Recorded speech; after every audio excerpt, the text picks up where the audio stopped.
Humanity's Great Sage, Chapter 317 Ninth Order. Lu Yi was unaware of this, but the 100 wards suddenly rumbled when he pressed the ball of light into his forehead. The next moment, an invisible wave of energy spread out and enveloped the entire valley. The cultivator responsible for guarding the 100 wards tower was the first to notice this. He quickly reported the occurrence, causing a bunch of high-level cultivators and Yu Xiao himself to appear at the valley. The Great Elder Bai Qian had also returned to the scene. The news spread quickly. Many Heavenly Derivative Sect disciples hurried to the tower after learning of the phenomenon, although they could only watch from beyond the valley entrance since Yu Xiao hadn't lifted the lockdown here. The phenomenon was called resonance. It wasn't a common occurrence, but it usually happened once every few years. All Heavenly Derivative Sect disciples were familiar with it. A resonance was triggered every time a challenger cleared a floor with flying colors.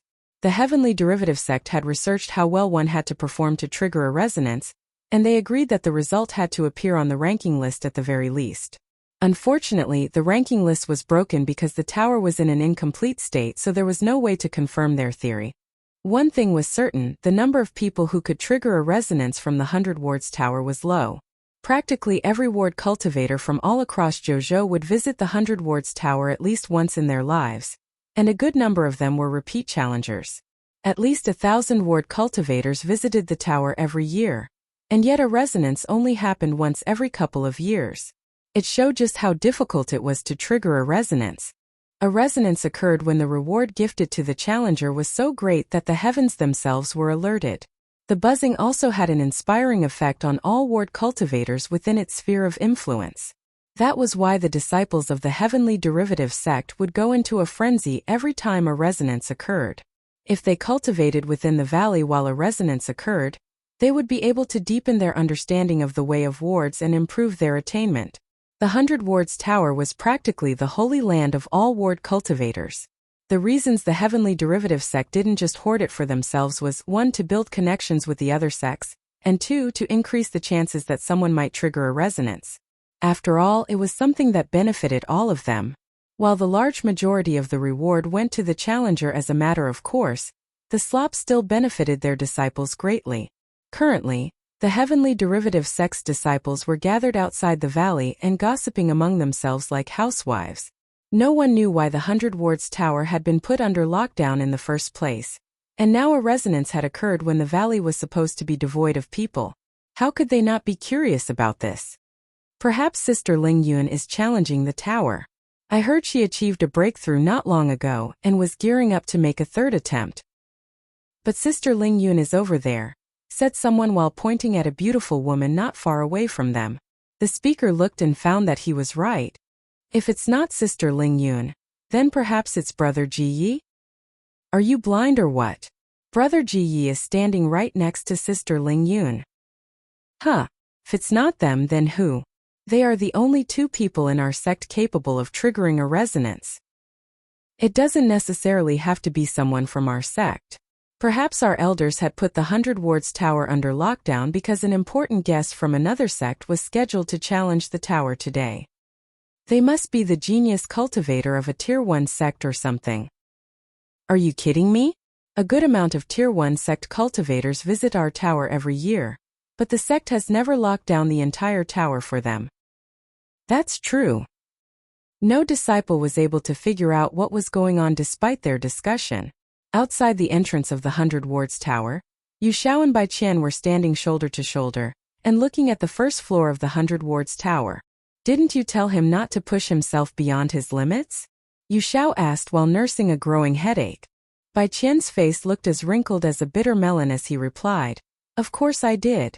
I said exactly those words right before I escorted him into the tower." He must have gone all out to trigger a resonance right from the get-go. How many floors do you think he can overcome during his first attempt, Elder Bai? Yu Xiao asked again. It's hard to say. You know the rules as well as I do. The better his performance, the greater the rewards. Assuming that he scaled the tower without accepting any rewards, he would probably hit his limit at around the 15th floor or so. Realistically speaking though, of course he is going to take everything he can get. Assuming that the rewards are great enough, he could probably scale a couple more floors. That is not good. I know.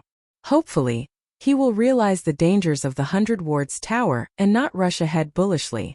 If he overestimates himself because of his greed, heavens only know what the Crimson Blood sect will do. Bai Qian would have messaged Lu Yi to be cautious if he could, but the interior of the 100 Wards Tower was cut off from the outside world. Nothing could go in or out of the tower. It was at this moment an elder walked up to them and bowed. Sect Master, Great Elder. The disciples are all waiting outside. Should I let them in? Yu Xiao looked behind him and saw the disciples looking eagerly in his direction. He thought for a moment before nodding. Let them in. A resonance only occurred once every few years. It would be terrible to deny them the opportunity to further their attainments. A moment later, everyone was sitting on the earthen floor, closing their eyes and searching for that profound feeling of enlightenment from the constant vibrations of the 100 Wards Tower. Inside the tower, Lu Yi was digesting the massive volume of information that was hammered into his brain. Although he had performed well enough to trigger a resonance, the information contained only the basics and fundamentals of the Way of Wards because this was just the first floor. This reward would not be particularly valuable to other ward cultivators because any teacher worth their salt would strive to establish a solid foundation in their students. However, Lu Yi was really a student of the Way of Glyphs. Although the Way of Wards was technically a branch of the Way of Glyphs, and the two fields of study shared a lot of similarities, they were ultimately not the same. Moreover, he had only started studying the Way of Wards after he left the Crimson Blood sect, so he was technically a self-study. That was why his foundation in the Way of Wards was full of holes. If he were to continue as he was almost certainly going to hit a wall very soon. Although he possessed unique advantages that other ward cultivators did not possess, such as glyph insight, his flaws more than overshadowed them. The first floor's reward was exactly what he needed to fix the gaps in his knowledge. Lu Yi swiftly digested the information inside his head. He used it to prove his learnings and fill up the gaps in his knowledge. Slowly but surely, he was fixing the holes in his foundation. His head felt uncomfortably packed, but he was very happy with the outcome. This trip would be worth it even if he received no more rewards from further floors. A challenger could not remain on a floor indefinitely. If their time limit was up, and they did not move to the next floor, then the 100 Wards Tower would automatically eject them from its inner world. Therefore, the tests weren't the only things a challenger must face in the 100 Wards Tower. They must also digest its rewards to improve their attainment and recover their spiritual power as soon as possible, and do it all within the time limit. Poor time management would most likely ruin the cultivator's tower climb. That said, Lu Yi did not need to worry about any of this thanks to his unique advantage. He did not need to meditate to recover his spiritual power, because the gathering spirits would automatically suck in the condensed spiritual qi into his spiritual points. He could invest his full attention in digesting the information he received. Time passed, and the uncomfortable fullness gradually faded into nothing. It was the sign that he had digested the reward gifted by the 100 Wards Tower. An unknown amount of time later, Lu Yi opened his eyes with a thoughtful look on his face. The reward he obtained wasn't particularly deep or profound. He was able to digest it all in short order because it was all easy to understand fundamentals of the Way of Wards. It only stressed him because the volume of the information was too much. Even so, he could tell that this one simple reward had increased his attainment by half a level at least. The 100 Wards Tower definitely deserved its name. He felt a little tired, but it wasn't an issue. Lu Yi observed his surroundings and noted that it was still filled to the brim with condensed spiritual qi despite all the spiritual qi he had absorbed. It was almost as if the world's spiritual qi in the room was infinite. This was because of his exceptional performance. The world's spiritual qi wouldn't be this condensed if he hadn't cleared this many tests. He was now full to the brim, and there was still time before he must enter the next floor. He decided then it would be a waste to ascend to the second floor without utilizing such an excellent cultivation environment. He was one spiritual point away from ascending to the 9th order. Without further ado, he channeled his spiritual power and began breaking down its barrier. It didn't take long for the barrier to be broken. Streams of spiritual power began flowing into the new spiritual point.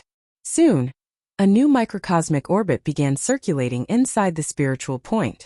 With this, he had officially ascended to the ninth order. In the past, it always took him 2 months or less to ascend to the next cultivation level.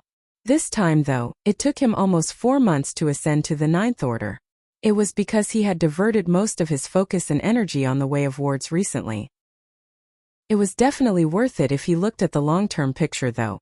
He thought back to the time he dueled wits and brawn against Manager Yang in the mining tunnels of Evil Moon Valley. It had almost been 1.5 years since he embarked on the path of cultivation. His cultivation speed was incredibly quick despite everything. In all of Zhou, only some genius disciples in Tier 1 sects might be able to become a ninth-order cultivator in less than 1.5 years. Lu Yi continued to cultivate since there was still time. It only took him 1 hour to fill up his new spiritual point completely. It was mainly thanks to his cultivation environment. It was many times more concentrated than the world spiritual qi at the Crimson Blood sect's outpost. If his fellow disciples could cultivate in an environment like this, he was sure that their cultivation would improve by leaps and bounds. Of course, this was impossible. In fact, he did not think that even the outposts in the core circle got to enjoy such condensed world spiritual qi. Without further ado, Lu Yi gathered his spiritual power and attacked the next barrier. After purchasing the Great Sun Valurium technique from the Vault of Providence, Lu Yi had spent a bit of time figuring out the locations of his new spiritual points. That was why he could unlock them anytime he wanted to as long as he was full of spiritual power. However, he would have to increase the number of his spiritual points to 241st before he could switch out his cultivation technique. It was the same as when he switched from the Golden Liberation technique to Red Lotus Sky Mnemonic. Humanity's Great Sage, Chapter 318, Clearing 10 Floors in a Row. A cultivator could only cultivate the Golden Liberation technique to the 3rd order of Spirit Creek Realm. After that, Lu Yi had to unlock the spiritual points needed to cultivate the Red Lotus Sky Mnemonic, and meet the necessary requirements first before he could change his cultivation technique. It was the same now. He could only unlock the spiritual points necessary to cultivate the Great Sun Valurium technique, until he hit 240 spiritual points. A moment later, Lu Yi had cultivated a new spiritual point. He was going to continue further when suddenly, his surroundings began distorting on its own. Knowing that his time was up, he immediately stopped his movements. His vision blurred, and the next moment he found himself standing in a new room. It wasn't filled with condensed world spiritual qi, and it was bigger than the previous room he was in. This was obviously the 2nd floor of the 100 Wards Tower. A new ward took form before his eyes as he readied himself for his new test. It was yet another ward breaching test. Lu Yi was surprised. Considering how his test was skewed during the 1st floor, he thought for sure that he would face a ward creation test. He thought for a moment before deciding against activating Glyph Insight like he did on the 1st floor. Instead, he took out the ward flags meant for breaching wards from his storage bag, set it on 4 corners and used them to search for the flaws in the wards. Insight was an amazing glyph, and it allowed him to skip a ton of steps when breaching wards. However, it also didn't improve his attainment in the way of ward much. Take solving a question for example. A normal person would read the question, uncover its hints, and solve the question step by step. However, Insight skipped all these steps and showed him the answer directly. While Lu Yi didn't mind cheating to get his victories, there might come a day where he was unable to use Insight for whatever reason. With that in mind, it wasn't a bad thing to learn how to breach wards the old-fashioned way. The wards of the 2nd floor were just a little harder than the ones on the 1st floor, so Lu Yi was able to identify its flaws fairly quickly. It was only then he activated Insight to confirm that he had gotten it right before breaching the ward. Over time, Lu Yi discovered that his intuition was right. This was indeed the correct way to challenge the 100 Wards Tower because the test types were no longer ludicrously skewed like before. He now received equal amounts of ward breaching tests and ward creation tests. Thanks to this, he was going through the wards quickly even though the 2nd floor's tests were harder. In fact, his overall efficiency actually improved because he was facing a lot more ward breaching tests than before. Meanwhile, a lot of Heavenly Derivative sect disciples were still waiting outside the 100 Wards Tower. The resonance had stopped over 4 hours ago. It should not need to be said, But the resonance of the 100 Wards Tower did not last forever. To be more specific, it usually disappeared after the challenger had fully digested the reward they received. Logically speaking, the disciples should have left the valley and returned to their respective businesses long ago. However, they stayed because they had good reason to believe that the mysterious challenger who triggered a resonance on the first floor had a chance of performing well on the second floor as well. If they were right, then they would be able to enjoy another resonance. If not, then they still got what they came for. The one thing that still confuzzled them was the challenger's identity. Just who on earth was challenging the tower? Zhao Li was still resting at Bai Qian's residence. He knew that Lu Yi was challenging the 100 Wards Tower, but did not expect the young man to be good enough to trigger a resonance. He was a ward cultivator too, but he could not go to the valley and enjoy the resonance because he was supposed to be dead. He felt depressed and frustrated as a matter of course. If Zhu Jia and Yi weren't keeping him company right now, he would have wondered if his sect had abandoned him. Buzz! Suddenly, the massive tower made a buzzing sound once more. The next moment, an invisible power spread out and flooded the valley in no time. Here it comes. A lot of heavenly derivative sect disciples burst out laughing before adopting a meditative position and searching for inspiration from the resonance a second time. Generally speaking, someone who could trigger a resonance on the first floor should definitely be able to do the same on the second floor. There was a high chance they would succeed on the third floor as well. It was impossible to say for the fourth and higher floors though. According to the heavenly derivative sect's record books, the highest number of resonances a challenger had ever managed to trigger in a row was 9. This meant that some extraordinarily lucky disciples had gotten to enjoy 9 resonances in a row. Technically speaking, the benefits they received was nothing like Lu Ye's. No information was suddenly jammed into their brain, nor did they experience an enlightenment. What the resonance did was to create an environment where inspiration could come easier to the ward cultivators. To give an example, if the information Lu Yi received was practically etched in stone, then theirs was as ephemeral as a wind's whisper. Even so, the whisper might just be enough to inspire them and enlighten them to things they didn't understand before. The large majority of people would gain nothing from the resonance, but those who did always achieved a breakthrough. Contrary to the disciples' cheers, the second resonance only deepened the worry on Yu Xiao and Bai Qian's face. They had challenged the 100 Wards Tower before, so they knew just how attractive its rewards were. Perhaps Lu Yi had ignored their well-intentioned warnings and went all out because he was young. To be fair, most youths wouldn't have heeded their warning at the beginning either. However, he should have absorbed the reward and learned how dangerous it was. They were sure he would take it a little easier on the second floor, and yet they were still confident in Lu Ye's judgment.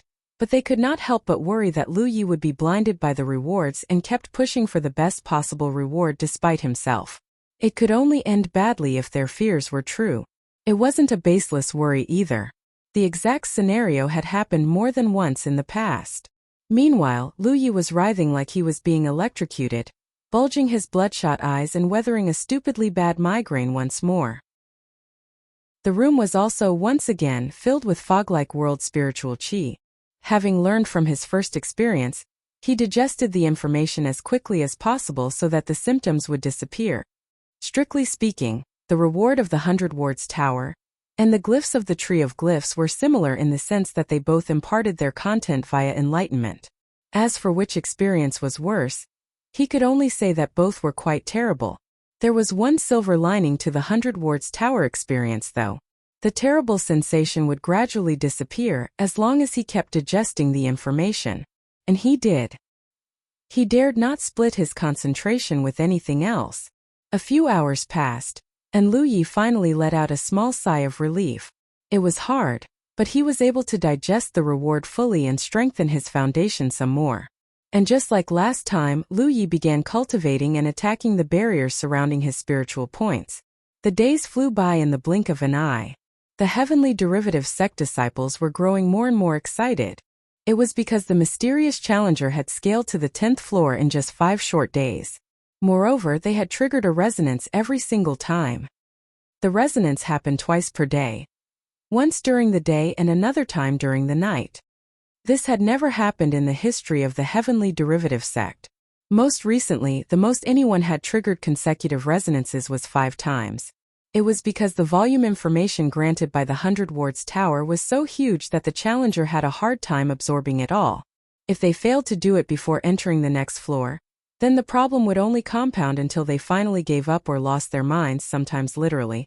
It was such an unbelievable achievement that some disciples wondered if the challenger was a master of the way of wards or something. The bold ones tried to ask their sect master and great elder about it, only to receive the scolding of a lifetime. For whatever reason, the sect master and the great elder were in a foul mood right now. Their worry and anxiety had practically become a permanent feature of their face. Of course they were in a foul mood. They had believed that Lu Yi would recognize the danger of the 100 wards tower and continued his climb in a more conservative manner. But no, it was the complete opposite. 10 consecutive resonances. How could any Spirit Creek realm cultivator possibly withstand the pressure? Calm down, Elder Bai. The kid has the soul cleansing water, and I'm pretty sure he's used it before. This means that his divine soul is much tougher than your average Spirit Creek realm cultivator. He doesn't look like an idiot either, so I'm sure he knows what he's doing, Yu Xiao said. But he was really persuading himself more than he was consoling Bai Qian. You do not know that brat's courage and determination like I do. And even if his divine soul is tougher than the average Spirit Creek realm cultivator, there has to be a limit, no? I can only pray he knows his limit and exits that tower without exceeding it, or else. Who was Lu Yi? He was the madman who dared to apply glyph insight to his own eyes. Bai Qian had cultivated for many years, but he had never heard of a glyph weaver who was reckless enough to try such a thing. At the time he had thought that it was a good trait for a youngster to have, but now he realized it was anything but that. He hadn't slept a wink for the past couple days because he was worried that Lu Yi would die in the tower. He had already messaged Zhao Li to keep a close eye on Lu Ye's imprint. He was to report to him the second the imprint disappeared. While Yu Xiao and Bai Qian were drowning in worry, Lu Yi was busy with work. He had cleared 10 floors in a row, and each time he had received a tremendous reward for his efforts. Humanity's Great Sage, Chapter 319. The sky is clear, the rain has stopped. 9 hours later, Lu Yi had completed around 20 tests and overcome the 11th floor of the 100 wards tower with flying colors once more. World spiritual chi so condensed that it was fog-like filled the room, and a palm-sized ball of light appeared in front of Lu Yi. Lu Yi raised his eyebrows when he saw the floating ball of light. Up until this point, every ball of light he absorbed was only the size of a fist, and each time he had felt like his head would physically explode. This one was bigger, so he had no doubt that the experience could only be worse. In fact, he had a feeling that he was going to hit his limit if he absorbed and digested this one. His divine soul might be tougher than your conventional Spirit Creek realm cultivator, but there was only so much abuse it could withstand. He couldn't ditch his reward though. He had worked 9 whole hours for this. So he gritted his teeth, grabbed the ball of light, and pressed it into his forehead again. The next instant, Lu Yi stiffened like a statue, and the world darkened before his eyes. The impact was so terrible that he went from okay to a hair's breadth away from fainting outright. Clinging desperately to the vestiges of his consciousness, Lu Yi digested the information as quickly as he was able. The pressure subsided over time, and he was able to absorb all the information many hours later. However, the task left him so exhausted that he just collapsed on the floor and stayed there, unwilling to move even a single finger. I'm at my limit. Every time he absorbed the reward of the 100 wards tower, his mind became a little more fatigued than before. It wasn't too obvious the first couple times, but 11 in a row was too much even for him. To put it simply, his mind was numb and blank even after the pressure was gone, and he was unable to form a coherent thought. He didn't want to think about anything. The room was filled with condensed world spiritual chi, but he couldn't even muster the energy to move, much less cultivate. He just wanted to lie on the floor forever. His instinct told him that he was forgetting something, but he just could not be bothered to pursue that line of thought right now. An unknown amount of time later, a bitter taste suddenly spread inside his mouth. At the same time, cool clarity slowly returned to his mind. Initially, it was just a trickle, not unlike a cool breeze in a hot summer. Then it grew into a rush that washed over his mind. Not only did the sensation jolt his jumbled mind back to reality, It chased away his mental fatigue and filled him with energy. Lu Yi immediately regained consciousness and blinked. He then realized that he was holding something to his mouth. When he got up in a hurry and looked down, he discovered that he was a jade bottle. Yes, it was none other than the jade bottle holding the soul-cleansing water. The reason the inside of his mouth tasted bitter was because he had drunk from it. He tried recalling what happened earlier and realized that that was indeed the case. Shui Yuan had mentioned that it was possible to consume the soul-cleansing water directly. She also mentioned that the effects would be better if it was combined with some medicinal herbs and made into a pill. Frankly, it was a waste to consume it directly. The reward of the 100 Wards Tower impacted the mind and depleted the energy of one's divine soul. That was why the soul-cleansing water had rejuvenated him. In fact, he had realized the solution earlier. He was just too tired to care at the time. However, his body instinctively sought out the one thing that could relieve its stress, and the next thing he knew, he was back on his feet. Even now, the soul-cleansing water was still eliminating the fatigue and restoring his divine soul to full strength. The sky is clear, the rain has stopped, and this little man is ready to go for another round. That said, it wasn't all good news. Lu Ye's heart ached a little when he looked into the jade bottle and discovered that he had swallowed at least 7 or 8 drops of soul-cleansing water to recover himself. He immediately put it back into his storage bag before building gathering spirits in his spiritual points once more. As the glyphs devoured the spiritual qi inside the room to replenish his strength, he took out some jerkies and began chowing down earnestly. It was true that he had returned to full strength, but his stamina wasn't something that the soul-cleansing water could recover. If he wished to continue the challenge, then he needed to restore his stamina as quickly as possible. Time passed bit by bit. When he had returned to peak form, he finally started tackling a new spiritual point barrier once more. So far, Lu Yi had unlocked at least one spiritual point after he fully digested the 100 Wards Tower's reward on each floor. He entered the next floor only when his time was up. Thanks to this, he was able to unlock over a dozen of spiritual points across 11 floors. It was a pleasant surprise he hadn't anticipated but more than welcomed. He was aware that clearing a floor with flying colors would reward him with world spiritual qi, but he had no idea that it would be this condensed. In a sense, it was the fastest he had ever cultivated. Another hour passed, and Lu Ye's time was finally up. He proceeded to the next floor. Right now, Yu Xiao and Bai Qian felt like they were going to lose their minds.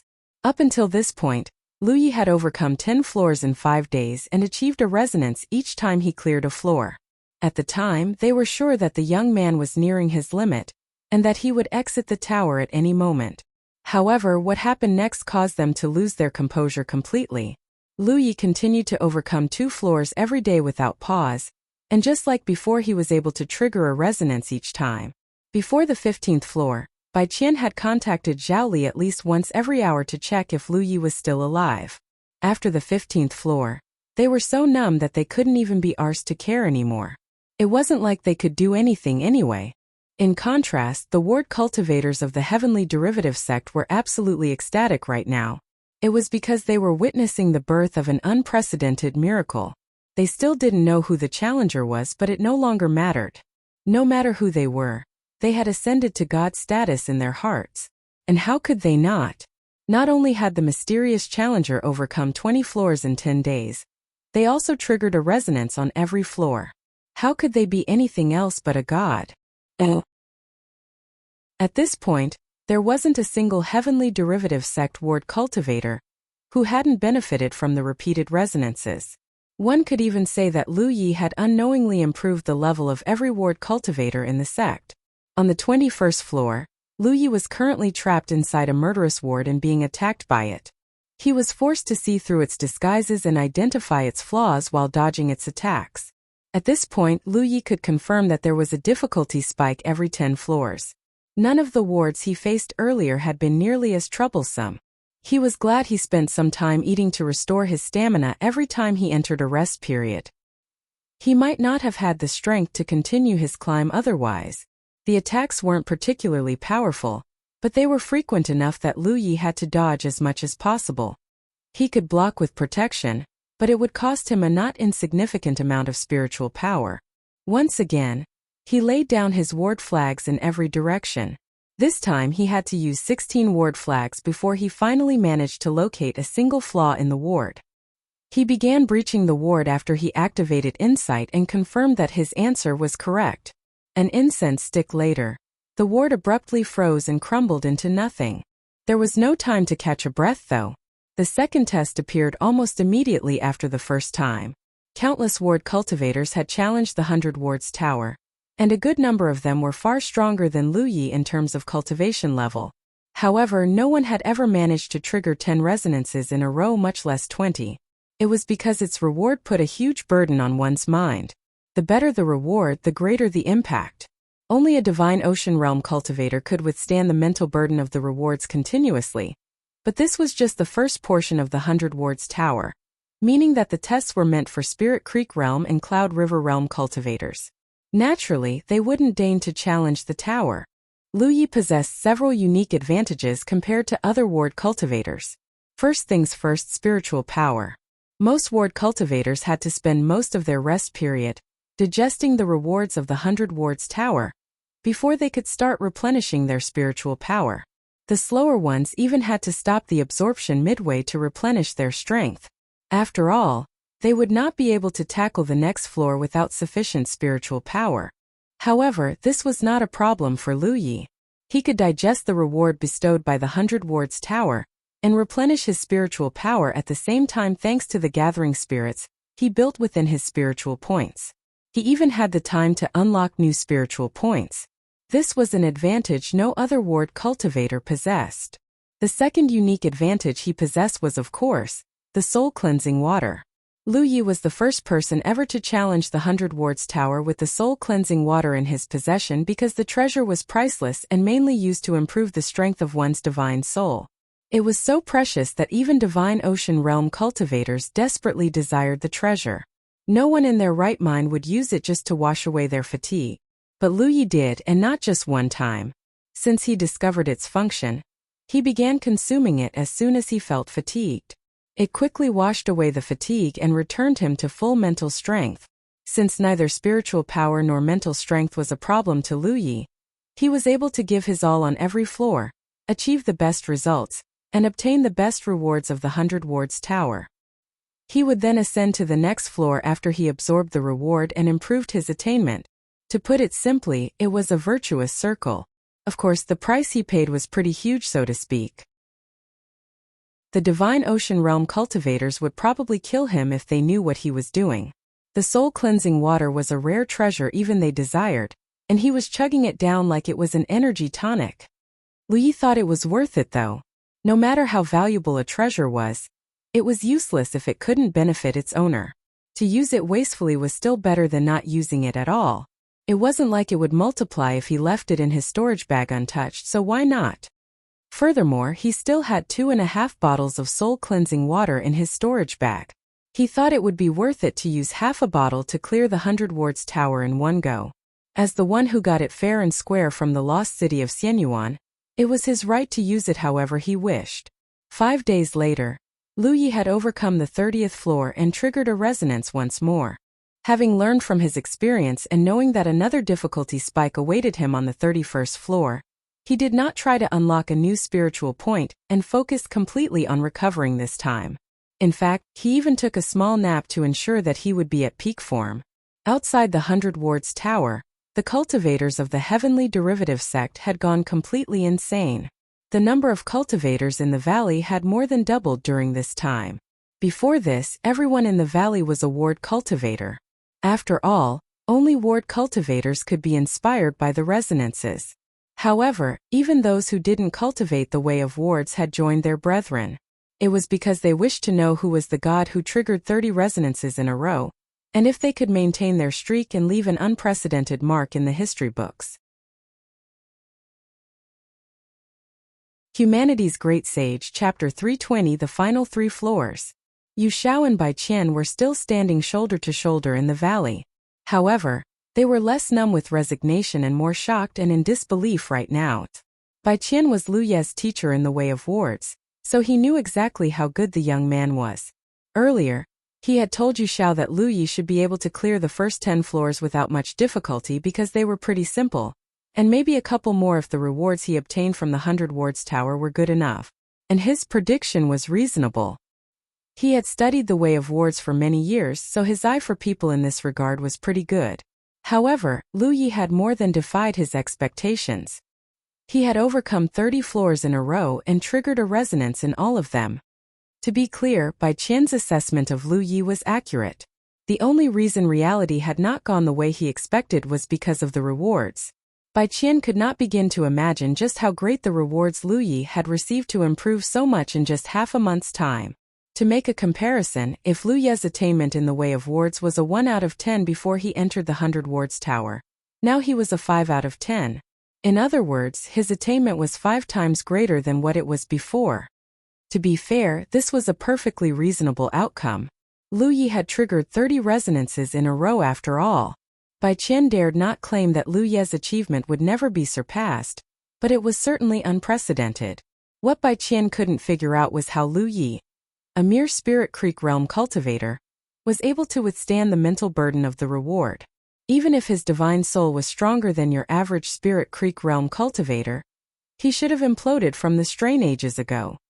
At this point, he was starting to wonder if the boy's divine soul was greater than his, a 9th order real lake realm cultivator. Of course that was impossible, but what other explanation was there? Even he dared not say he would be able to hang on for 30 floors straight. How on earth did the boy do it? Unfortunately, Bai Qian had gotten the wrong idea. Lu Yi might have consumed enough soul-cleansing water that his divine soul was now comparable to some Cloud River realm cultivators, but it was still nowhere close to a real lake realms. The reason he was able to hold on was because he was willing to consume 1 drop of soul-cleansing water every time he felt tired to wash away his fatigue. Although his divine soul wasn't as tough as a real lake realms, he was able to replenish his mental strength with the soul-cleansing water. This was something no one in the entire Jouzhou could emulate. What a shame, Yu Xiao said suddenly with a sigh. He was lamenting the fact that Lu Yi wasn't a disciple of the heavenly derivative sect. Looking at the boy's current talent in the way of wards, he was certain he could have carried their sect to greater heights. Forget Tier 5. He could have transformed them into a Tier 1 sect if he continued growing at this pace. Bai Qian knew exactly what Yu Xiao was thinking, but he shook his head and said, "You are wrong. If he was our disciple, our sect would have declined instead." It sounded disparaging, but it was just a statement of fact. Lu Yi had been poisoned less than an hour after he arrived at their outpost. A couple of days after that, Thousand Demon Ridge had amassed an army of thousands and conquered their outpost. Had Lu Yi been a disciple of the heavenly derivative sect, he highly doubted they would be able to establish any footing on the Spirit Creek battlefield. And if their disciples could not enter the Spirit Creek battlefield, then their cultivation speed was going to suffer. A single person could never make a sect strong. You're right. Yu Xiao quickly arrived at the same conclusion. Now that I think about it, it's a good thing that the Crimson Blood sect is only Tier 9, isn't it? Their outpost was located in the outermost ring of the Spirit Creek battlefield because they were Tier 9. As a result, it was very difficult for Thousand Demon Ridge to attack them. On the other hand, it was all too easy for Thousand Demon Ridge to gang up on the heavenly derivative sect. They only needed 3 or 4 sects worth of forces to overrun their outpost. This was why Lu Yi did not have to worry about his outpost being conquered no matter how much trouble he caused, not to mention that there was a ferocious bird guarding the place.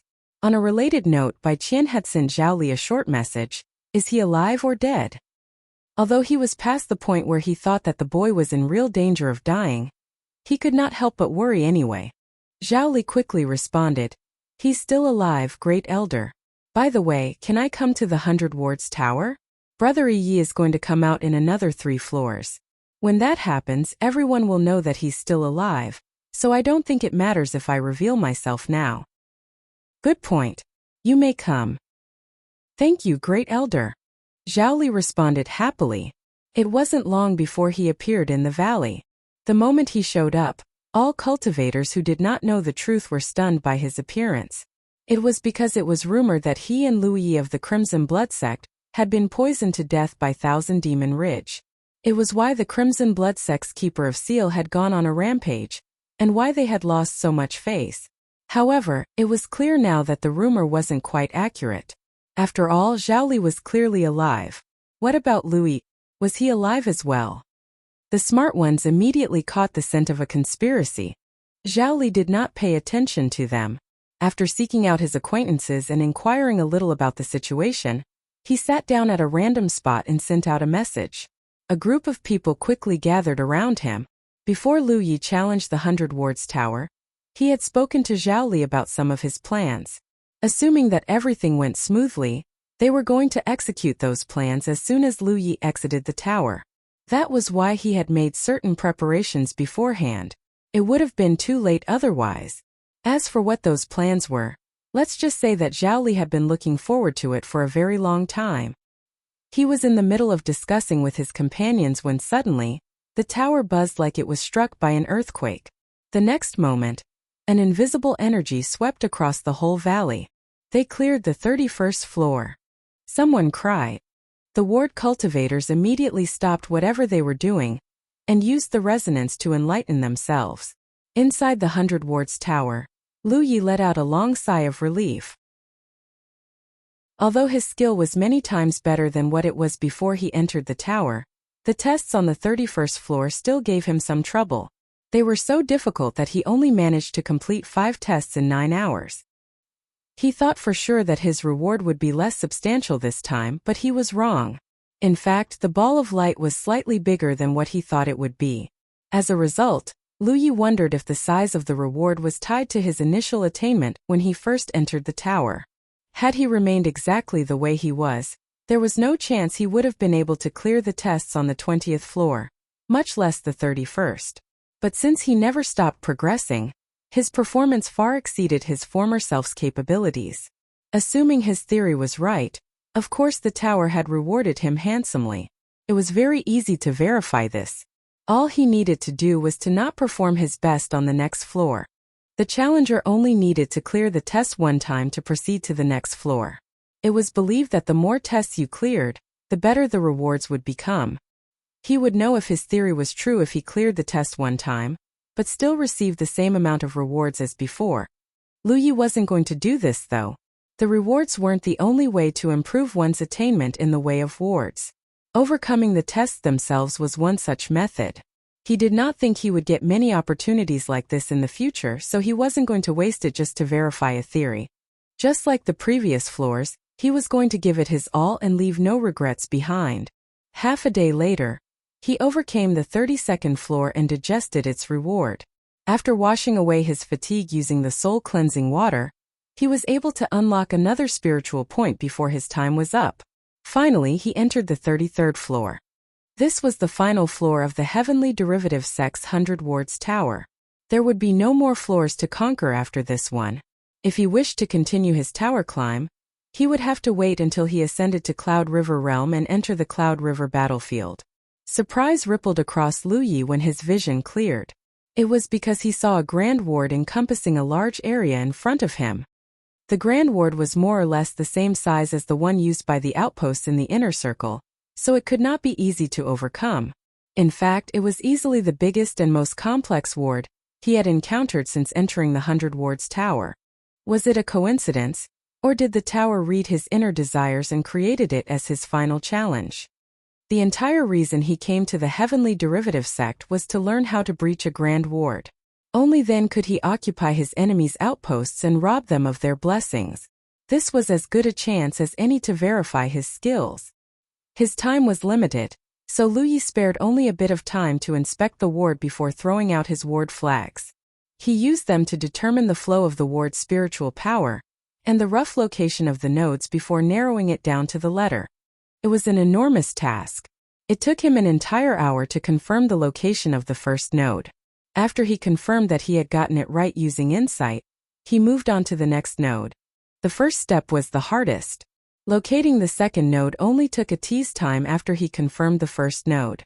He proceeded to identify the third node, the fourth node, and more. Over 2 hours later, he confirmed all the locations of the nodes. There were 16 of them in total. This meant that the ward was constructed using 16 ward keystones. It was identical to the Grand Ward in the Crimson Blood Sect's outpost, and the best Grand Ward one could buy from the Vault of Providence.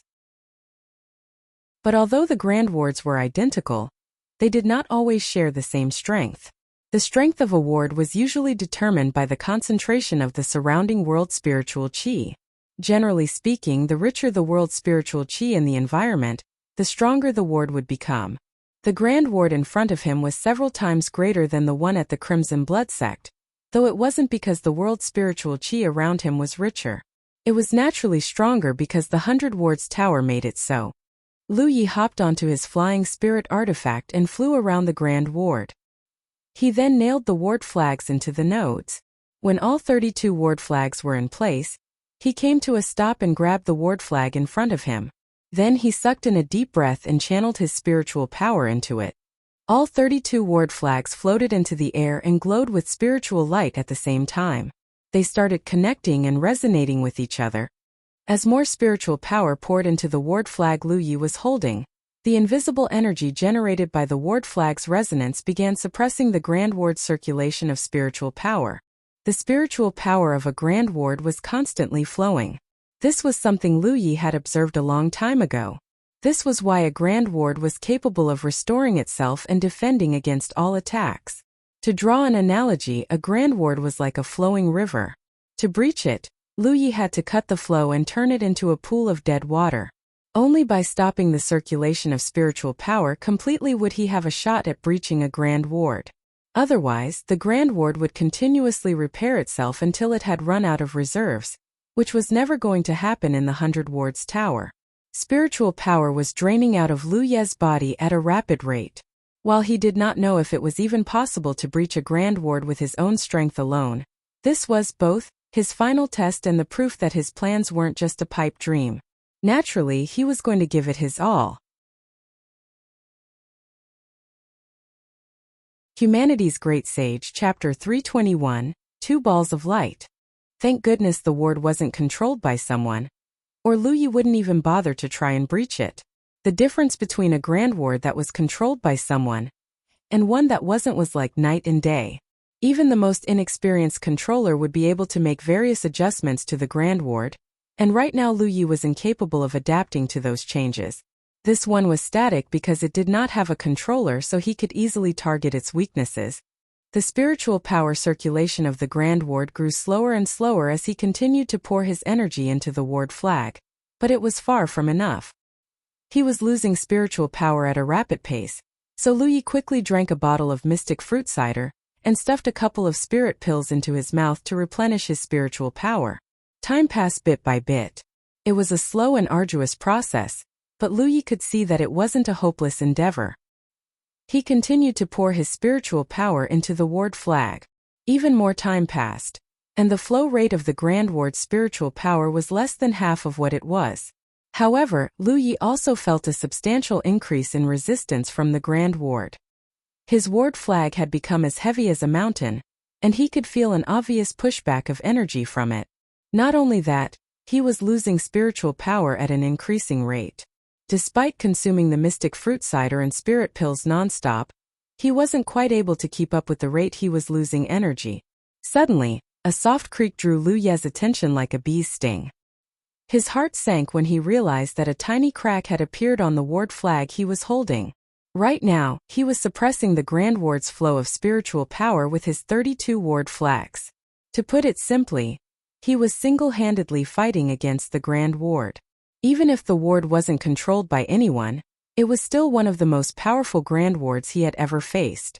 This was evident from the fact that his ward flag was getting damaged from the pushback of energy. Lu Yi became nervous.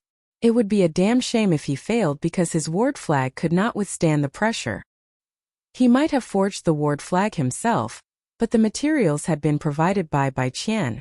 Since he had gifted Bai Qian the soul-cleansing water, the Great Elder had reciprocated with the best materials to forge his ward flags. Even so, the ward flag wasn't going to hang on much longer. Creak, creak, creak.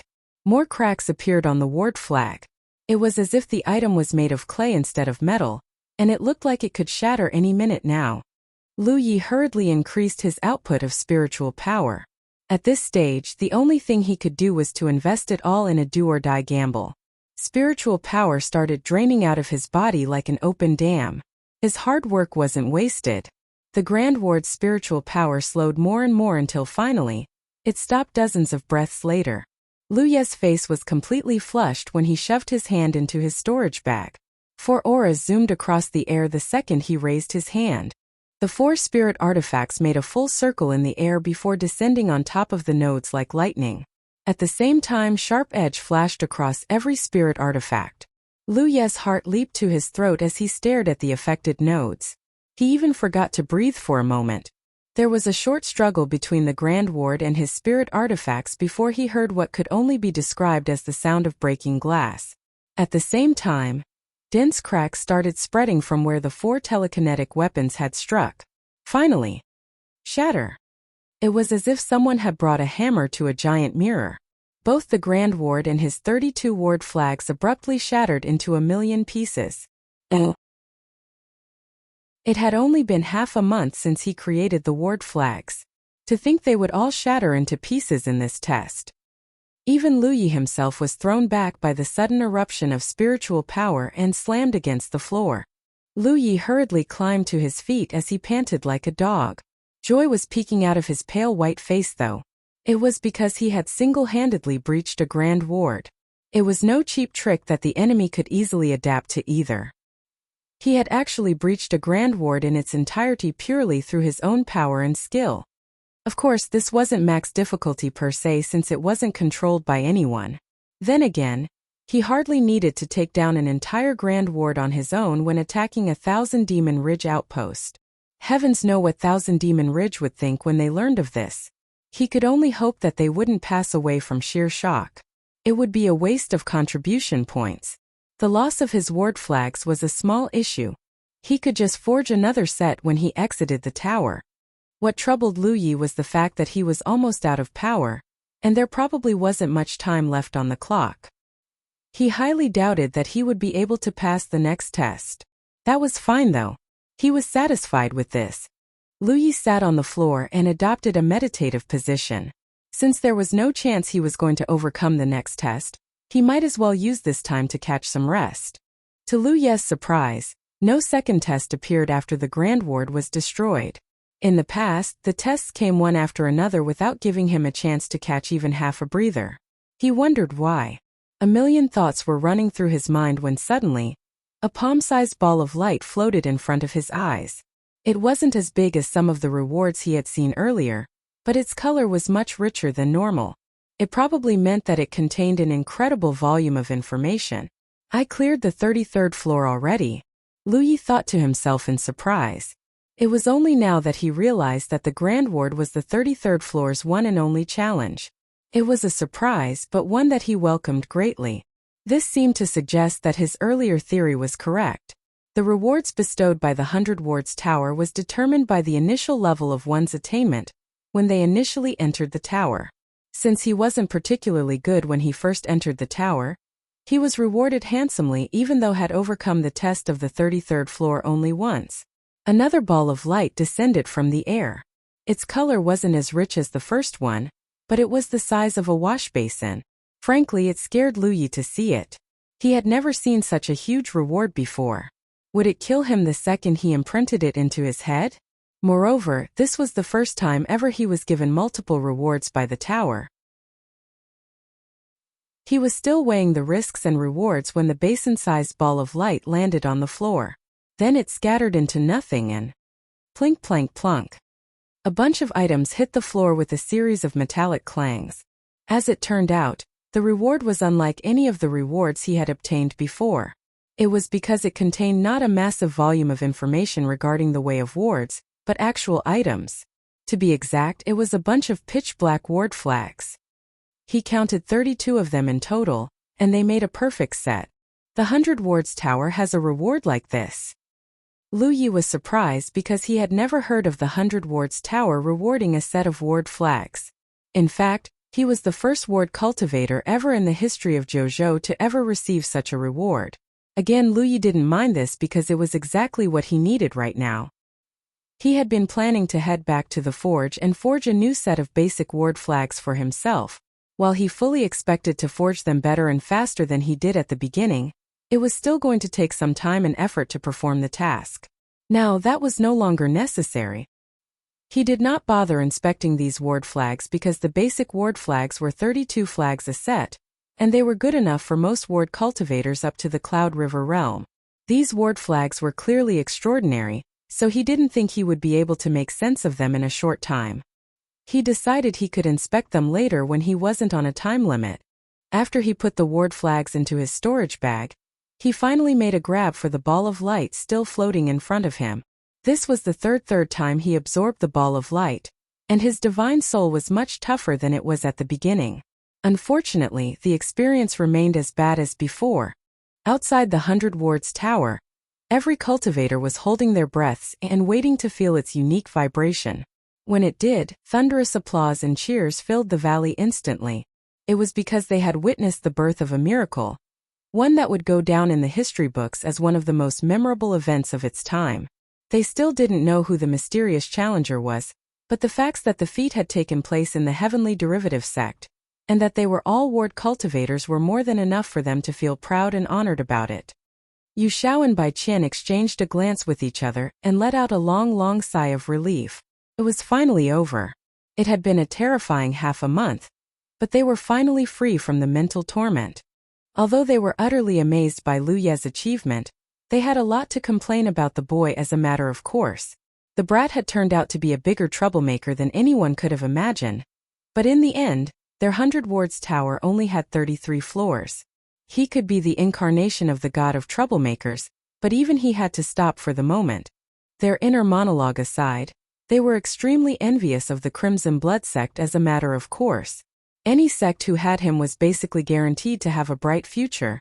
Not to mention that the boy wasn't even a pure ward cultivator. An idiot could tell why he really started cultivating the way of wards. If one day he could focus completely on the way of wards, heavens only know how far he could go.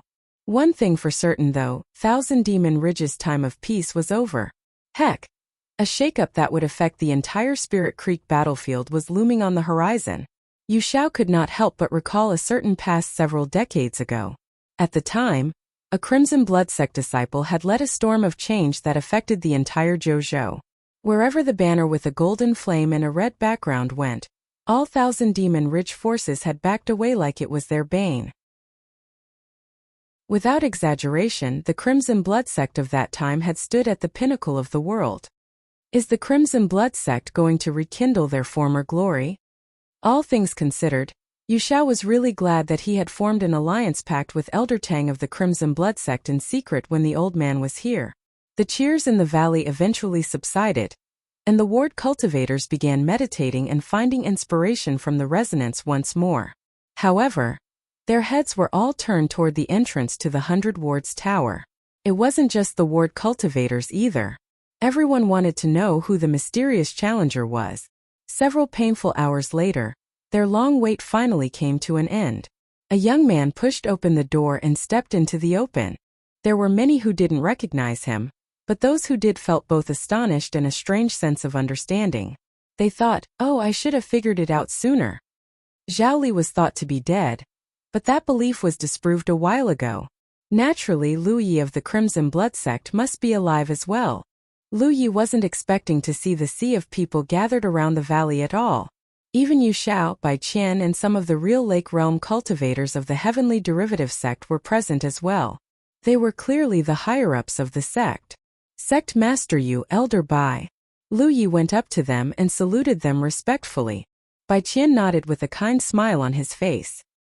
He might have ranted and raved at Lu Yi in his head when the young man was challenging the tower, but there was no changing the fact that Lu Yi had, against all odds, created a miracle to be remembered for many years to come. He might still be a Spirit Creek realm cultivator, but he could no longer treat him like one anymore. Plus, Lu Yi had gifted him 8 drops of soul-cleansing water.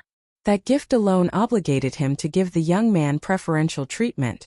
It was because the soul-cleansing water had given him, and Yu Xiao the chance to ascend to Divine Ocean Realm and improve their sex tier.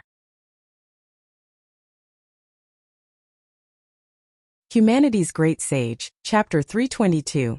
The Dragon Enters the Sea. You've worked hard. Bai Qian gave Lu Yi a smile. Go catch some rest. Before that, I need to tell you something. Brother Zhao and I were Bai Qian raised his hand to stop him from continuing. I'm aware of your plans, but I'm sure you can afford to wait a day, no? Don't forget that we've put the entire headquarters in complete lockdown. I promise you that our enemies will not hear of your survival until it's too late. So return to your room and catch some well-deserved rest. Zhao Li will take care of the preparation. You may depart when tomorrow comes. Lu Yi thought for a second before nodding. As you wish, Elder Bai. Elder Bai immediately wrapped Lu Yi in his spiritual power and took to the sky. The reason he was in a hurry to leave wasn't because he was worried that someone in the heavenly derivative sect might harbor ill intentions toward Lu Yi, but because the young man had conquered 33 floors in a row and triggered a resonance each time. Suffice to say, countless ward cultivators were eyeing him like a piece of meat, to put it mildly. Bai Qian knew his ward cultivators better than anyone. Forget leaving. The poor lad wouldn't be able to catch a breather if he did not leave now. As the old man had predicted, countless ward cultivators sighed in resignation when they saw that Bai Qian had kidnapped Lu Yi. Not all of them had given up though. The bolder ones actually chased after Bai Qian, and a good number of them were in the Cloud River realm too. Zhao Li, come with me. The rest of you should leave, Yu Xiao ordered.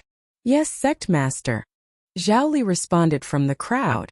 Very soon Yu Xiao left the valley with Zhao Li in tow. It was obvious that they were going away to do something. Despite the sect master's order, the commotion in the valley didn't subside until much later. It was because a lot of ward cultivators had rushed into the 100 Wards Tower to challenge themselves after being inspired by Lu Yi. Of course, whether they would be rewarded for their efforts was a different story. Lu Yi ate like a horse after he had returned to Bai Qian's residence. He then took a long bath before collapsing on top of his bed. The next morning, he woke up feeling completely refreshed. There was a message in the battlefield imprint. It was sent by Zhao Li. The heavenly derivative sect was ready to go, and even their allies were just waiting for the signal. They were just waiting for him to start the operation. Lu Yi replied to the message asking Zhao Li to give him a tally of their manpower so he could prepare accordingly. He then messaged Yi and Zhu Jia to meet him as soon as they were able. While waiting for the duo, Lu Yi took a moment to inspect his spiritual points. He had ascended to the 9th order when he was on the first floor of the 100 Wards Tower, and now he had a total of 218 unlocked spiritual points. This meant that he had unlocked 39 spiritual points during the 17 days he spent in the 100 Wards Tower. On average, he had unlocked 1 spiritual point per floor or 2 spiritual points per day. This was easily the fastest Lu Yi had ever unlocked his spiritual points. If the Spirit Creek Battlefield's cultivation environment was this good, he could probably ascend to the Cloud River realm in 2 or 3 days. Of course, this was just a pipe dream. The reason the cultivation environment of the 100 Wards Tower was as excellent as it was because he had cleared the challenges with flying colors. Few people got to enjoy his level of treatment. He could not help but look forward to the second portion of the 100 Wards Tower. Unfortunately, he wouldn't be able to do so for a while. That wasn't necessarily a bad thing though. Until the day he could enter the 100 Wards Tower, he would continue to study hard at the Way of Wards, so he could repeat what he did here and enjoy that cultivation environment once more. His time in the 100 Wards Tower was a fruitful one. In fact, it was too fruitful. Although he had digested and absorbed all the rewards that were bestowed by the 100 Wards Tower, he was nowhere near the level where he understood them completely. To give an example, he had digested all the food he had consumed, but the nutrients hadn't been fully absorbed by his body, nor had he trained those muscles to maximize his gains. There was a lot to look forward to in the future. He was already quite impressive in the half-baked state he was in, if he dared say so himself. He could not imagine how much better he would become when he fully made the learnings he had obtained from the 100 Wards Tower his own. Cultivation-wise, he was only 22 spiritual points away from hitting the 240 spiritual points requirement necessary to change his cultivation technique. It should take only 1.5 months of normal cultivation to reach that level. Unfortunately, he was going to be quite busy in the near future, so he did not think he would be able to spare much time on cultivation. Yi and Zhu Jia hadn't arrived yet, so he decided to check out the pitch-black ward flags he had obtained from the 100 Wards Tower. A quick check revealed to him that the enhancements inside the flags were more comprehensive than his own, And even the materials they were made of were better than the ones Elder Bai had given him. Since he hadn't had much contact with natural treasures, he was unable to identify the materials they were made of. It had to be good since it was one of the 2 final rewards of the 100 Wards Tower. He would even bet that they were among the best of the best in the entire Jojo. Ward flags were only tools used to support the ward cultivator in creating and breaching wards. But it went without saying that the better their quality, the greater their effects would become. Like a tiger who was bestowed a pair of wings, he had no doubt that he would be able to breach wards faster and create stronger and stabler wards with this set of ward flags. A short while later, Lu Yi rose to his feet and walked out of his room. Zhu Jia was standing outside the door, and Amber was curled up on top of his head. Yi was nowhere to be seen, but that was because she was hiding inside Amber's body right now. Half a month had passed since he saw his companions. Zhu Jia hadn't changed much, but Amber was clearly stronger than before. Even his aura felt a lot denser than it used to be. Now that everyone was gathered, he took them to Bai Qian's room to bid the old man goodbye. Before they left, Bai Qian said seriously, "I leave our meager savings in your hands, young friend. Do try not to be too extreme in your approach. Do not worry, Elder Bai. I promise you that the heavenly derivative sect will retake what they had lost at the very least. Go with my blessing." And so Lu Yi left the place. Once they were outside the building, Zhu Jia summoned his flying spirit artifact and waited for Lu Yi to get on board. Then they took off to the sky in a stream of light. A short while later, Lu Yi heard Zhao Li shouting passionately in front of the Sanctum of Providence. He was joined by hundreds of Spirit Creek Realm cultivators. Every time he barked out a command, the cultivators would respond with a thunderous kill of their own. They were clearly doing some pre-mobilization exercises. Morale was sky-high, to put it mildly. Their killing intent alone could pierce the heavens. 2 months ago, Thousand Demon Ridge had occupied their outpost with overwhelming forces, and they were forced to withdraw to the headquarters without being able to fire so much as a single spell or telekinetic weapon. The entire sect was stewing with frustration and fury, to say the least. As if that wasn't bad enough, the elders had suddenly put the headquarters in total lockdown for 2 months straight, one so absolute that they couldn't even send or receive a message from the outside world, much less return to the Spirit Creek battlefield. No one knew what the elders were thinking at the time. The disciples thought to themselves, "Why are we waiting when Thousand Demon Ridge has already withdrawn their forces from our outpost? Shouldn't we rebuild as soon as possible so that our Spirit Creek realm disciples have a place to cultivate?" And the thought of all of them having to visit an ally's outpost just to cultivate normally. It was humiliating, to say the least. That was why the disciples had been submitting letters to re-enter the Spirit Creek battlefield every day. They had just been suppressed by Yu Xiao and the elders. One could say that Heavenly Derivative Sect had been stewing in rage for 2 months straight. A single spark was enough to cause everything to explode. This state lasted until they saw a perfectly unscathed Lu Yi walking out of the 100 Wards Tower, and certain news were spread among them. Then, Zhao Li gathered all Spirit Creek Realm disciples in front of the Sanctum of Providence today. Everyone knew then that today was the day they paid back what had been done to them tenfold. The Heavenly Derivative Sect hadn't holed up in their headquarters for 2 months because they were afraid. No, they were just waiting for the right opportunity to strike back. To say that they were excited would be a massive understatement. Everyone was itching to go on a rampage already. Several hundred pairs of eyes turned toward Zhu Jia and Lu Yi after they landed. Zhao Li walked up to Lu Yi and clasped his fist respectfully. "Everything is ready, Brother Yi." Lu Yi took a step forward and swept his gaze across the animated crowd in front of him.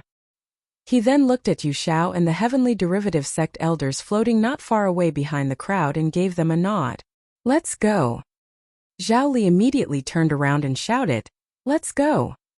Without a word, the cultivators of the Heavenly Derivative Sect marched into the Sanctum of Providence and pressed their hand against the Divine Opportunity column.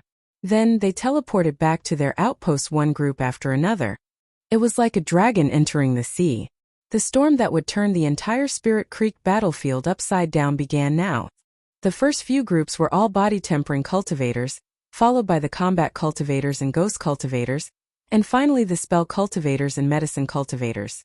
Although Thousand Demon Ridge should have withdrawn their forces a long time ago, That was no reason to relax their guard. If the enemy had set up an ambush, then at least the body-tempering cultivators would be able to survive until reinforcements arrived. It took only dozens of breaths before everyone had teleported back to the outpost.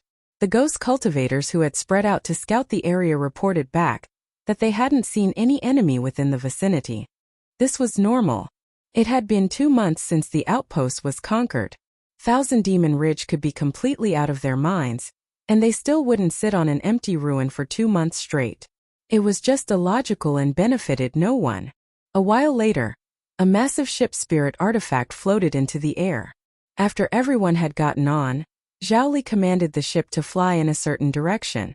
Lu Yi was standing shoulder to shoulder with Zhao Li on the deck. After the latter had finished messaging an ally on his battlefield imprint, he asked, "Deep Sea Mountain has already departed. They are led by their legate brother Song Yin. We will be attacking the Clear Wind sect first as per your plan, brother Yi." How many people did he bring with him? He brought everyone besides 100 defenders. Lu Yi raised his eyebrows. This brother Song must be quite a bold fellow.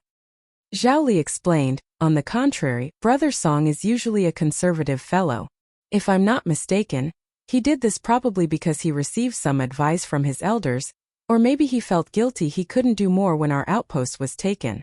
We are close neighbors and so share an interdependent relationship."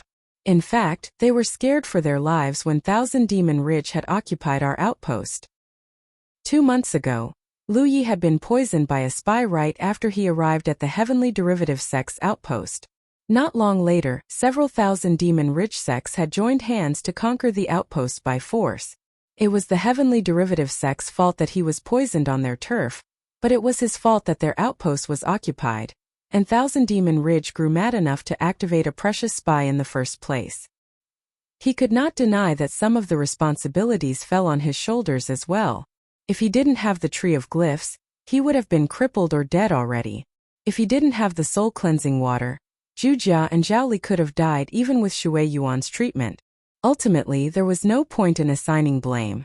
Thousand Demon Ridge was the one who tried to destroy him, so he would destroy them in return. Not only that, he was going to take back what the Heavenly Derivative Sect had lost exactly as he had promised by Qian. A huge amount of sect contribution points was necessary to rebuild an outpost. And how were they going to get all those contribution points? By occupying their enemies' outposts and robbing their blessings, of course. The reason he came to the Heavenly Derivative Sect in the first place was to become proficient enough in the way of wards to breach a grand ward. And now he had the ability to do exactly that. Looking at the 10-point map, the Heavenly Derivative Sect's location was poorer than expected. They were literally surrounded by 3,000 Demon Ridge factions on 3 sides. In fact, the Clear Wind sect, Sanguine Veil and Thunderlight sect made up the main force that occupied the Heavenly Derivative Sect's outpost. The reason they chose to attack the Clear Wind sect first was because they bordered both the Heavenly Derivative Sect and Deep Sea Mountain. The Heavenly Derivative Sect was fearless because they had nothing to lose. They literally did not even have an outpost anymore. But Deep Sea Mountain was a different story. That was why they had to take out the Clear Wind sect first. Otherwise, Deep Sea Mountain would not be able to help them without reservation.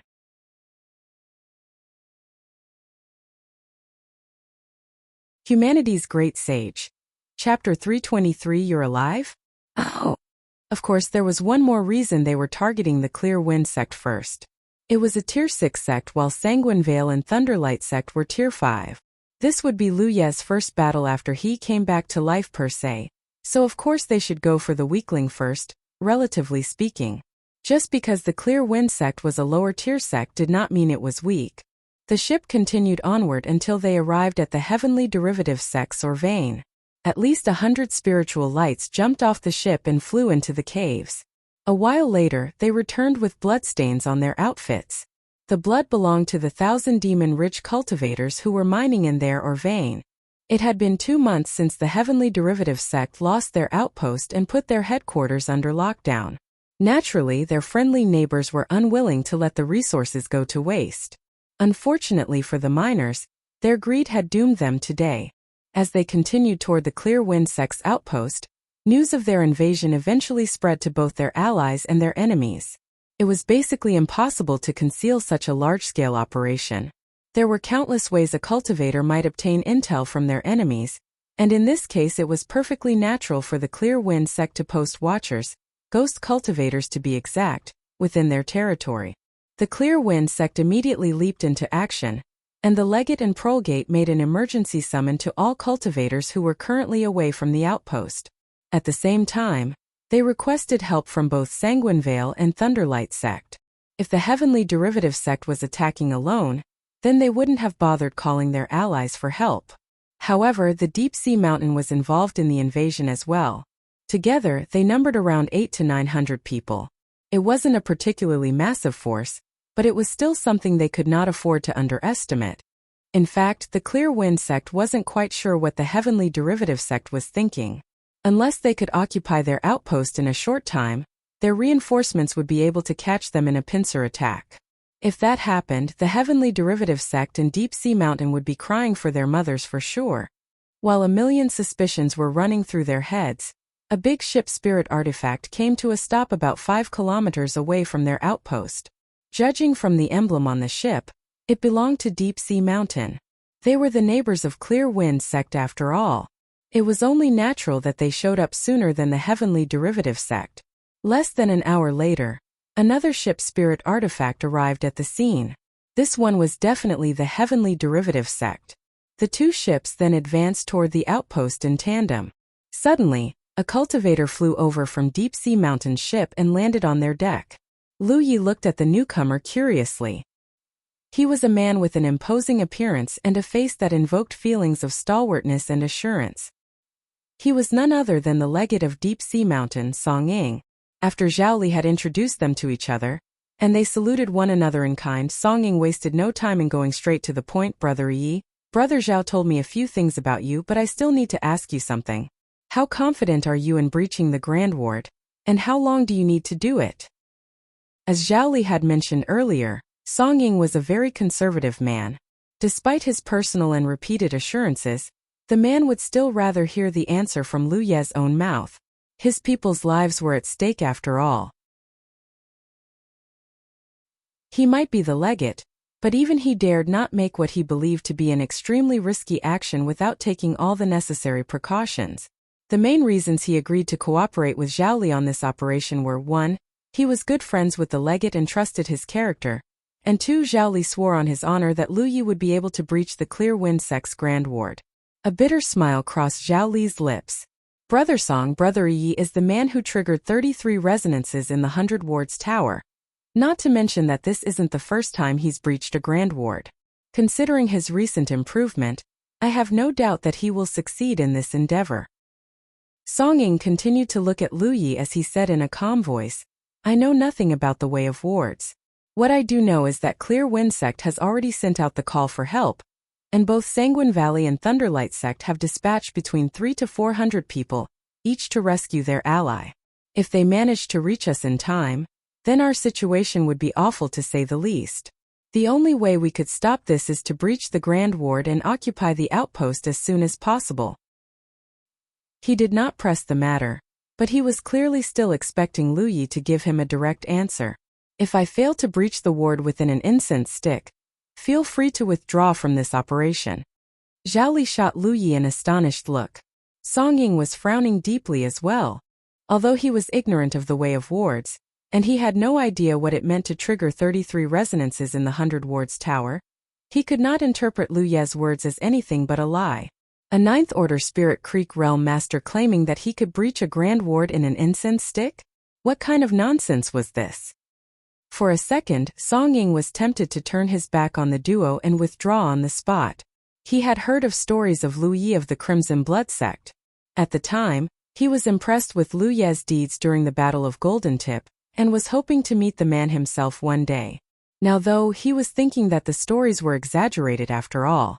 It was one thing to be arrogant, and another to be blindly arrogant. A few seconds later, Song Ying answered, I look forward to it. An incense stick wasn't a long time.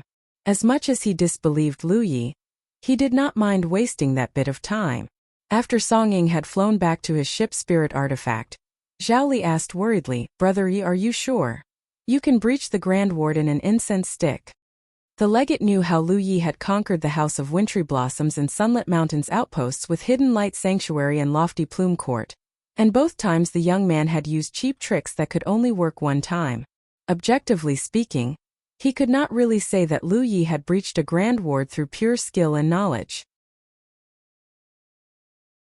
He knew that Lu Ye's attainment had improved by an unimaginable degree after conquering the 100 Wards Tower, but he still could not imagine the young man breaching a Grand Ward in just an incense stick.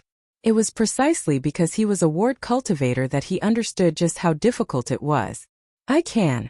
Lu Yi replied firmly and without any hesitation. It didn't take long to cross 5 kilometers of distance. After the 2 ship spirit artifacts had landed on the ground, the cultivators marched out into the open and glared at the enemies standing behind the screen of spiritual power. This was especially true for the cultivators of the Heavenly Derivative sect. 2 months ago they had glared at one another in the exact same way. It was just that their positions were reversed now. Although the enemy was right in front of their doorsteps, the cultivators of Clear Wind sect weren't worried for their safety. It was because they knew that it was unrealistic for the Heavenly Derivative sect and the Clear Wind sect to bring down their Grand Ward in a short time. Their reinforcements were already on their way. Once they arrived, their positions would be reversed immediately. Their confidence lasted until Lu Yi stepped into their view. The legate of the Clear Wind sect was so stunned by this that he looked Lu Yi up and down a couple of times and even rubbed his eyes before exclaiming in disbelief, "You're alive." The man clearly recognized Lu Yi.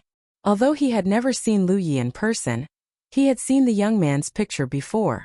It was because Lu Yi was labeled as a key monitoring target by Thousand Demon Ridge after the House of Wintry Blossoms and Sunlit Mountain were conquered. Naturally, a lot of people had checked out his information and his picture.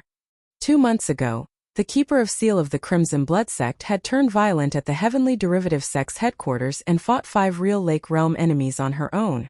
The Great Elder of the Heavenly Derivative sect was even injured during that battle. Not satisfied with just that, she entered the Spirit Creek battlefield and killed dozens of Thousand Demon Ridge cultivators before the judgment of the heavens finally drove her away. The sect master of the Crimson Blood sect himself had gone to Leizhou to wreak some havoc.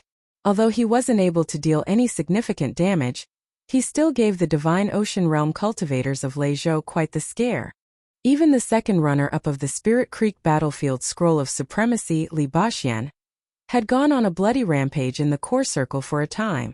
The reason they had done this was because their disciple Lu Yi had been poisoned to death by a Thousand Demon Ridge spy in the Heavenly Derivative sect outpost. This had been confirmed by both cultivation factions. Thousand Demon Ridge had even held a short celebration when they confirmed that Lu Yi was dead. The thorn in their side was finally gone, and they no longer had to worry about their outposts being breached any longer. That was then, this was now. The young man who should have been dead 2 months ago wasn't just alive and healthy, he was standing right in front of him. This is bullshit.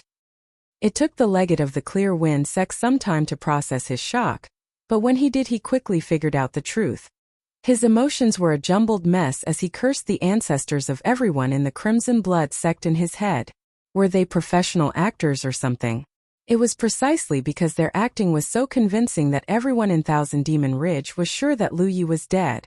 What the hell is wrong with this sect? It's one thing if it's just the disciples who were putting on an act, but no, even their Keeper of Seal and sect master had come together to deceive the entire Zhou. How can the entire sect be so treacherous and deceitful? While the legate was busy ranting inside his head, the cultivators of Heavenly Derivative sect and Deep Sea Mountain had begun moving into formation. In accordance with Lu Ye's command, the body-tempering cultivators had formed up at the forefront of a certain section of the Grand Ward, followed by the combat cultivators, the ghost cultivators, the spell cultivators and finally a dozen or so medicine cultivators.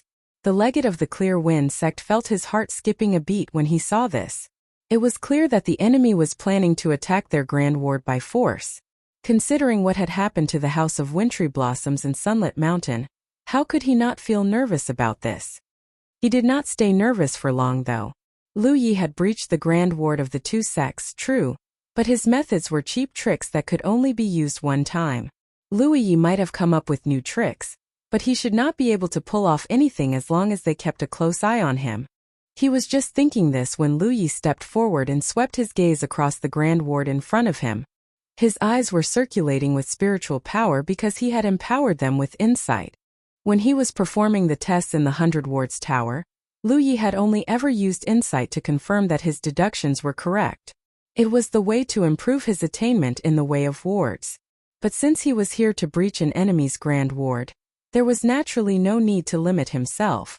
A short period of observation later, Lu Yi fired a blast of spiritual power at a certain spot on the Grand Ward. A heavenly derivative sect disciple holding a pitch-black ward flag immediately ran forward and stood at that exact position. The ward flag in the disciple's hands was none other than the reward Lu Yi had received. It had taken Lu Yi over 4 hours to breach the Grand Ward on the 33rd floor of the 100 Wards Tower, but that was because he had to do everything by himself. That was not the case here. The one thing the heavenly derivative sect did not lack was ward cultivators, so he saw no reason not to let them assist him with the task. It would be much easier for him to breach the Grand Ward this way, not to mention that he wasn't aiming to bring down the whole thing. That was why Lu Yi had asked Zhao Li to select 31 ward cultivators before giving them a ward flag each. The last ward flag was held by himself as a matter of course. Lu Yi continued firing blasts of spiritual power to direct the ward cultivators holding his ward flags into position. A moment later, all 31 of them were in place. By now, the legate of the Clear Wind sect had realized that his wishful thinking was just that, wishful thinking. He immediately squashed his optimism like trash, brought out the control gem of the Grand Ward, and cranked up the ward to maximum power. He knew nothing about the way of wards just like Song Ying, but it did not take a genius to see that Lu Yi of the Crimson Blood sect had come prepared.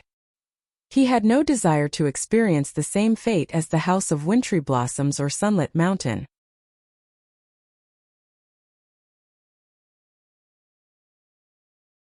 Humanity's Great Sage, Chapter 324, Breaching the Clear Wind Sect. Now that everything was in place, Lu Yi arrived at the final spot and gave his ward flag a small wave. Then, he began pouring his spiritual power into it. The other 31 ward flags immediately resonated with it. The ward cultivators holding them began doing their thing as well. All 32 ward flags were pressed strongly against the Grand Ward. When the work officially began, the pitch-black ward flags began sinking into the screen of light at a visible rate. Lu Yi raised his eyebrows at this. The ward flags he had obtained from the 100 Wards Tower were even better than he had imagined. Zhao Li and Song Ying immediately perked up at this. Zhao Li himself was a ward cultivator, so he knew roughly what was going on as a matter of course. Song Ying was not a ward cultivator, but even he could tell that things were progressing smoothly. As for the legate of the Clear Wind sect, he was panicking. He had never witnessed such a bizarre method in his life. Since he was holding the control gem, he could clearly sense something foreign merging into the Grand Ward.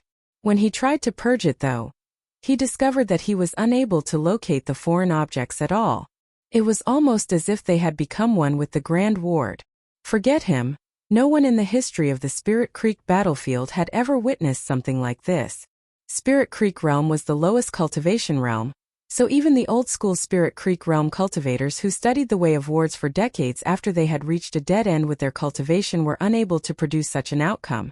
They might be able to breach some smaller-scale wards, but there was no chance they would be able to threaten a giant like a Grand Ward. When the 32 ward flags had sunk into the Grand Ward, Lu Yi, the holder of the main ward flag, immediately sensed the flow of its spiritual power. It was almost like he had dipped his hand into a flowing river. What he needed to do next was simple. He was going to use the 32 ward flags to halt the flow of spiritual power between two nodes and open a hole in the middle of the Grand Ward. From the start, Lu Ye's plan wasn't to bring down the whole ward. Even if he had single-handedly breached a Grand Ward before, and he now had 31 ward cultivators to help him, it was still going to take a lot of time. Moreover, the Grand Ward in the 100 Wards Tower had not been controlled by anyone. This was a different situation. He had used a similar method when breaching the Grand Ward of Sunlit Mountain's outpost, but at the time he did not have the skill to tear a hole in the Grand Ward and hold it in place. His plan had been to rush in with Zhu Jia and 10 body tempering cultivators, and snatch the control gem before the enemy could kill them all. The method would only work if the outpost happened to be undermanned. If Sunlit Mountain had 30 or 20 more defenders at the time, he would have called off the operation instead. If he were to compare the flowing spiritual power of the Grand Ward to a river, then what he was doing was akin to building a pair of dams at a section of the river, effectively turning the flowing stream into still water. After that, all he needed to do was to shatter the isolated area. The ward flag buzzed as Lu Yi poured his spiritual power into the Grand Ward. The other 31 ward cultivators picked up the feedback from their ward flags and responded accordingly. The Clear Wind Sect's legate blanched instantly as he could sense something odd happening to their Grand Ward. Although he tried manipulating the control gem in an attempt to stop whatever Lu Yi was doing, it was no use. Lu Yi was able to respond to each and every variation without fail. The flow of spiritual power in the isolated area slowed at a visible rate.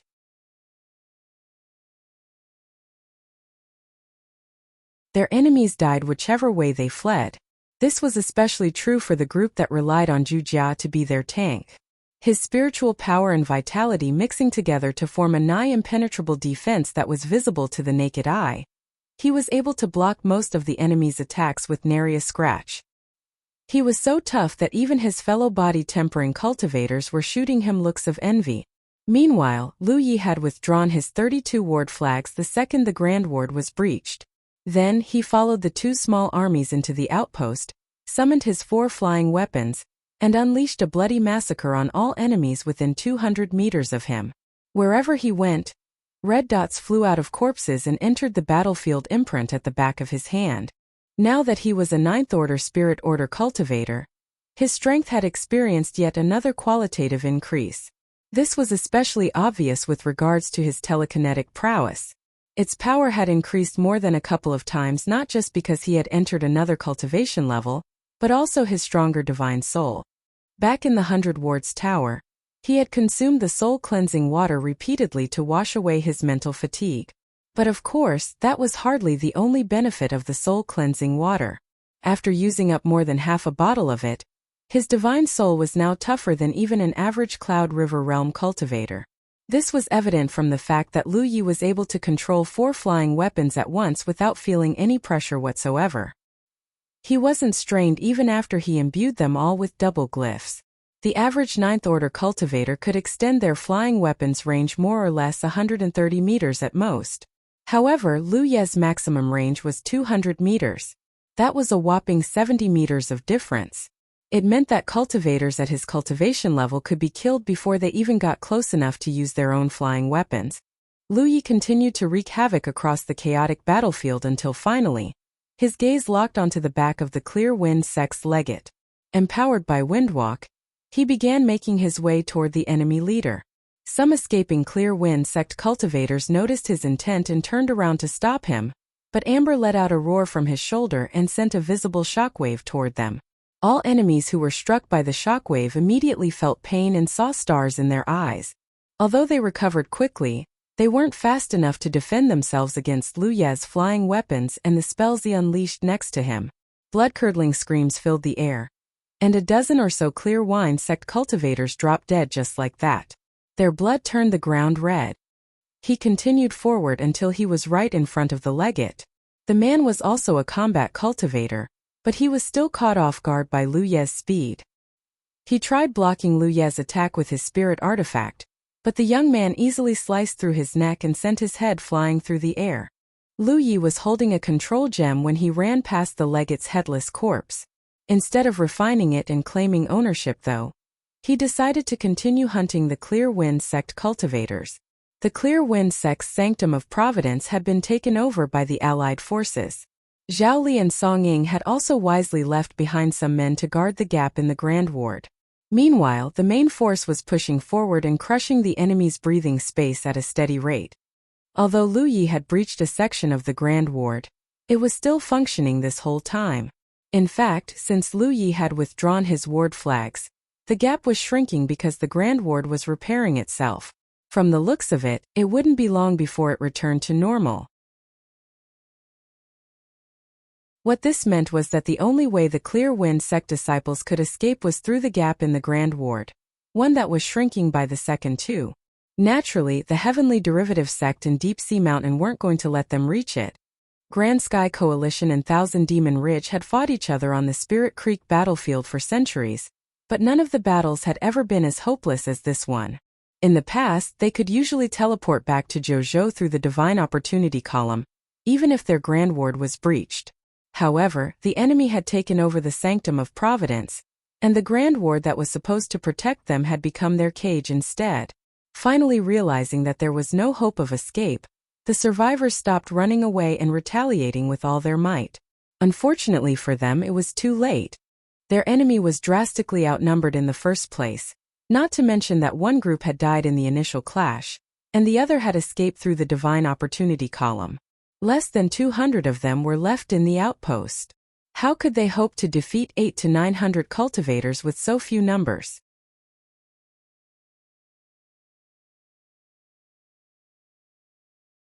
Humanity's Great Sage. Chapter 325. Nightmarish News. Although their side held the overwhelming advantage, neither the Heavenly Derivative Sect nor the Deep Sea Mountain showed signs of overeagerness. They continued to maintain their formation and stuck to the plan. No one wanted something unexpected to happen right before they plucked the fruits of victory. They would still win, but it would almost certainly cost unnecessary lives.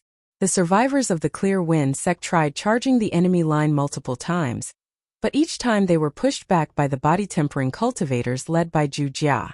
Moreover, they always lost someone when attacking or withdrawing from the enemy lines. In all this, Lu Yi was the one who had the highest kill count, with an attack range of 200 meters and glyphs that massively boosted his offensive power. A single flying weapon could usually kill multiple enemies in one revolution. Considering the fact that there were all 4 of his flying weapons ran out of power when the battle had reached the end. An incense stick later, when the last Clear Wind Sect cultivator had collapsed on the ground, the sky shook from the cheers of the Allied forces. They had never experienced such an exhilarating victory in their lives. Not only did they occupy an enemy sect's outpost, they had almost annihilated their cultivators as well. This battle was destined to be remembered in the history books as one of the greatest sieges of the Spirit Creek battlefield. There wasn't a single Heavenly Derivative Sect cultivator on the battlefield who wasn't flushed with pure joy. For 2 months they had stewed in anger, and today they were finally able to vent it in the best way possible. One would think that they were celebrating a new year from the way they were cheering and flailing their limbs in joy. At that moment, they felt like they could do anything. This was just the beginning of their conquest though. Zhao Li barked out a shout. You have 1 incense stick to sweep through the battlefield. Get moving now. The Clear Wind Sect was but the first stop in his and Lu Ye's plan. There were still 2 more stops before their operation was officially over. The reason this battle had gone as smoothly as it had was because the Clear Wind Sect had let down their guard too much. However, the other 2 sects must know what happened and be prepared for them. They might not be able to achieve such a crushing victory again. The Allied forces immediately leaped into action. An incense stick was hardly a long time. They were going to miss out on that precious loot if they did not work as quickly as possible. Lu Yi finally began refining the control gem as well. Last time, he had been forced to destroy the control gems to bring down the Grand Wards of the House of Wintry Blossoms and Sunlit Mountain. However, the situation wasn't the same as back then. Clear Wind Sect's Grand Ward was perfectly functional, so he only needed to refine the control gem, shut it down, and dig out the ward keystones to claim total ownership over it. A full set of Grand Wards was worth a lot of contribution points in the Vault of Providence after all. While this was going on, Zhao Li and Song Ying traveled to the Sanctum of Providence together to plunder the Clear Wind Sect's Divine Opportunity Column. The former claimed 70% of the blessings, and the latter only 30%. That said, a portion of that 70% belonged to Lu Yi. Before they had set out, Lu Yi had told Bai Qian that he was going to take back what the Heavenly Derivative Sect had lost. Naturally, now was the time to fulfill his promise. They had discussed the distribution of loot before this, and it was agreed that the Clear Wind Sect's Grand Ward would go to him. Lu Yi had no use for the Grand Ward, but he could sell it to the Heavenly Derivative Sect or the Vault of Providence for rewards. The former would give him a ton of cultivation resources for his troubles, while the latter would give him contribution points. Either exchange was more than acceptable. A short while later, Lu Yi successfully refined the control gem and shut down the Grand Ward.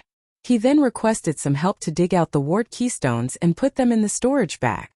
While everyone was busy robbing the Clear Wind Sect's outpost, news of its occupation was swiftly spreading throughout Thousand Demon Ridge and Grand Sky Coalition. Rumors claimed that Lu Yi of the Crimson Blood Sect wasn't dead at all, and he was the main reason the Clear Wind Sect's outpost was occupied. According to the disciples who managed to escape back to Zhou before their Sanctum of Providence was taken, Lu Yi had put a huge gap in their Grand Ward in just dozens of breaths. Then, the well-prepared disciples of the Heavenly Derivative Sect in Deep Sea Mountain rushed through the gap and started slaughtering them. Since they had been caught with their pants down, they were unable to put up any effective resistance. Their cultivators had dropped left and right like flies. In this battle, the Allied forces were able to occupy the Clear Wind Sect's outpost and massacre over 400 Spirit Creek Realm cultivators. There were so many deaths that it was almost enough to cause a total rupture of their talent succession in the inner circle. Naturally, the news stunned all of Zhou. What stunned them wasn't Lu Yi's return to life, but his ward-breaching skills. If the young man had used the cheap tricks he used when he conquered the outposts of House of Wintry Blossoms and Sunlit Mountain, which could be easily adapted to, then his current method was easily 10 times better. The young man had, via his own power and skill, breached a Grand Ward the proper way. In other words, it was no longer possible to defend against his methods. Whoever this bastard targeted was going to lose their Grand Ward, meaning that every Thousand Demon Ridge outpost in the Spirit Creek battlefield was in grave danger. To say that the sects were nervous would be an understatement. 2 months ago, all signs had indicated that Lu Yi was killed by the poison. They had cheered and celebrated his passing all across Zhou. It was just a lie though. Not only was the young man alive and perfectly healthy, his attainment in the way of wards had grown by an unimaginable degree during his 2-month stay in the Heavenly Derivative Sect. Countless ward cultivators skilled in the way of wards cried, "Impossible," when they heard of this news. They had never heard of a Spirit Creek Realm cultivator talented enough to breach a Grand Ward in just dozens of breaths, much less witnessed it with their own eyes. If Grand Wards were so easy to breach, they would have done so ages ago. And yet Lu Yi had done the impossible.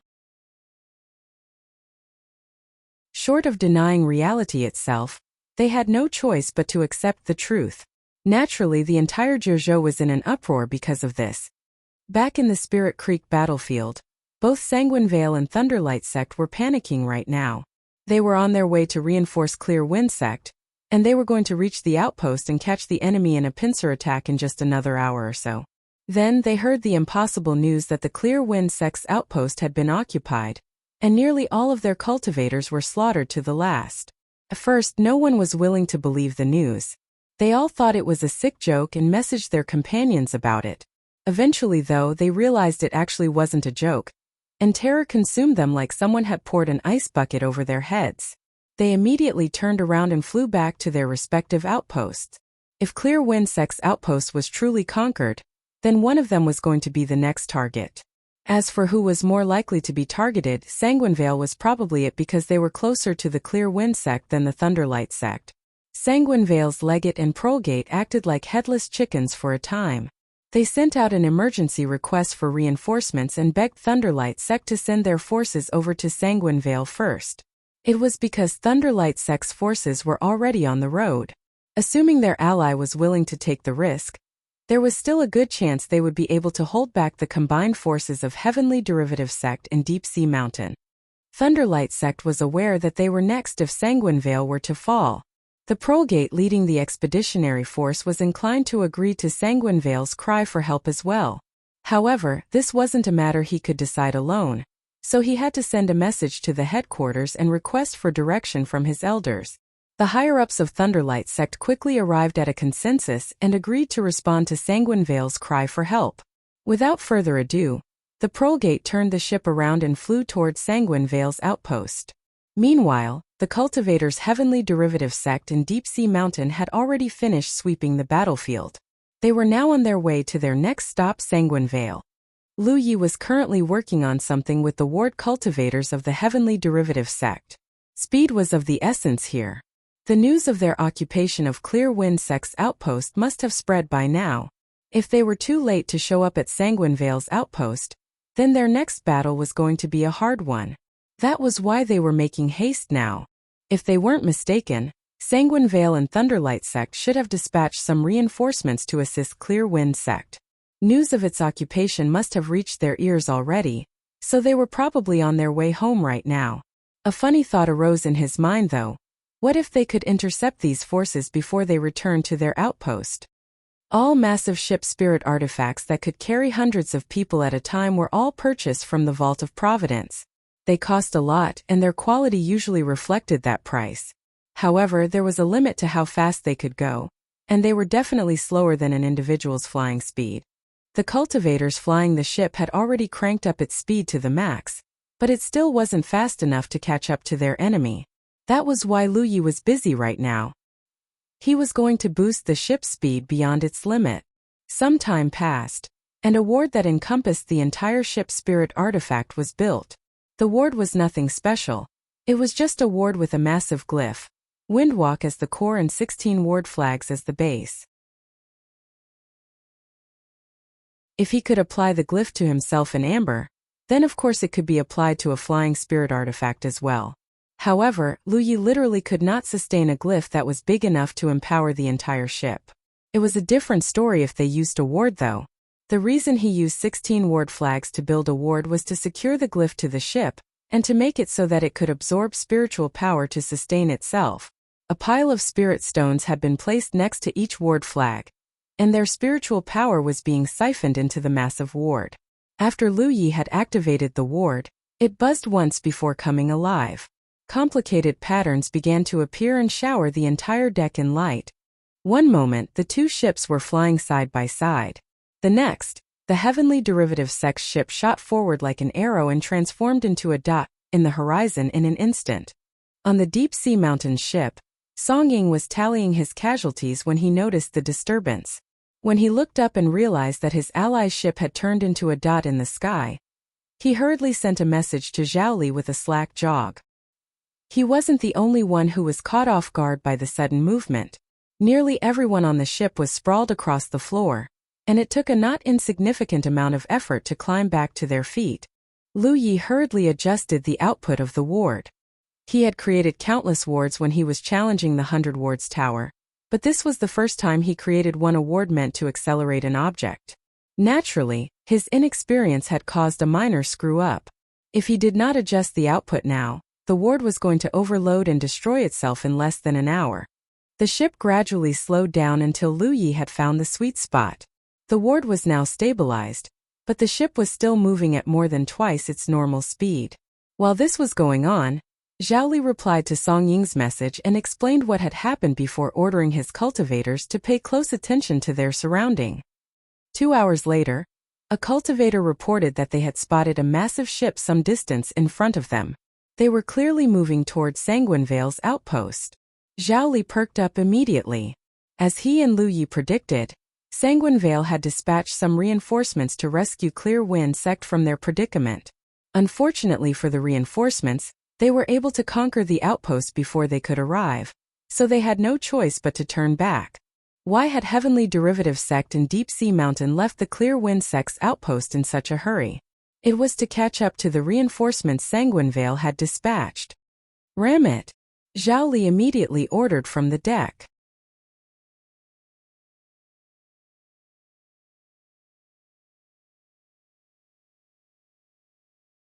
Another series of shrieks and groans later, the enemy's ship rolled forward for a bit before falling toward the ground at an odd angle. Blood-curdling screams rang out from the enemy ship. The next moment, countless cultivators flew out of the ship and attempted to catch themselves with their flying spirit artifacts. Some succeeded, but lacked the cultivation level and/or spiritual power control to fly yet. They were unable to control their flight despite their best efforts. There were over 300 cultivators on Thunderlight Sect's ship, but only 100 or so managed to fly out after the ship was sent flying. Not only that, every single one of them were escaping in the direction of Sanguine Vale's outpost. On the other hand, Heavenly Derivative Sect's ship had shaken like an earthquake for a bit, but it showed no signs of failing. The heavenly derivative sect cultivators immediately flew out of their ship and chased after the Thunderlight sect cultivators, but they were still a tad slower than Lu Yi. He was the first to move and the fastest of them all. Naturally, he would be at the forefront. Most cultivators avoided aerial combat until they had switched to a heaven-grade cultivation technique, because their spiritual power control wasn't good enough to fly their flying spirit artifact and fight at the same time. It was basically an accident waiting to happen, and why cultivators were much weaker fighting on their flying spirit artifacts than on the ground. However, Lu Yi did not have this problem. He could control 4 flying weapons at the same time with mental strength to spare, so of course he could fight while riding his flying spirit artifact as well. Windwalk allowed him to catch up with the escaping Thunderlight sect cultivators with ease. Once he was within range, he immediately unleashed his 4 flying weapons and started slaughtering the enemy like helpless lambs. That wasn't all. A dozen or so breaths later, he outstripped the farthest Thunderlight sect cultivator and turned around, effectively blocking their way to Sanguine Vale's outpost. Now there truly was no escape. Not in this direction at least. Boom! It was only now the Thunderlight sect's ship finally hit the ground with a boom. Right after that, an enormous explosion shattered the ship and washed over everything within dozens of meters. Vague sounds of screaming could be heard from the remnants of the ship. 100 Thunderlight sect cultivators had escaped the ship's spirit artifact before it crashed. So, where were the other 200? They were inside the ship, of course. These people hadn't escaped not because they didn't want to, but because they lacked the power to do so. It was most gruesome to perish in a ship crash like this one. But a fall from a couple hundred meters high was hardly better. In that sense, that one ram had killed 200 Thunderlight sect cultivators in one go. As for the survivors, the prolgate of the Thunderlight sect shouted in anger, "Let's attack him together and kill him." After witnessing Lu Ye's flight speed and killing abilities, he knew that none of them were going to escape unless they took out Lu Yi. The cultivators of the heavenly derivative sect might not be able to catch up to them, but this Lu Yi of the Crimson Blood sect had speed in spades. The only way they were going to shake him off was to kill him. The response he got was a red fireball to the face. If this battle had taken place on the ground, Lu Yi would never have engaged them even if his cultivation level was higher. It would be no different from committing suicide. However, it was a very different story in the air, especially since no one here had cultivated a heaven-grade cultivation technique yet.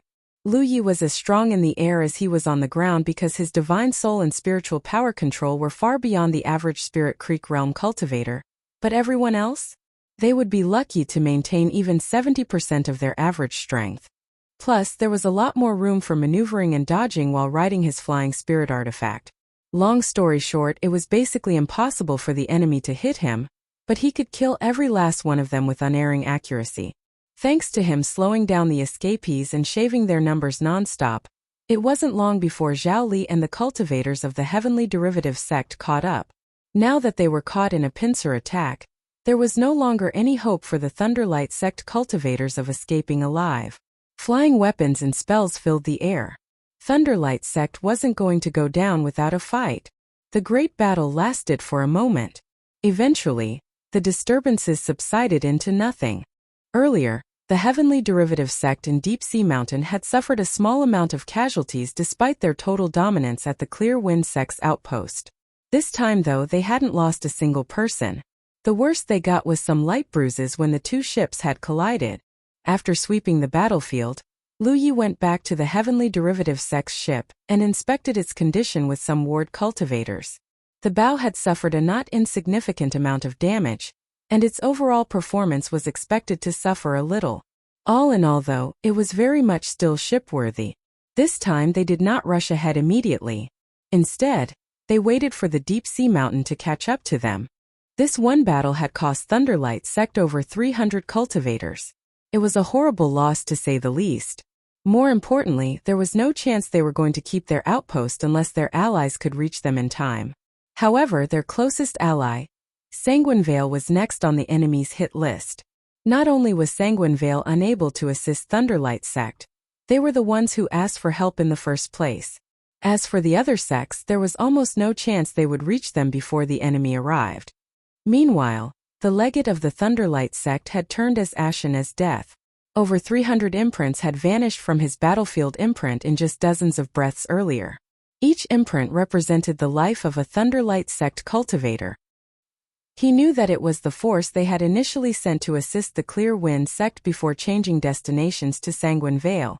He did not know what had happened to them, as not a single person was able to send a message before they died. Despite his overwhelming sorrow, the legate managed to stay calm and messaged Sanguine Vale about the situation. To say that the legate of Sanguine Vale was stupefied would be an understatement. They were waiting for Thunderlight sect's reinforcements to arrive, so they could fight against the Heavenly Derivative sect in Deep Sea Mountain together. But now their legate told them that they were all dead. The Clear Wind sect was gone. The reinforcements from Thunderlight sect were dead as well. This meant that they would have to fight alone. The pressure on his shoulders immediately felt as heavy as a mountain. Despite the Clear Wind sect's fate and knowing that it was unlikely they would be able to hold the outpost with their own power, Sanguine Vale wasn't ready to give up without a fight. The reason Clear Wind sect had been crushed without any resistance was because they were caught completely off guard while they were defenseless. They, on the other hand, were ready for the enemy. Even if their numbers were drastically inferior to the enemy's, they should be able to utilize their geographical advantage and put up a good fight. And so Sanguine Vale hastened to prepare for war while trading countless messages with their headquarters. A long time later, Deep Sea Mountain's ship finally met up with the Heavenly Derivative sects. They then took off toward Sanguine Vale's outpost once more. Both sects had suffered a small amount of casualties during the occupation of Clear Wind sect's outpost, less than 40 people to be exact. It wasn't enough to impact their overall strength. As expected, Sanguine Vale was fully prepared when the two sects arrived at their doorsteps. They were using the same formation as the one the Heavenly Derivative sect in Deep Sea Mountain had used to conquer Clear Wind sect earlier. Body tempering cultivators at the forefront, combat cultivators and ghost cultivators at the middle, and spell cultivators and medicine cultivators at the back. The cultivators of the Heavenly Derivative sect in Deep Sea Mountain leisurely disembarked their ships. Thanks to their numbers advantage and the two massive victories they had accrued earlier, both sects were on top of the world right now. While eyeing the enemies like a predator would to a prey, they shot verbal threat after verbal threat and made throat-slitting gestures at them. On the other side of the Grand Ward, Sanguine Vale looked nervous despite being fully prepared and determined to fight the enemy to the death. The battle hadn't begun yet, but both sides were already swearing at each other at the top of their lungs. The amount of fuck yous in the dialogue was high to say the least.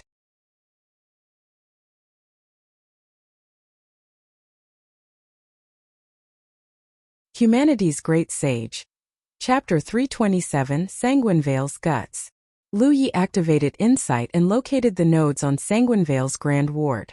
Then, he cooperated with the ward cultivators of the Heavenly Derivative sect to bring it down just like before. While this was going on, Zhao Li and Song Ying were arranging their forces into formations as well. Although the legate holding the control gem had already heard of Lu Ye's ward breaching skills, it was one thing to hear about it and another thing to witness it with his own two eyes. His despair was almost palpable. No matter how he manipulated the Grand Ward with the control gem, he could barely slow Lu Yi from breaching the ward. Just as the rumors had claimed, the flow of spiritual power on one section of the Grand Ward came to a complete halt in just dozens of breaths, and it shattered like glass after it was attacked by the two sections. As if on cue, the swearings immediately transformed into an exchange of spells and flying weapons. Colorful light instantly filled the air. Blood-curdling screams filled the air. But the legate of Sanguine Vale commanding the battle from the backlands quickly realized that something was amiss. His body-tempering cultivators were dying much faster than they should be. The body-tempering cultivators were the one thing that was keeping his people alive. If too many of them were dead, then their defense line would collapse for sure. He realized the problem after observing the battle for a moment. Lu Yi of the Crimson Blood sect was the one killing his body-tempering cultivators. In fact, nearly half of them had died by his hands. His 4 flying weapons sailed through the air like birds. Any body-tempering cultivator he set his mind to killing were simply incapable of withstanding his attacks. Sanguine Vale had spent much energy and resources to raise these body-tempering cultivators, and yet the man's flying weapons had pierced through them as if they were made of paper. It had only been 10 breaths since the battle began, and they had already lost half of their body-tempering cultivators. As a result, casualties on their side were skyrocketing like crazy, and the situation only grew worse as time went on. While the Heavenly Derivative Sect and Deep Sea Mountain were losing body-tempering cultivators as well, their defense line remained tight-knit from the start until the end. This was especially true for the body-tempering cultivator standing at the center of the formation. The legate thought they had gotten the body-tempering cultivator when the defensive spirit artifact he was holding had exploded into a million pieces, but he didn't so much as flinch when a dozen attacks struck him all over. Whoever the huge man was, his vitality was ridiculously powerful, and his body was tougher than the average defensive spirit artifact. The legate of Sanguine Vale realized then that the situation was bad, and that he had underestimated his opponents. They could not escape though. If they did, they would only be opening themselves up for the enemy to kill them all. Not all hope was lost, however. The legate hurriedly sent a message through his battlefield imprint. The next moment, 5 figures abruptly appeared in the Sanctum of Providence and rushed toward the battlefield without pause. The group of 5 was made of men, women, the young and the old. They were clearly not Spirit Creek Realm cultivators either. They were either Cloud River Realm and Real Lake Realm cultivators. Shui Yuan had entered the Spirit Creek battlefield twice to take revenge for Lu Yi. Naturally, Sanguine Vale did not lack people who carried the same courage and determination.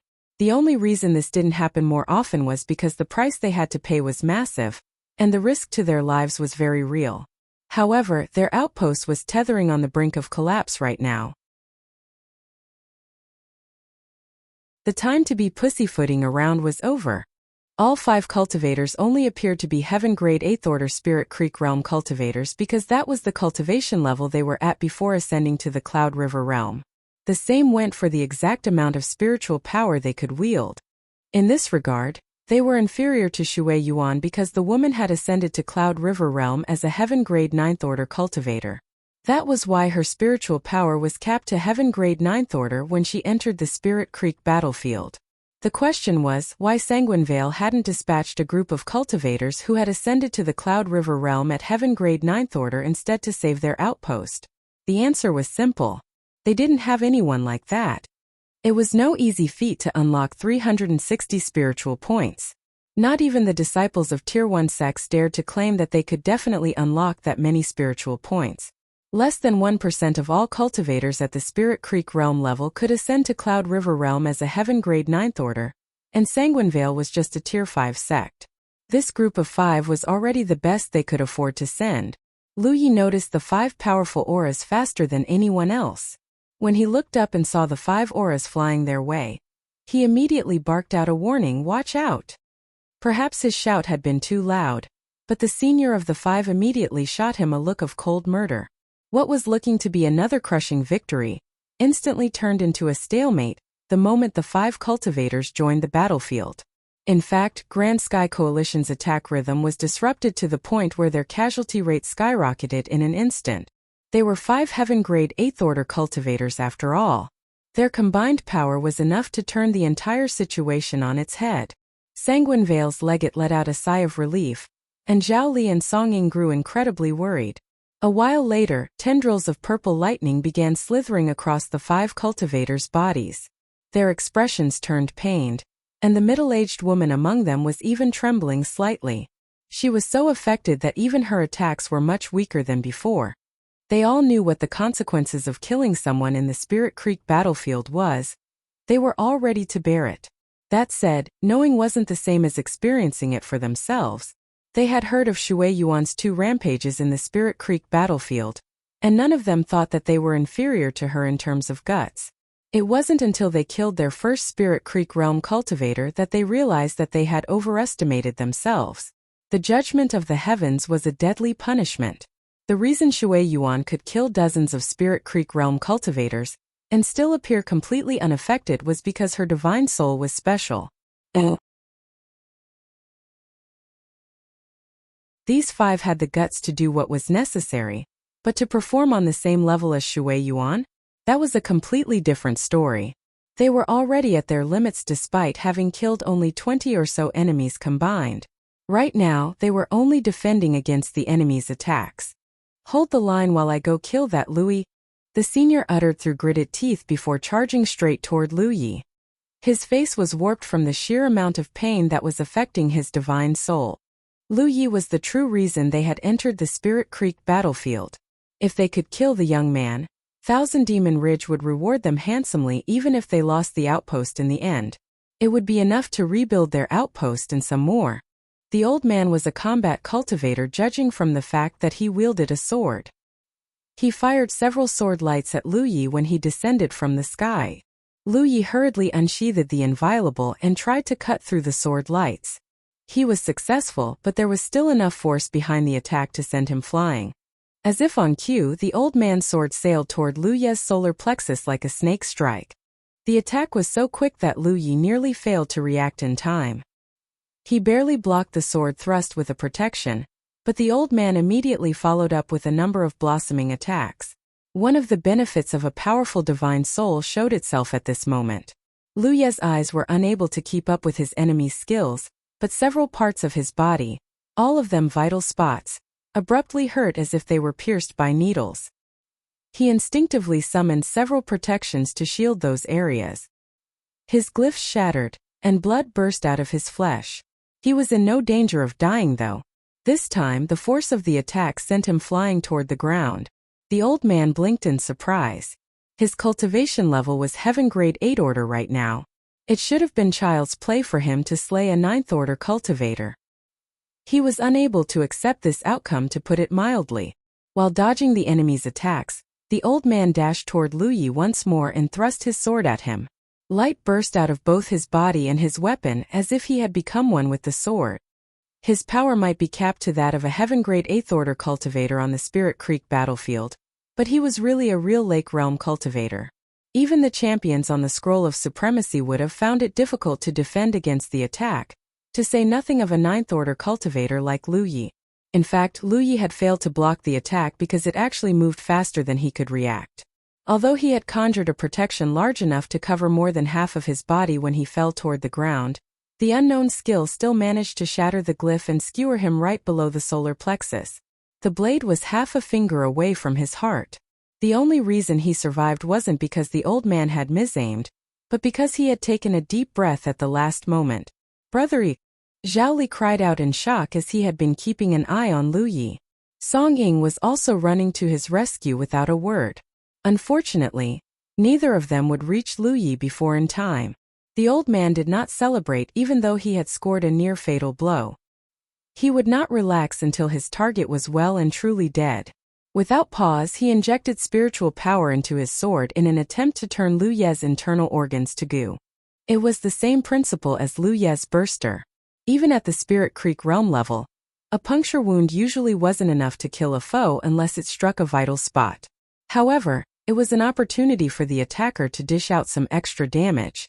Terrible pain assaulted Luyi's brain as the flesh around the wound wriggled. Without hesitation, he filled the inviolable with fiery red spiritual power and swung it straight at the old man. There was so much energy that it looked as if the saber had burst into flames, and a red halo could be seen from a certain angle. Realizing that he would not be able to execute Luyi without dying himself, the old man frowned and gave up his original plan. He pulled his sword out of the young man's body, drawing a shower of blood in the process, and crossed his sword in front of himself. There was a metallic clang and a shower of sparks as the blades clashed. The inviolable flashed once and the double glyph, gravity well he had engraved to the weapon came alive. The old man's confident expression abruptly turned into shock. He felt the young man's blade to be impossibly heavy. It was as if he wasn't blocking a saber, but a small hill. Caught off guard, the old man nearly lost his grip over his sword. Still, he was able to hang on to it not just because he was stronger, but also because he was a combat cultivator. He was able to channel his spiritual power into the weapon and steady his grip. Both the old man and Luyi were still falling toward the ground as he endured the tremendous pressure. Their faces were just inches away from each other as they held their swords locked together. The old man remained calm as he watched Luyi coldly. He had to admit that the young man's decision-making and performance were almost flawless even from a real Lake Realm champion's point of view. Unfortunately, a power gap was a power gap. He could struggle all he wanted, but he was still going to die when all was said and done. Then what felt like a sun turned his world into pure white.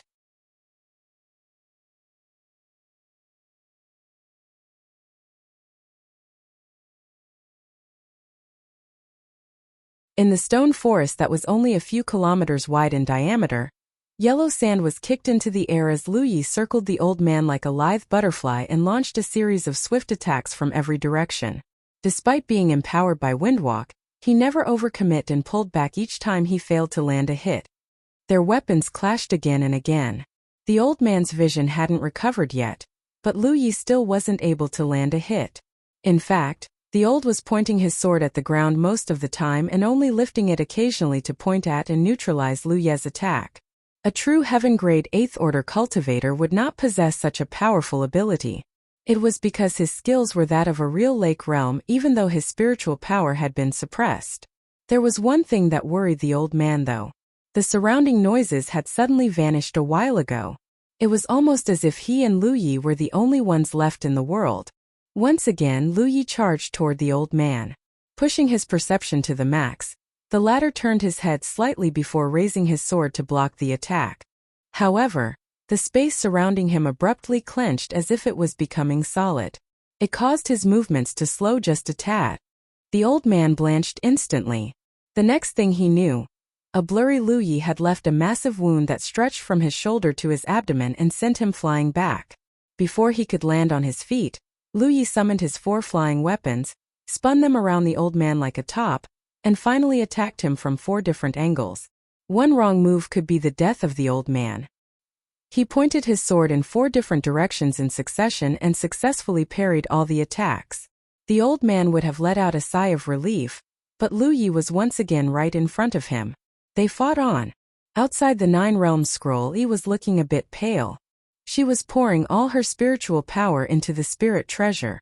When Lu Yi had fought against Yuan Guang, she was only strong enough to keep the 9 Realm scroll running. This was after Lady Yun had sealed 90% of its power too.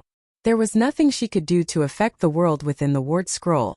That was no longer the case. She now had enough strength to use some of its power. The sudden clenching of space that slowed the old man and allowed Lu Yi to score a massive hit was her handiwork.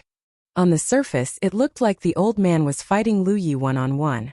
In reality, it was a 2-on-1 where Yi tripped his feet so to speak every so often. Yi's help was absolutely pivotal in this fight.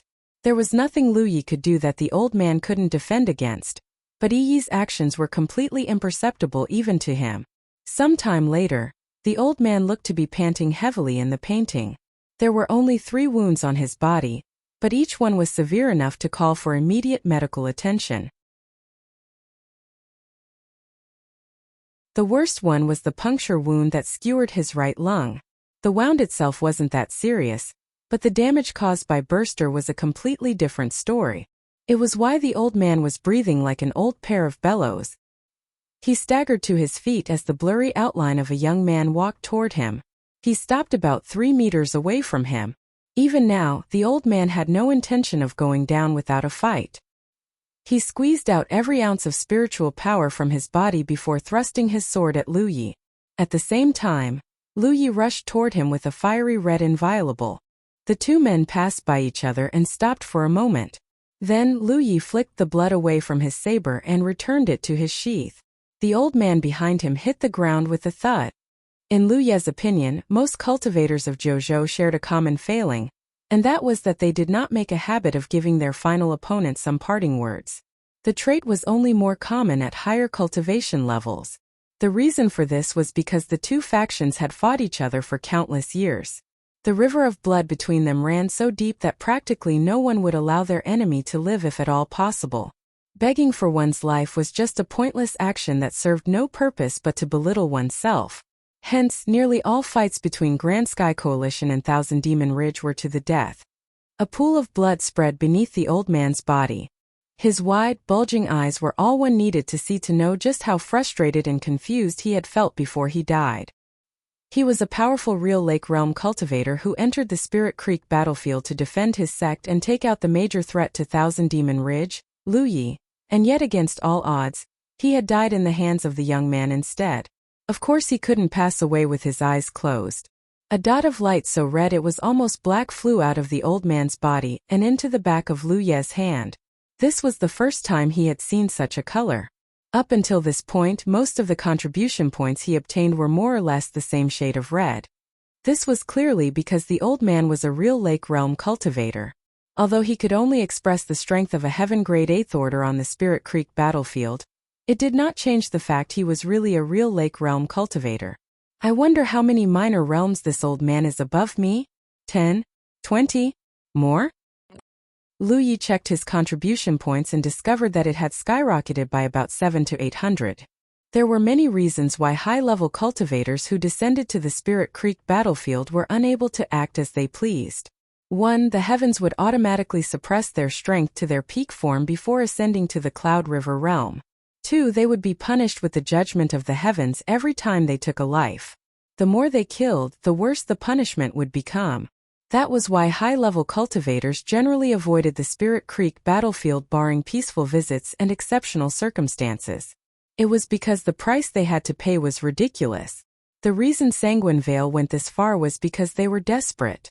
Their outpost had been moments away from being occupied, and their allies were unable to show up in time. As a result, they had no choice but to deploy their high-level cultivators. However, the strongest of them all, the old man, had succumbed to Lu Yi and he. Sure, they had only succeeded thanks to the 9-realm scroll, but Sanguine Vale was still going to be the laughingstock of the year when the news was spread. In the 9-realm scroll, Lu Yi hurriedly bandaged his wounds and put the old man's sword into his storage bag. He would have liked to loot the old man's storage bag, but he couldn't spot one no matter where he looked. It was probably because the old man did not need a storage bag to store his items, just like the sect master and Sister Shui Yuan. The high-level cultivators had their own methods of storing items, so to speak. With that done, he grabbed the old man's bloody corpse and waited. His vision distorted, and he was back at the outpost once more. Lu Yi looked around him for a moment. The battle was still raging all across the battlefield. Sanguine Vale had sustained a not insignificant amount of casualties at the beginning of the battle. If things had continued normally, the outpost would have fallen by now. But the high-level cultivators of Sanguine Vale intervened at a critical moment and just barely stabilized the situation. However, the situation took a turn for the worse for Sanguine Vale once more while Lu Yi and the old man were battling each other to the death. It was because the 4 champions did not dare to kill any more enemies for fear of crippling themselves. The only thing they could do now was to defend passively against the invaders. Neither the Heavenly Derivative Sect nor Deep Sea Mountain were idiots. They noticed this and quickly grew comfortable enough going all out once more. The 4 champions were frustrated with this turn of events, but they remained patient. They were waiting for their leader, the old man, to kill Lu Yi and rejoin them. If he succeeded, then this would be a victory for them even if the outpost was ultimately lost. Unfortunately for them, that outcome would never come true. A pair of fiery wings expanded behind Lu Yi as he took to the skies. Then, he flew to the front lines and dropped the body on the ground. The old man's tattered corpse hit the ground hard and sprayed out a massive pool of blood. The world turned silent for an instant. Then, disbelieving cries erupted from both sides of the battlefield. Third Elder. One of the champions screamed with trembling eyes as he stared at the ruined corpse in front of him. He then looked up and saw Lu Yi of the Crimson Blood Sect floating in the sky with a pair of fiery red rings behind his back. Blood stains still seeping out of fresh bandages, the man looked down on them with what looked like a world of ice behind his eyes. The Third Elder was dead. No one knew how the Third Elder had died. Countless things were happening on this chaotic battlefield, and they were all focused on the enemy in front of them. They were sure that the Third Elder would succeed in killing Lu Yi, but the exact opposite had happened instead.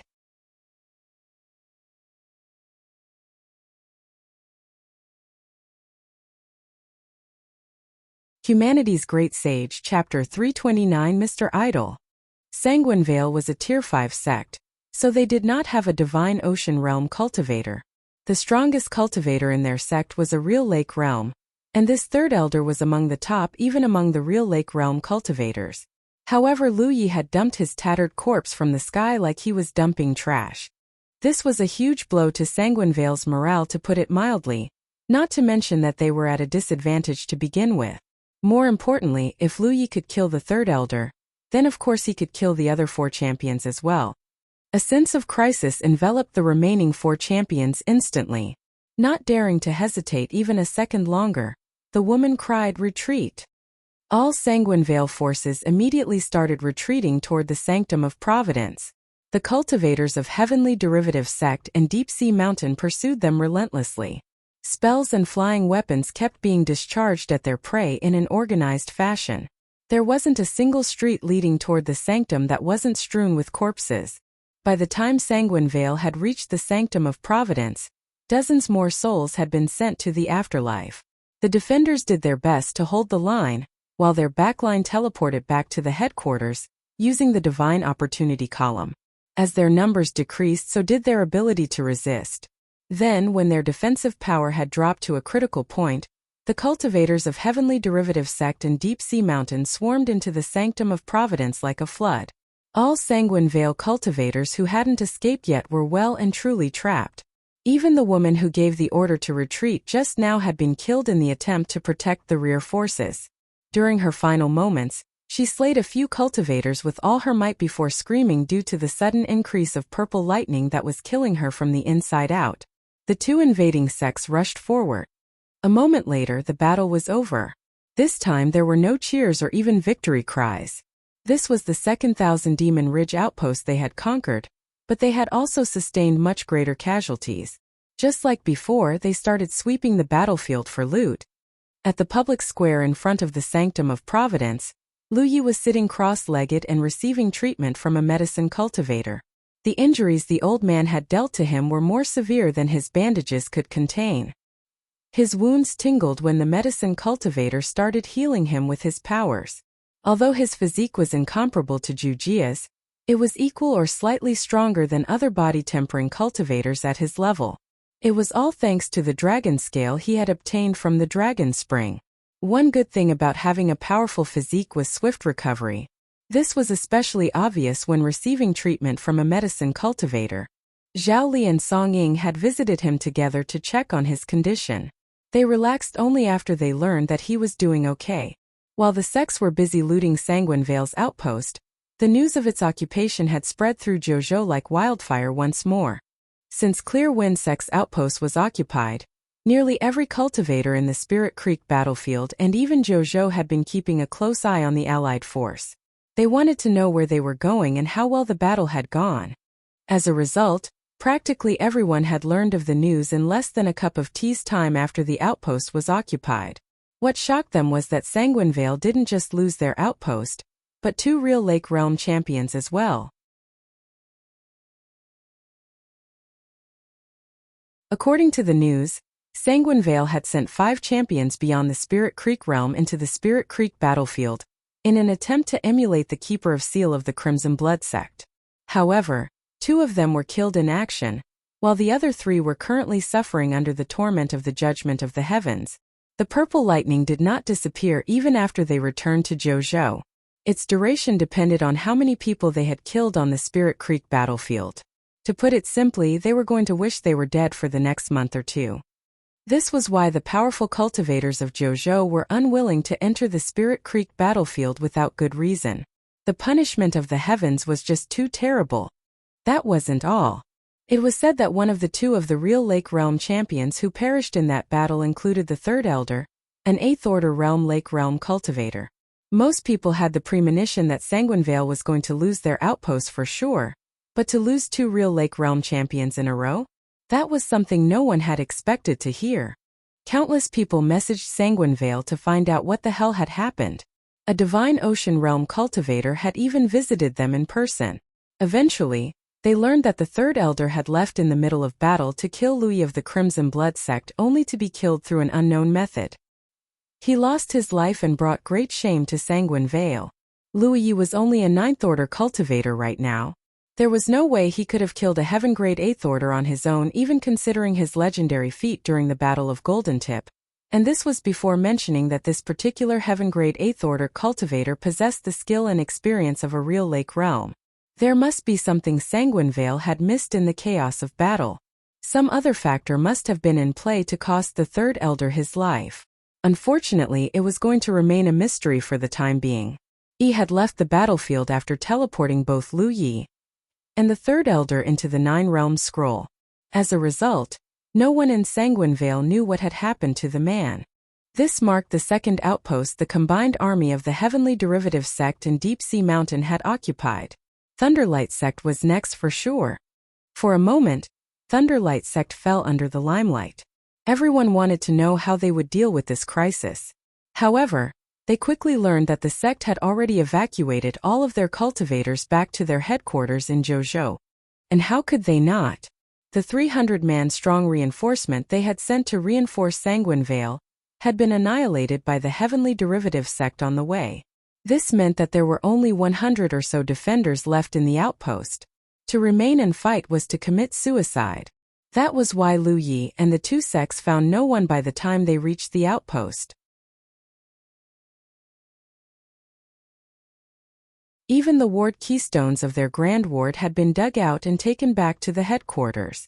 They could run, and they could remove as many valuables as possible. However, there was nothing they could do to remove the Divine Opportunity column, or the blessings it contained. Lu Yi continued to focus on recovering while Zhao Li and Song Ying happily split the blessings on the Divine Opportunity column between themselves. Since Lu Yi had returned to the living, the army of several hundred cultivators had occupied 3 outposts in a row in just 3 or 4 days. No one had ever been able to achieve what he did. He had even outdone his past self, who conquered 2 outposts with Hidden Light Sanctuary and Lofty Plume Court. With this, Lu Yi had fulfilled his promise to Bai Qian. As per their agreement with Deep Sea Mountain, the Heavenly Derivative Sect was allowed to claim 70% of all the blessings they had claimed. It was more than enough to make up for their ruined outpost and the losses they had sustained during the consecutive battles. Before this, both the Heavenly Derivative Sect and Deep Sea Mountain were often oppressed by their neighbors due to their close proximity to them. This was especially true for the Heavenly Derivative Sect, whose outpost was surrounded from 3 sides. Their disciples always felt insecure when they were leaving their outpost, and for good reason. It was a fact that they were ambushed quite often by their enemies. No longer. All 3,000 demon-rich sects had been brutalized and massacred, and it would take them at least a decade to recover their strength. It could be longer if the Heavenly Derivative Sect and Deep Sea Mountain worked together to oppress them from time to time. After they had claimed the blessings on the Divine Opportunity column, Zhao Li and Song Ying sought out the recuperating Lu Yi and asked about their future direction. A brief discussion later, they decided to withdraw to Deep Sea Mountain's outpost first. The Allied force was welcomed like heroes, and they were, when they arrived at their destination. Even before they reached the outpost, Song Ying had already messaged his disciples to prepare a grand feast for them. When nighttime arrived, nearly 1,000 cultivators were gathered at the outpost in celebration. The celebratory feast was held at the public square in the Sanctum of Providence, and tables full of food and drink were everywhere. Everyone was eating, drinking, and socializing to their heart's content. Lu Yi came to see his injuries as a blessing in disguise. Without them, his allies would have drowned him in alcohol for sure. The next day, Zhao Li and Song Ying entered Lu Ye's accommodations while the latter was still washing himself. They allowed Yi to lead them to the table and served them tea while they waited for Lu Yi to get ready. After Lu Yi had taken his seat, Zhao Li immediately asked a question that was laced with meaning. "What are your future plans, Brother Yi?"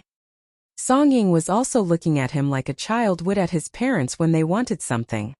His usual maturity was nowhere to be seen. Lu Yi took a sip of tea before throwing the question back at Zhao Li. "Well, what are your plans, Brother Zhao?" Zhao Li chuckled. "What else? Assuming that Brother Yi still needs our services, we are ready to follow you to the ends of the battlefield. The outpost can always be rebuilt at a later date. Don't you agree?" Clearly, Lu Yi wasn't the only one who had become addicted with conquering outpost. For many years, no one was able to come up with an effective method of defeating a grand ward. Overwhelming numbers was a must-have when conquering an outpost. Did no one ever think to gobble up their neighbors and fatten themselves before Lu Yi? Of course they did.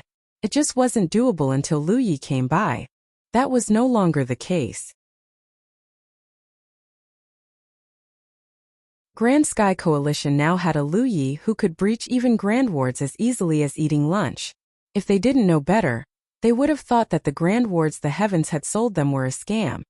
Zhao Li had sought out Lu Yi in the first place because he saw an opportunity, and despite the harrowing tribulations in the middle, he was ultimately rewarded for his hard work. Now he only wished he could do this forever. 3 outposts was good, but 30 outposts was better. In fact, why not go for 300 outposts? Song Ying hadn't said a word so far, but it was clear he shared more or less the same thoughts as Zhao Li. How many people have contacted you so far? Zhao Li and Song Ying exchanged a glance with each other before Song Ying said, Many. They've been contacting us non-stop since last night.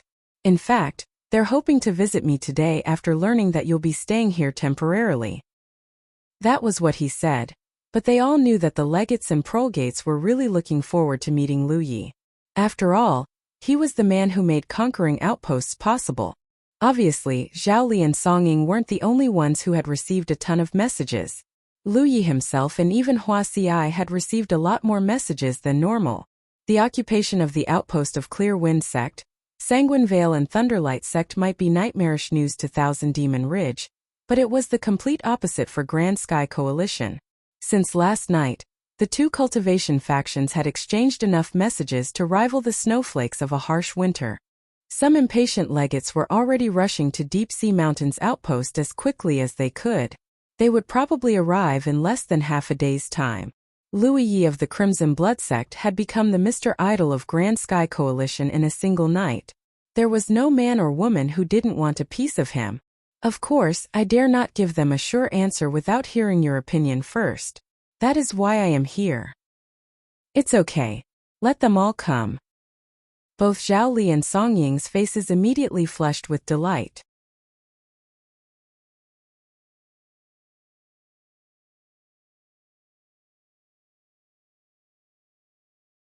Humanity's Great Sage, Chapter 330, The Vanquisher of Sex. It was said that the wooden beam that sticks out rots first, and Lu Yi was that beam right now. From the moment he revealed his terrifying abilities in the way of wards to the world, he had more or less secured Thousand Demon Ridge's eternal ire. By hook or by crook, they were going to eliminate the threat named Lu Yi even if he chose to stop here. The proof was their attempt to assassinate him with poison not long after he had arrived at the Heavenly Derivative Sect's outpost. That was why there would be no peace talks or enough is enough bullshit. To begin with, he had entered the inner circle with the intent of taking revenge against those who had done him wrong at Golden Tip. It would take too long to attack his foes one by one, so Operation Conquer all the outposts suited him just fine. Lu Yi wasn't surprised by this turn of events because he already had a feeling since the day they took off from the Heavenly Derivative Sect. In fact, he was hoping this would happen because he needed to gather a lot of contribution points. How much did he need exactly? Suffice to say that it would be an unrealistic target without occupying a ton of Thousand Demon Ridge outposts. Zhao Li immediately voiced his full support after obtaining an affirmative answer from Lu Yi. Their outpost had been occupied over 2 months ago, so they literally had nothing to lose except their lives. Lives they would happily risk for the rewards they were expecting to obtain. They used to think that losing an outpost was a bad thing through and through, but now they realized that it actually gave them the freedom to do whatever the hell they wanted. Zhao Li and Song Ying bade Lu Yi goodbye a while later. They no longer needed to hold back now that Lu Yi had given them his answer. It was noon when their first guest arrived at Deep Sea Mountains outpost. By the time the sun fell, another 5 had shown up at their doorstep. Naturally, there were many more people who were on the way. Song Ying acted as the go-between between Lu Yi and these people. They spoke in a private room for a very long time before they finally parted ways. There was a brief period of peace for 2 days. Then 2 ships rose from Deep Sea Mountains outpost and flew toward the horizon. Everyone in Thousand Demon Ridge flew into a rage and panic when they heard this. In the end, their biggest fear did come true. Not satisfied with conquering just 3 outposts, Lu Yi was going to continue his rampage until God knows when. As if that wasn't bad enough, they had no real way of dealing with this. His ability to break down any Grand Ward was game-changing. All Thousand Demon Ridge sects whose outpost was located near Deep Sea Mountain panicked in an instant. They knew they were going to be attacked for sure, but no one knew who was going to be targeted first. As a result, They were unable to mount an effective response against the invasion force. It wasn't until more than half a day later that they finally heard that Silent Hill sect would be the enemy's first target. They thought this because the two ships were headed in that direction, and the cultivators of Evergreen sect were mustering their forces in their territory. Evergreen sect was the hostile neighbor of Silent Hill sect, and both of them were pretty close to Deep Sea Mountain. The two sects had clashed against one another countless times in the past, but no one had been able to deal any real damage, until now. Without exaggeration, the legate of Silent Hill sect had nearly fainted when he saw the two ships. It was at this moment that something strange happened. Instead of attacking, the two ships merely floated around 5 kilometers away from their outpost. The Evergreen sect cultivators who had assembled at a different location were doing nothing as well. They got their answer just a short while later. The Thousand Demon Ridge outpost not far away from Silent Hill sect named Sect of Perdition had been conquered by the enemy. Their cultivators were massacred, and even their legate had been killed in action. It was only then that Silent Hill sect realized that the two ships floating in front of him were just a ruse. The invasion force had really left behind their ships midway to attack another sect. To ensure that Silent Hill sect would not see through the ruse, the Evergreen sect had even stationed a force here to keep them in check. It was bad enough that they were fooled hook, line and sinker, but they were still on the chopping block. The next day the invasion force finally showed up to say hello. The legate of Silent Hill sect immediately ordered a full retreat after he saw this. Knowing what had happened to his allies, he wasn't even going to bother engaging the enemy. Unfortunately, it took time to evacuate several hundred people, so he still lost dozens of cultivators after Lu Yi breached the Grand Ward, and the invasion force swooped down on them like a hawk. Lu Ye's invasion force grew to 4 sects after conquering the Silent Hill sect outpost, although the Heavenly Derivative sect was still made up the bulk of the army because they did not have an outpost to guard. Unlike the other sects, they could afford to throw every man and woman into the invasion force. The second biggest force in Lu Ye's army belonged to Deep Sea Mountain. They were only over 200 strong because some of them had to stay behind to guard their outpost. Finally, Evergreen sect and the 4th Grand Sky Coalition sect chipped in 100 cultivators each. Personally, they would have chipped in more cultivators because it meant that they would get a larger share when occupying an outpost, especially since it did not look like their conquest was going to stop anytime soon. However, Lu Yi had dissuaded them from this course of action not just because they needed the manpower to guard their outpost, but also to keep the forces of Thousand Demon Ridge in check. For instance, although Silent Hill sect's outpost was conquered, they had only lost dozens of cultivators in total. If they did not leave a big enough force behind to keep them in check, they would surely find a way to surprise them. Lu Ye's invasion force could crush the force of a single Thousand Demon Ridge sect like a bug, but 10? 20? Just like the Heavenly Derivative sect, they had nothing to lose. All they had was the all-consuming desire for vengeance and the freedom to do whatever they wanted. If one sect could rally a force of 500, then 10 sects could rally a force of 5,000, and 20 sects could rally a force of 10,000. If these people were allowed to join with each other, the invasion force wouldn't be the only one who had to watch their backs. The entire Grand Sky Coalition would be in danger. That was why it was necessary to leave behind a sizable force. Only then could they prevent the Thousand Demon Ridge forces from meeting up with one another, and the invasion force would not need to worry about their rear. Speaking of the invasion force, the 4 sects combined was almost enough to make up an army of 1,000. Combined with Lu Ye's ward-breaching abilities, there was no outpost in the inner circle they could not conquer. Furthermore, it wasn't like the nearby Grand Sky Coalition sects were going to do nothing when they were invading their neighbors. These sects would happily contribute at least 300 to 400 cultivators to ensure that the invasion force would roll over their neighbors without fail. A third Thousand Demon Ridge outpost was occupied that very night, and a 4th during the next morning. What happened next was most amusing for Grand Sky Coalition, and the total opposite for Thousand Demon Ridge. Wherever the invasion force went, the Thousand Demon Ridge sects would evacuate their outposts without fail. The second they confirmed that they were going to be the next target, the Thousand Demon Ridge sects would immediately gather up all their valuables and evacuate back to Jouzhou in the shortest amount of time possible. It wasn't like they enjoyed giving up without a fight, but being humiliated was still better than being dead. Since then, 1,000 Demon Ridge outpost or two would fall to the invasion force every day. Moreover, every time they conquered an outpost, their army size would grow slightly because all nearby Grand Sky Coalition sects would contribute a small amount of cultivators. Even some independent cultivators had decided to join in on the fun. Lu Yi accepted them all because the more the merrier. Sure, their share of the pie shrank with every new addition, but it wasn't like their allies contributed nothing to the invasion. Specifically, he only needed to do one thing properly, and that was to keep the local 1,000 Demon Ridge sects in check while the invasion force rampaged across the inner circle. Since the beginning, Lu Yi had not allowed anyone to chip in more than 100 people to the invasion force. Even so, the invasion force continued to grow at an insane rate.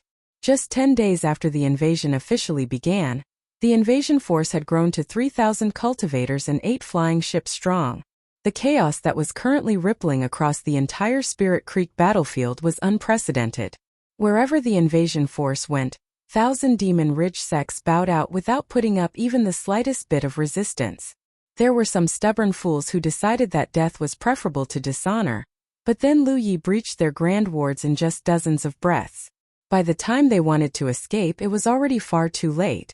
The sight of thousands of cultivators pouring through a gap in the Grand Ward was a grand spectacle for the invaders, but a piss-poor experience for the defending side. After a couple of examples like this, not even the stupidest and most stubborn 1,000 Demon Ridge sects dared to play the praying mantis to stand in the way of the wheels that was the invasion force anymore. They all evacuated to Zhou as soon as they learned that their outpost was next, even when the invasion force was still a few hundred kilometers away from them. Behind the invasion force were thousands and thousands of angry 1,000 Demon Ridge cultivators with a belly full of hatred and nothing to lose, but when they teleported back to their outpost and tried to organize a resistance, all they got was the non-stop harassment of their neighbors. This was the problem with not having a Grand Ward.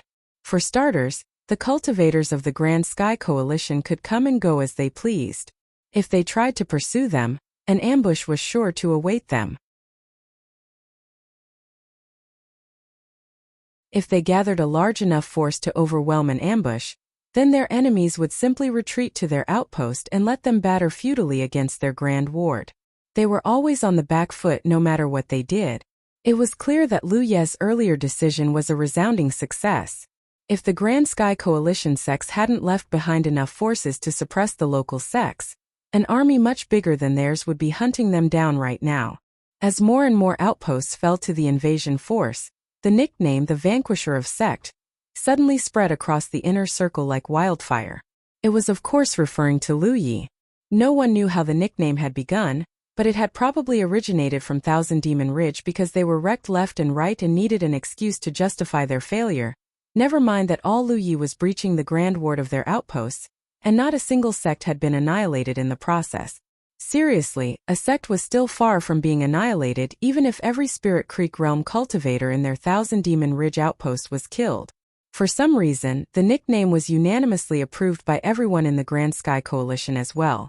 Lu Yi found the nickname tacky and pretentious, but there was nothing he could do about it. A long time ago, he had been nicknamed Mountain Tiger when he left Green Cloud Mountain and passed through the Mystic Sect. Now that nickname had somehow evolved to the Vanquisher of Sects.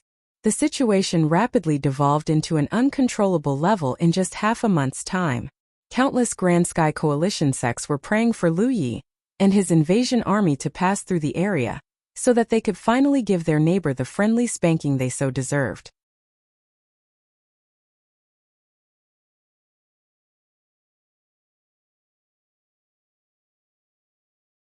Humanity's Great Sage, Chapter 331. The all-consuming blaze that began from a single spark.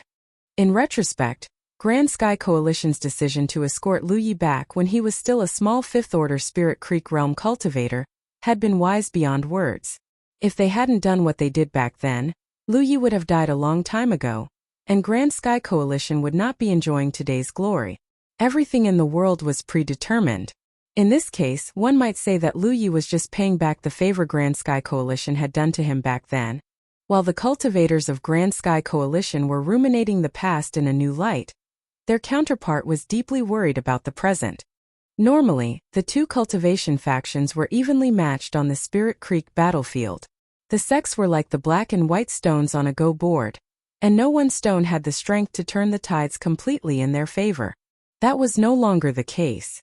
Miraculously, one region of the inner circle had been completely occupied by the Grand Sky Coalition. The Black Stones, the Thousand Demon Ridge sects, within that region had all been neutralized. The Tier 5 and Tier 6 sects weren't the only ones who were affected either. Even some Tier 4 sects close to the core circle had lost their outposts. It pained the cultivators of Thousand Demon Ridge to see this, to put it mildly. Of course, none of these sects lost too many cultivators. It was because most of them had evacuated the moment they saw the invasion force, if not sooner. However, there was no saving the blessings on their divine opportunity columns. That was generations of hard work gone just like that. What angered them even more was the fact that Wuxia showed no signs of stopping. Clearly, he was going to keep going until they had found a way to stop him, or he had finally conquered the entire inner circle. At this rate, that second worst-case scenario would be months away at best. And what was the worst-case scenario? It was the invasion force growing big enough to threaten even the core circle. This was the first time Thousand Demon Ridge experienced the fear of possibly losing an entire battlefield to one person. Scratch that, no one in the history of JoJo had ever experienced this until now. The spark that began from the heavenly derivative sect in Deep Sea Mountain was showing signs of transforming into a blaze that would consume the entire Spirit Creek battlefield. The Divine Ocean Realm cultivators of Thousand Demon Ridge quickly gathered for an emergency meeting. It wasn't long before they arrived at a solution. The moon was round and the night was young. The invasion force was currently camping in a valley. Their number had passed the 5,000th mark a while ago, and they had conquered dozens of outposts by this point. There was no outpost in the world that could accommodate this many people, so they had begun camping and recuperating in the wilderness several days ago. Tents of all shapes and sizes were littered across the valley, and the centermost and biggest tent was lit with lamps. With Wuxia at the helm, at least a dozen legates were gathered together around the table discussing their next battle plan. A while later, the battle plan was finalized, and the crowd dispersed, leaving only Wuxia, the meditating Jujia, and the sleeping Amber. As the night deepened, the noise in the camp gradually quieted as well. Soon, only the patrols were still walking around the camp. It was under this beautiful moonlight that several figures started approaching the tent Wuxia was at. They did not exude a speck of presence, and they were also perfectly invisible to the naked eye. Not only were they ghost cultivators, they were elite enough to infiltrate all the way to the center without being detected by the patrols as well.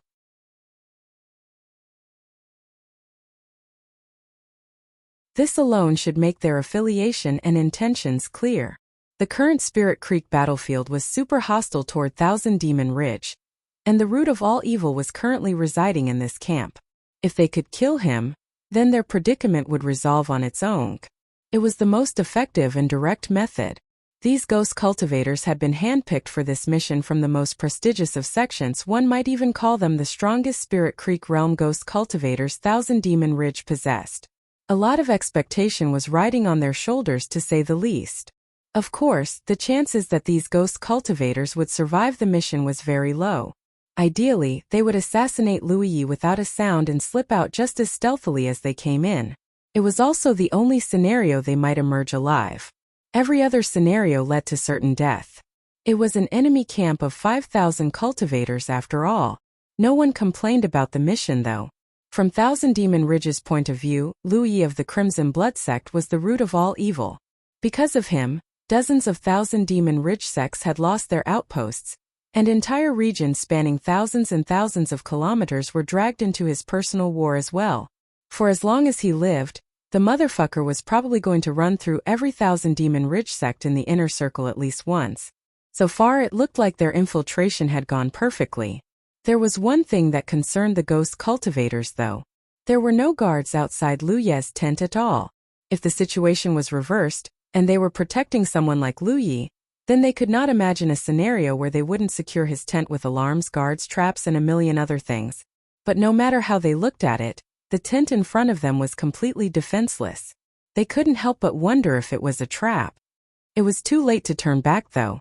It could be the dragon's lair itself, And they still had to go in for everyone's sake. They were powerful ghost cultivators after all. If they could enter the tent, locate Lu Yi, and gang up on him together, there was zero chance the bastard would survive the assassination. As for what would happen to them afterward, well, they came here knowing it was a suicide mission. Time passed little by little. The ghost cultivators remained at their hiding spots with seemingly infinite patience.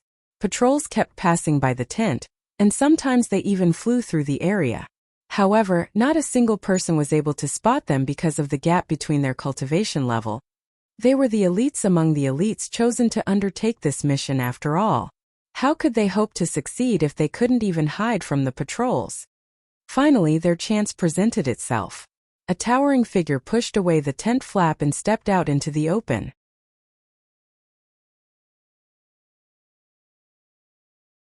They immediately recognized him as the body-tempering cultivator who often accompanied Louis Zhu. It was rumored that Zhu was extraordinarily talented. His physique was so much tougher than your conventional body-tempering cultivator that he was worth 10 of them. These ghost cultivators had never met Zhu before. Now they realized that the rumors had actually understated things a little. His vitality was rich beyond belief, and his physique shouldn't be possible for an ordinary ninth-order cultivator. For some reason, Zhu looked as if he didn't know what to do, glancing at the sky once before rubbing his head. In fact, he didn't. He was in the middle of meditating when suddenly, Lu Yi messaged him to leave the tent. He also specifically instructed the body-tempering cultivator not to react when he saw the ghost cultivators. Zhu wanted to obey Lu Ye's instructions, but the outline of the ghost cultivators looked so obvious that it was almost provoking. Left with no choice, Zhu could only bow his head and stare at his own feet. He was also holding the flap open almost as if he was inviting the ghost cultivators to come in. The ghost cultivators only hesitated for a moment. Then the leader, a man whose name wasn't worth mentioning, led his cohorts into the tent. The entire process was as soundless as it was invisible. Their movement didn't stir even a breeze. When the last ghost cultivator had passed under Zhu's armpit, he finally lowered the tent flap and stepped forward. Again, he was just obeying Lu Ye's instruction. The young man had told him that things were going to turn dangerous, and that he should be anywhere but the tent when it happened. Inside the tent, the ghost cultivators stopped on their tracks and looked. They immediately spotted Lu Yi sitting on a chair with one leg over the other, one arm on the armrest, one hand supporting his cheek, and staring straight into the eyes of their leader. The leader's heart skipped a beat when their eyes met. Did he see me? But that's impossible. The ghost cultivator was very confident with his concealment abilities, because he had successfully assassinated a heaven-grade 9th Order champion before. Lu Yi was an impressive man, but there was no way an ordinary 9th Order cultivator could see through his concealment. However, why does Thousand Demon Ridge love breaking the rules so much? Lu Yi questioned in a light but criticizing tone. Of course, none of them responded to him.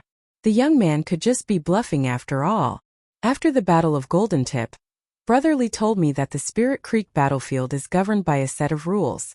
Outer Circle matters will be handled by Outer Circle people, and Inner Circle matters will be handled by Inner Circle people. I thought Thousand Demon Ridge would learn their lesson and wise up a little. But then again, what am I saying? Those that fail to learn from history are doomed to repeat it. This time the ghost cultivators did move. It was clear at this point that they were exposed, not to mention that Lu Yi was sweeping his gaze back and forth as if he was determining their cultivation level. The leader took off first. The others followed closely behind him. Killing intent erupted from the tent in an instant. There was a loud whoosh as a pair of fiery red wings appeared behind Lu Yi. He took to the sky just in time to dodge the ghost cultivator's fatal attack, and wave the ward flag that just appeared in his hand. The scene before the ghost cultivators abruptly distorted. The next thing they knew, they found themselves trapped in a sea of mist. It was difficult to tell left from right. Confusion warred. A ghost cultivator yelled before they unleashed their spiritual power together. The fog was blown away in an instant, but what greeted them next chilled them to the core. It was because they felt a chaotic tidal wave of spiritual power flooding in their direction. A rain of spells and flying weapons were falling in their direction. The tent was instantly turned into shreds. As for the ghost cultivators, they could be Divine Ocean Realm cultivators, and they would still be confined to Spirit Creek realm level on the Spirit Creek battlefield.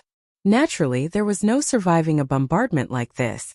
A few life energies extinguished instantly. The only one who survived was the leader thanks to a defensive spiritual artifact he owned. Unfortunately, he didn't even get to catch a breather before the next wave of attacks arrived. Despair flashed across his features for an instant before he too exploded into a gore of flesh and blood. Lu Yi slowly descended from the sky as the legates swarmed him. They relaxed only after they confirmed that he was truly safe and sound. What was their cultivation level? Zhao Li asked. There was no way these ghost cultivators were inner circle stock. Only core circle ghost cultivators possessed the ability to infiltrate a camp of 5,000. 5 heaven-grade 9th orders. Everyone gasped audibly when they heard this.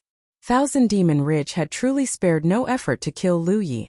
Heaven-grade 9th order ghost cultivators were among the best of the best even in the core circle. They were precious talents who could have ascended to Cloud River Realm at any moment. Now they had all perished in the attempt to assassinate Lu Yi. Heavens know how sad their sects were feeling right now. Do the rules mean nothing to Thousand Demon Ridge? Someone asked with a frown. It's not like this is the first time they've broken them. The last time they did it was because of Lu Yi as well, though at the time their goal was to remove the Crimson Blood sect. It wasn't quite the same as this. The Crimson Blood sect's outpost was growing by leaps and bounds right now, so their dream of removing the Crimson Blood sect was probably going to remain a dream for a long time to come. This time they had broken the rule for Lu Yi and Lu Yi alone. Another legate was trading messages with someone when suddenly, he spoke up. I got confirmation that the 39th and 82nd champion disappeared from the Scroll of Supremacy a moment ago. This was obviously not a coincidence.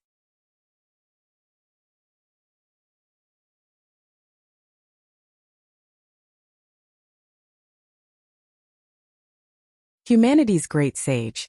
Chapter 332 Standoff. In the Spirit Creek battlefield, the Scroll of Supremacy was a ranking list generated by the heavens themselves. Only the top 100 Spirit Creek realm cultivators could enter this list, so of course they were all among the best of the best. In fact, they were guaranteed to ascend to Divine Ocean Realm if they did not perish before then. Unfortunately, these 2 Scroll of Supremacy ghost cultivators would not live to see that day. Li Baxian had told him that the Spirit Creek battlefield was governed by a strict set of rules, but the Thousand Demon Ridge had also made an exception for him when he was just a 5th-order Spirit Creek realm cultivator. Naturally, he was ready for them to do so a second time. From the moment the invasion force had grown to a certain scale, he had been watching out for an assassination attempt. The only way they could do so amidst a camp of thousands was to employ ghost cultivators, but unfortunately for them, ghost cultivators had not been a big threat to him for a while. Not only was his divine soul powerful, his perception was far greater than the usual Spirit Creek realm cultivator. Even if that wasn't the case, his wards could still make up for that flaw. The reason his tent was unguarded was because there was simply no need. He had already set up the necessary wards beforehand, and any assassin who dared to enter it would find themselves trapped as a butterfly in a net. Why else would he message Zhu Jia to let the assassins enter? He was that confident in his preparations. At his current strength, he was no match for even 1 heaven-grade 9th order cultivator, much less 5. However, he was able to extinguish the 5 assassins like a candle flame thanks to the wards and preparations. That 2 of them were listed on the Scroll of Supremacy was just the icing on the cake. Thousand Demon Ridge was clearly getting desperate. The invasion force he commanded was just that threatening. Still, everyone in the camp was furious to learn that Thousand Demon Ridge was shameless enough to send 5 heaven-grade 9th order ghost cultivators to assassinate Lu Yi. Never one to let an opportunity slip through his fingers, Lu Yi immediately ordered his riled-up comrades to get ready to depart. A while later, a fleet made up of dozens of ship spirit artifacts took off toward the horizon.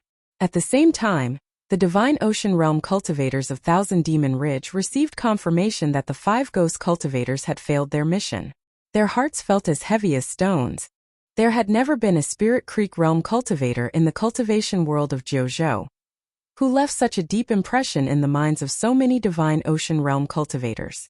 It was such an impression that they couldn't wait to tear him to pieces with their own hands. The attempt to remove the head of the snake had failed. Although they did not know how the 5 ghost cultivators had failed, Lu Yi would be prepared for future assassination attempts now. It would be pointless to make another attempt. In that case, they could only fight the enemy head-on. This was the Divine Ocean Realm cultivators' backup plan. Their last resort. The reason they didn't want to enact it was because they would have to surrender a ton of outposts to execute it. That said, they no longer had a choice. The last resort was their only way left to stop the Grand Sky Coalition invasion force in its tracks. Their losses would only be worse if they did not execute it.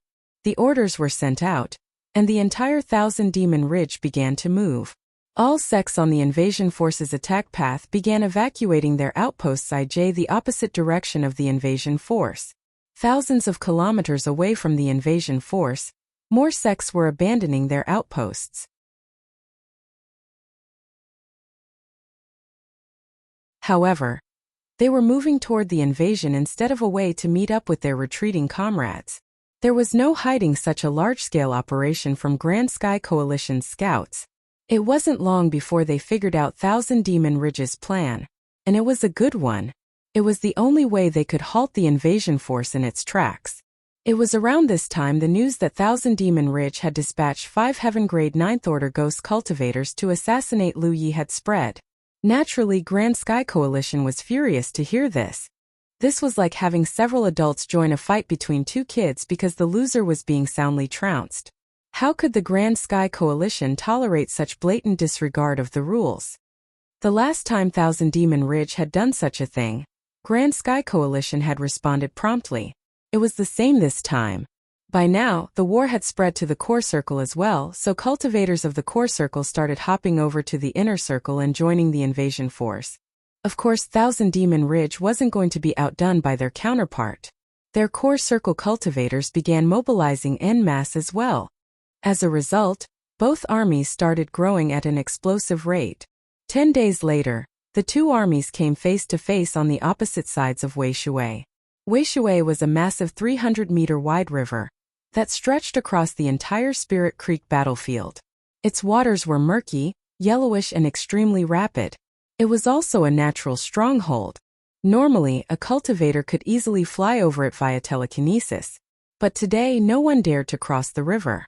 The reason was simple. There were just too many people on either side of the river. On the Grand Sky Coalition side, there were over 18,000 cultivators in the invasion force. Most of them had joined the army recently, and a good percentage of them were Heaven-grade 8th and 9th Order cultivators from the core circle as well. Thousand Demon Ridge's army was even bigger. They numbered over 20,000. A clash on such a scale had never happened on the Spirit Creek battlefield. It was because it involved too many sections. Grand Sky Coalition's army was made up of over 100 sects, but Thousand Demon Ridge's was only 40. The latter had come out in full force. All 40 sects had abandoned their outposts beforehand to gather all their forces in one place. This was the backup plan the Divine Ocean Realm cultivators of Thousand Demon Ridge had prepared. There was no outpost that could defend themselves against Grand Sky Coalition's invasion force anyway, so they might as well give it up beforehand and concentrate all their strength in one place. It was a costly response, but it was also a very effective one. At the very least, the invasion force was finally halted at Wuxia. Everyone was keeping an eye on the standoff right now. Countless messages were being traded between the Spirit Creek battlefield and Zhou by the second. As if this wasn't crazy enough, cultivators from every corner of the Spirit Creek battlefield were rushing over to Wuxia to bolster their cultivation faction. Lu Yi had not imagined that the situation would escalate to this extent. His original intent was to gather enough manpower to conquer every Thousand Demon Ridge outpost in their path, and earn those sweet contribution points, but at some point the operation had slid out of his control. A battle of this scale was bad news for everyone because both sides were destined to suffer a tremendous amount of losses no matter who came out victorious in the end. Plus, who in the world dared to claim that they would win a battle involving tens of thousands of cultivators for sure? Moreover, the Wei Shui made it so that whoever attacked first was going to be at a tremendous disadvantage. It was the main reason why no one had tried to make a move yet. After all, the only way to cross the river was to fly telekinetically. If their flying spirit artifacts were shot out of the air, then they would sustain serious injuries or perish for sure. As a result, the two armies became stuck in this standoff. On the Thousand Demon Ridge's side, everyone let out a huge sigh of relief. It took a considerable amount of effort, but they had finally halted the enemy in their tracks. Since the Grand Sky Coalition invasion force had departed from Deep Sea Mountain's outpost, they had gobbled up every outpost in their path like a greedy silkworm. At least 100 to 200 outposts had fallen to them. The losses were astronomical to say the least. The cultivators couldn't attack each other without putting themselves at a tremendous disadvantage, but they certainly could curse at the other party. And they did. Everyone here had excellent hearing after all. They could hear every word despite the distance and the churning river. However, the standoff was like a dry thunderstorm. Everyone was hoping to provoke the other party to attack first, but no one was stupid enough to actually do that. As a result, what was the biggest standoff in the history of the Spirit Creek battlefield felt exceptionally trivial and pointless.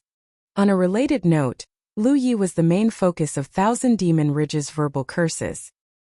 He was, without exaggeration, the root of all evil in this incident after all. Before the Vanquisher of Sex had come to be, the Spirit Creek battlefield had been a stable and orderly place. However, it all went to hell after he made an appearance. Right now, Core Circle cultivators were already hopping to the inner circle en masse. What if they ran to the outer circle in the future? From Thousand Demon Ridge's point of view, the Vanquisher of Sex was the biggest walking disaster the world had ever seen. On the third day of the standoff, Lu Yi and dozens of people were gathered inside a big tent. He swept his gaze across everyone's faces before saying slowly, "I believe that everyone here has received a message from their elders, no? The Divine Ocean Realm cultivators of Grand Sky Coalition have agreed to meet up with their Thousand Demon Ridge counterparts and negotiate an end to all this." In fact, he had received news about this just an instant stick ago.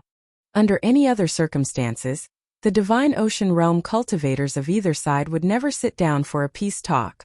They had hated each other's guts for countless years after all. Why talk when they could just bash the other person's face in? Plus, no one at their cultivation level was particularly tolerant, so to speak. It was all too easy for even the smallest chit-chat to devolve into a bloody fight. Finally, they generally kept their nose out of the Spirit Creek battlefield because it was, from their point of view, a children's playground. There were few things in that place that was worth even a smidgen of their attention. Not this time, though.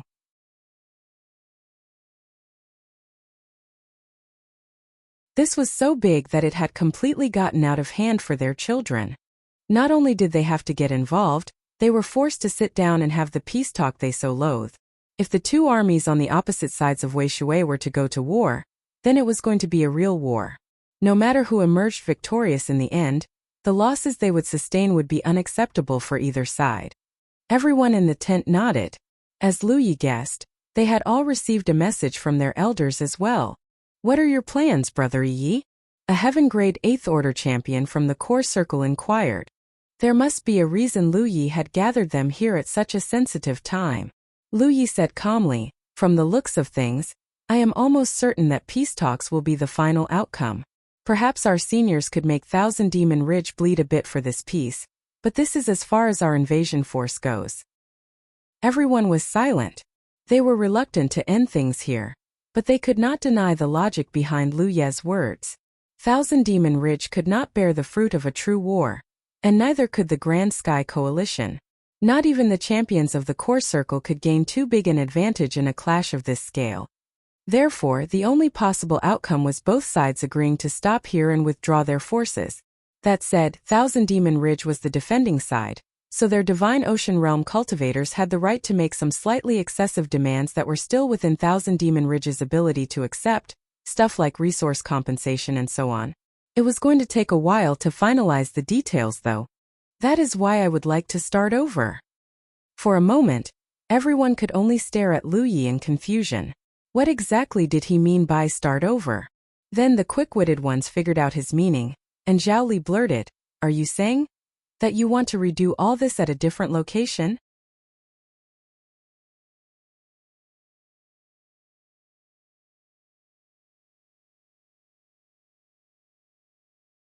Humanity's Great Sage. Chapter 333 Brother Yi is coming. Inside the tent, Lu Yi said clearly, considering the invasion force's current size, my presence no longer matters. In fact, Lu Ye's usefulness had become very limited after the invasion force exceeded 3,000 people.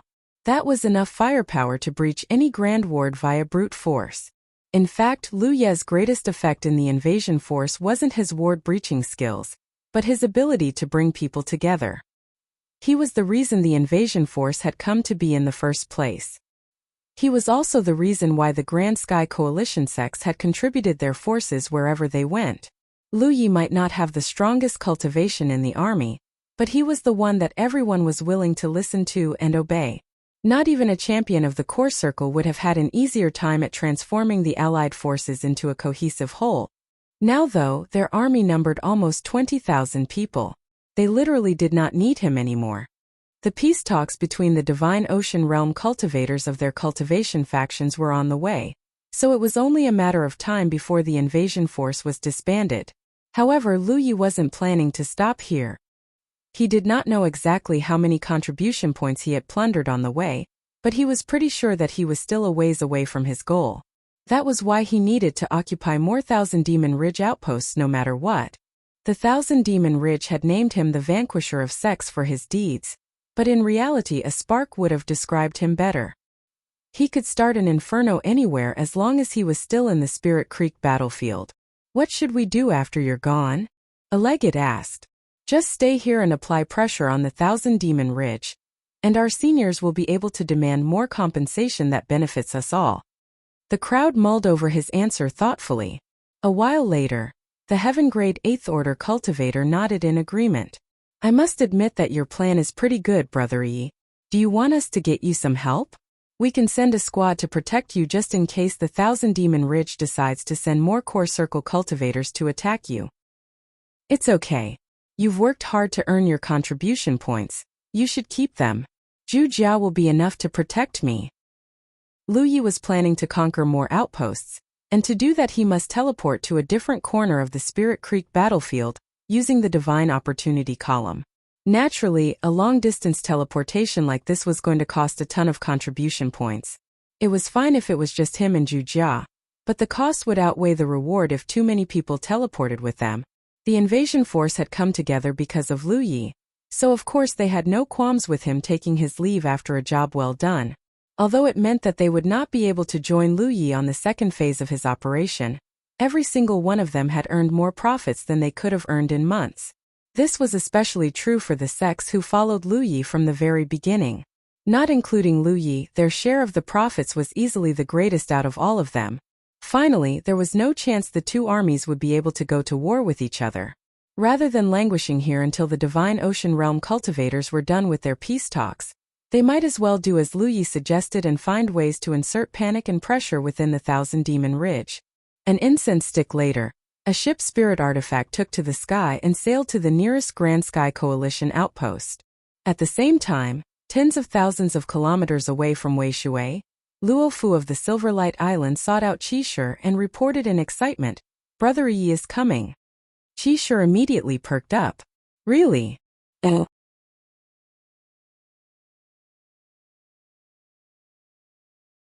But of course. I just received a message from him.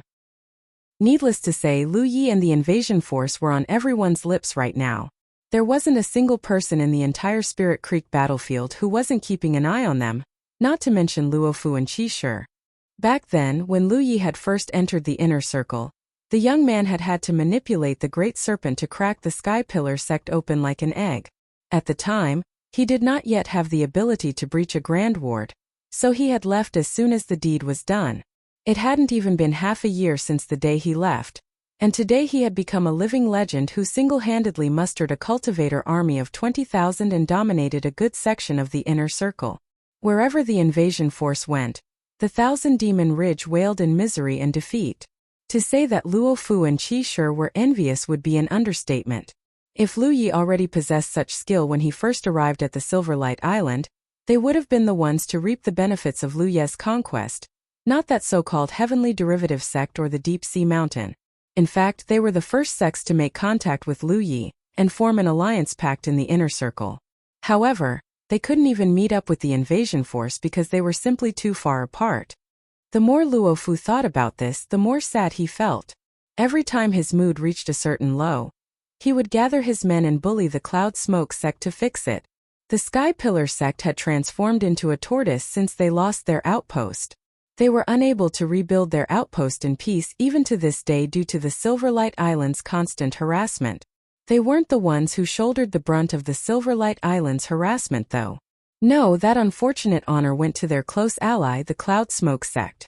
That said, Luo Fu had had to call up their ally, the Spell Essence sect, each time he set out to harass the Cloud Smoke sect because they shared almost the same strength. As of late, Luo Fu had been looking forward to Lu Yi and the invasion army moving close enough to his outpost so he could partake on the fun. But when he learned that the Thousand Demon Ridge had gathered an army of almost 20,000 on one side of the Wei Shui and blocked the invasion force's path, he knew that his dream might never come true. To say he was in a depressive mood as of late would be an understatement. Then, against all odds and expectations, Lu Yi personally messaged him to tell him that he was going to teleport over to his outpost very soon. There was only one reason Lu Yi would abandon his army and teleport tens of thousands of kilometers away to their outpost, and neither Luo Fu nor Qi Shi were ignorant to it. The time has come for the Silverlight Island to rise, junior brother, Luo Fu declared in excitement.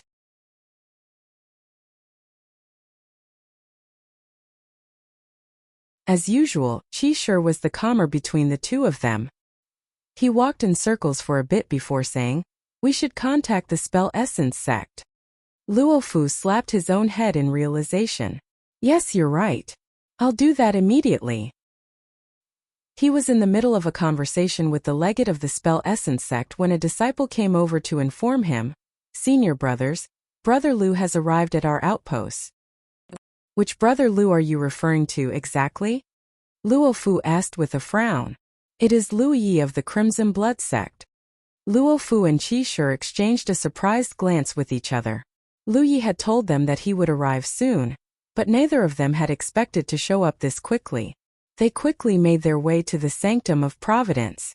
As the disciple had reported, Lu Yi was already waiting for them. He was also accompanied by a massive body-tempering cultivator. It had been a while since they met, so of course they spent some time just catching up to one another. This was especially true since they had already figured out why Lu Yi had come here. However, news of his arrival was quickly restricted under Lu Ye's request, and the few cultivators who knew about this were given a gag order and led to a private room by Luo Fu. 4 hours later, the legate of the Spell Essence sect arrived at the outpost. He had been flying at full speed since he received the message, not daring to take even a second's rest on the way. It was why he was looking a little pale when he finally arrived. When he finally met Lu Yi though, his face immediately regained its color and then some. He realized that the chance for Spell Essence sect to rise had finally arrived just like Luo Fu. Meanwhile, the sect master of the Crimson Blood sect, Tang Yifeng, had just departed the headquarters. A Spirit Creek Realm cultivator could never hope to match a Divine Ocean Realm cultivator's flight speed. The sect master had managed to traverse 2 whole provinces and reach Wuzhou in just one night after learning that Lu Yi was poisoned by a Thousand Demon Ridge spy in the Heavenly Derivative sect. In fact, he could have arrived sooner if he wasn't carrying Shui Yuan. A while later, a beam of light flew near him while shouting, "Elder Tang." The sect master stopped in his tracks when he turned and saw who it was. It was none other than Pang Zhen of the Righteous sect. The sect master complained, "I don't understand why you want me to come on this trip. You alone are enough to represent Bingzhou, no?" Pang Zhen chuckled. Well, the incident was caused by a disciple of the Crimson Blood sect. What is there to be discussed if you, the sect master himself, refuses to show up? You're saying that the Thousand Demon Ridge specifically requested me to be there. That's right.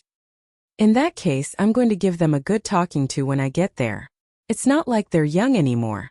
Why don't they understand something as simple as catering to the elderly? Do whatever you want, Elder Tang. You have the full support of both the Bingzhou and the Grand Sky Coalition.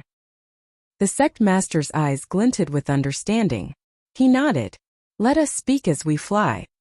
You first, Elder Tang. Peng Zhen gestured. As the two men took off toward the horizon once more, Peng Zhen suddenly said in a wistful voice, youngsters these days are incredible, aren't they? They're so much bolder and better than me back in my day. The Crimson Blood sect's future is bright, Elder Tang. The sect master's grin was brighter than the sun, but he said, you mean brash and have no sense of the gravity of things. This old man promises to give him a stern scolding when I see him again. Please do not criticize him too harshly. Younglings should be bold, fearless and forward-looking, not to mention one who brought honor to the entire Grand Sky Coalition.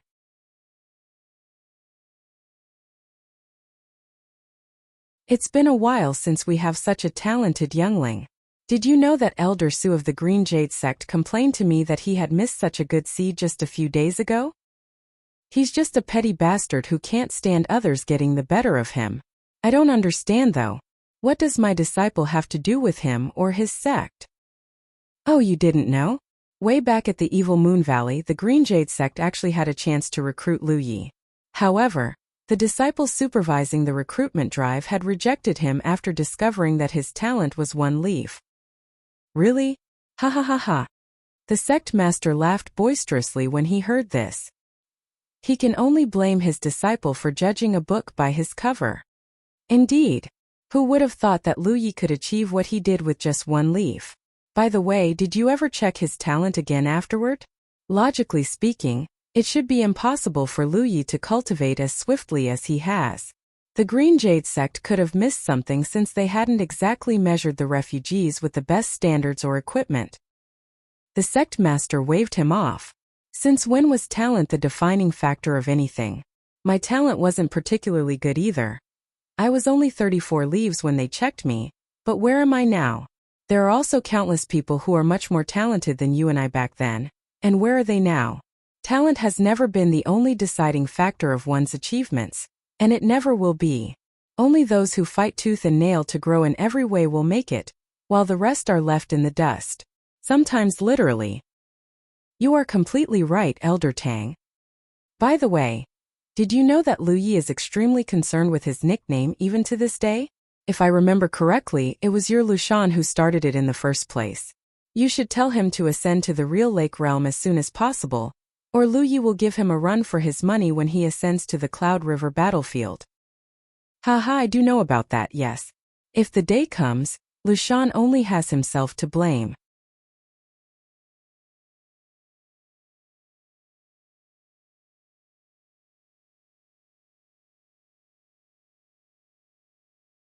Humanity's Great Sage, Chapter 334, The Meeting. There were 9 provinces in Zhouzhou. They were Dingzhou, Qingzhou, Leizhou, Yunzhou, Wuzhou, Yuzhou and Songzhou. Qingzhou and Wuzhou belong fully to the Grand Sky Coalition, while Yunzhou and Leizhou to Thousand Demon Ridge. The other 5 provinces did not fall under one particular cultivation faction. They weren't neutral, but they were constantly changing sides depending who was stronger at a given time. To give a metaphor, sometimes the eastern wind was stronger than the western wind, and sometimes it was the other way around. Both cultivation factions fought tooth and nail to control them. Thousand Demon Ridge was the one who wanted to talk peace, so the right to choose the meeting location went to the Grand Sky Coalition as a matter of course. There was a massive mountain range at an intersection point between Qingzhou and Yunzhou. It was like a massive dragon that split the earth and separated the two provinces. Its name was Crouching Dragon Mountain. It was where the meeting would take place. When Tang Yifeng and Peng Zhen arrived at the meeting location together, a dozen or so figures were already waiting for them. Not only were they all Divine Ocean Realm cultivators, they were the cream of the crop. Most people thought that this meeting would be as terse as the one at Weishui right now, but in reality it was the opposite. Not only was there no conflict, they were chatting and mingling with each other like old friends. An ignorant person would have thought that they belonged to the same cultivation faction. Did they not hate each other's guts for one reason or another? Of course not. There wasn't a single person here who hadn't killed a mountain of cultivators to reach where they were. They had long since forgotten the amount of lives they had taken. The reason they did not act standoffish was because the point of this meeting was to negotiate a compromise regarding the conflict at the Spirit Creek battlefield. Because of this, there was zero chance this meeting could devolve into physical conflict. Since there would be no fighting, why would they act standoffish with each other? It would only be a waste of energy. The socializing stopped when the two men from Bingzhou arrived. "Apologies for being late," Peng Zhen said while cupping his fist in greeting. That was what he said, but they weren't actually late. It was the others who had come too early. It just showed how desperate Thousand Demon Ridge was to have this peace talk. The leader of the Thousand Demon Ridge group was an old man with waxy yellow complexion. He said, "Since we are all here, let's get started, shall we?" There was no objection. Peng Zhen immediately flicked a jade slip toward the old man. To put it simply, the jade slip contained the Grand Sky Coalition's list of demands. He had messaged his Divine Ocean Realm peers and finalized it on the way here. Grand Sky Coalition wanted the peace talks just as much as Thousand Demon Ridge. The impasse they were currently in suited them just fine because they didn't want their children in the Spirit Creek battlefield to go to war either. However, Thousand Demon Ridge must pay the price since they were the ones who wished for peace. The old man caught the jade slip and inspected its contents. He then passed it to the person beside him wordlessly. Everyone's expression varied after they had all read the list of demands. The old man said, "Peng Zhen, don't you think your faction is asking too much?" He already knew that the Grand Sky Coalition was going to bleed them like a pig, but he still underestimated the faction's greed and determination. They weren't just compensation in the form of resources but also land. To be exact, they were demanding that they give up half a province.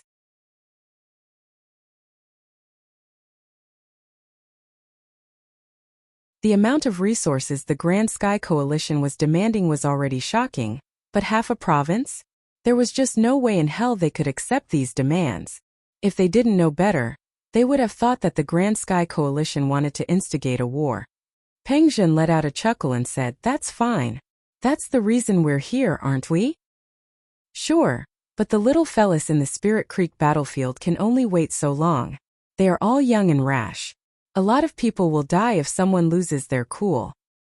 The old man's divine sense stirred for an instant before he returned the jade slip to Peng Zhen. "Here is our counter-offer. We can go home right now if you think it's acceptable." Peng Zhen caught the jade slip and checked the amended list of demands. He immediately shook his head and said, "I can't see any sincerity in this." He tried to pass the jade slip to Tang Yifeng, but the sect master waved his hand and said, "I'm too old for this. Please feel free to discuss this among yourselves." Lu Yi was the one who caused all this, so the Crimson Blood sect was sure to profit no matter what the final compensation might be in the end. Naturally, the sect master could not be bothered to get involved. So Peng Zhen passed the jade slip to another Divine Ocean Realm cultivator. It would continue to be passed around the Grand Sky Coalition cultivators until it finally circled back to his hands. After inspecting the latest list of demands, he threw in a couple more lines and finally flicked it back to the old man. And so the jade slip went round and round among the Divine Ocean Realm cultivators seemingly without end. The list was amended again and again, but they were ultimately unable to arrive at a consensus. The old man leading the Thousand Demon Ridge group had claimed that the Spirit Creek Realm cultivators could only wait so long, but in reality he spared no effort to go through each and every line before making the appropriate adjustments. It was the same for the others. More than half the day passed just like that. When the jade slip returned to his hands once more, he discovered sheepishly that the latest content was almost the exact same as the initial list. "Can you please show some sincerity already, Peng Zhen? That depends on you, not me." One side wanted the moon, and the other wanted to give nothing if possible. It would be stranger if they managed to arrive at a consensus. Tang Yifeng closed his eyes in recuperation. He had a feeling that this farce was going to continue for another week or two at least. The situation at the Spirit Creek battlefield seemed urgent, but in reality it wasn't that bad. Thanks to the natural stronghold that was Wuxia, neither side dared to launch an attack. Plus, the Spirit Creek Realm cultivators were also waiting to hear the outcome of the peace talks.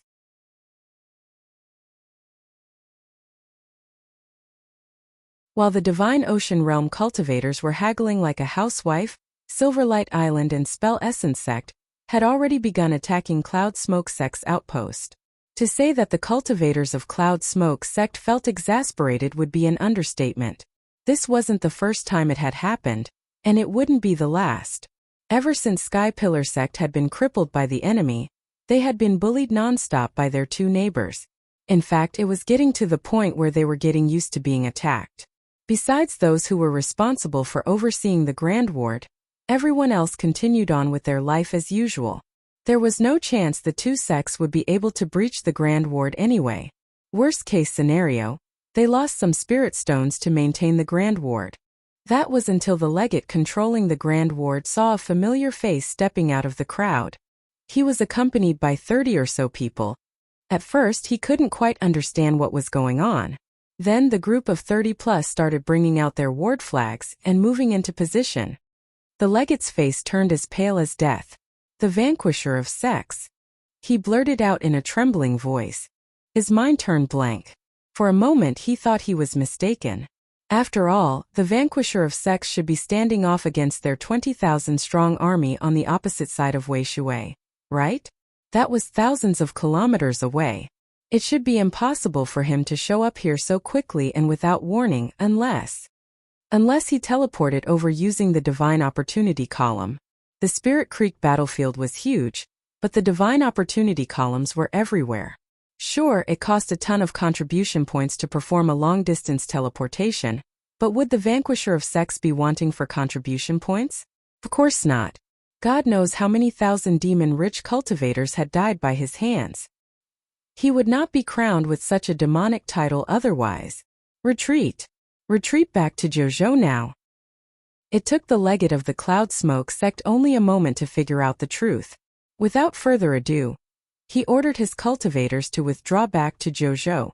Unfortunately, the cultivators of Cloud Smoke Sect were not gathered in one place. They were so desensitized with the frequent attacks of Silverlight Island and Spell Essence Sect that they had carried on with their life like it was just another day. As a result, everyone was scattered across the outpost. By the time the order reached everyone, they had already missed their best window of retreat. The Grand Ward was breached, and the cultivators of Silverlight Island and Spell Essence Sect flooded in like hungry animals. With Lu Yi and Zhu Jia leading at the forefront, it took them only a moment to unleash a river of blood. After the outpost was conquered, Lu Yi immediately entered the Sanctum of Providence and claimed his portion of the blessings on the Divine Opportunity Columns. Before Luofu and the others could even finish sweeping the battlefield, he and Zhu Jia had already taken to the sky and vanished into the horizon. Luofu shouted, "Faster, faster, faster!"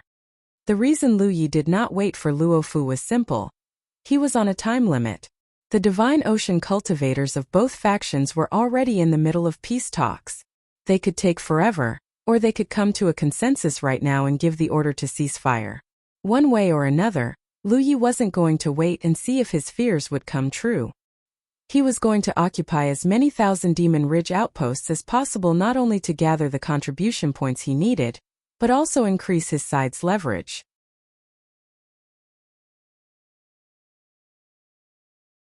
In fact, when Silverlight Island and Spell Essence Sect were still attacking Cloud Smoke Sect's outpost, two nearby Grand Sky Coalition sects had already assembled their forces and rushed to another 1,000 Demon Ridge outpost. Lu Yi arrived just in time to coordinate with them and bring down that poor outpost's Grand Ward. Back at a spirit peak at Crouching Dragon Mountain, the atmosphere between the Divine Ocean Realm cultivators was no longer as amiable as before. They hadn't dropped all pretenses and torn into each other yet, but people were starting to take shots at one another directly or indirectly. It was at this moment the 1,000 Demon Ridge old man received a message. After checking it for a second, he expressionlessly passed the jade slip back to Pang Zhan and said, "This is our bottom line.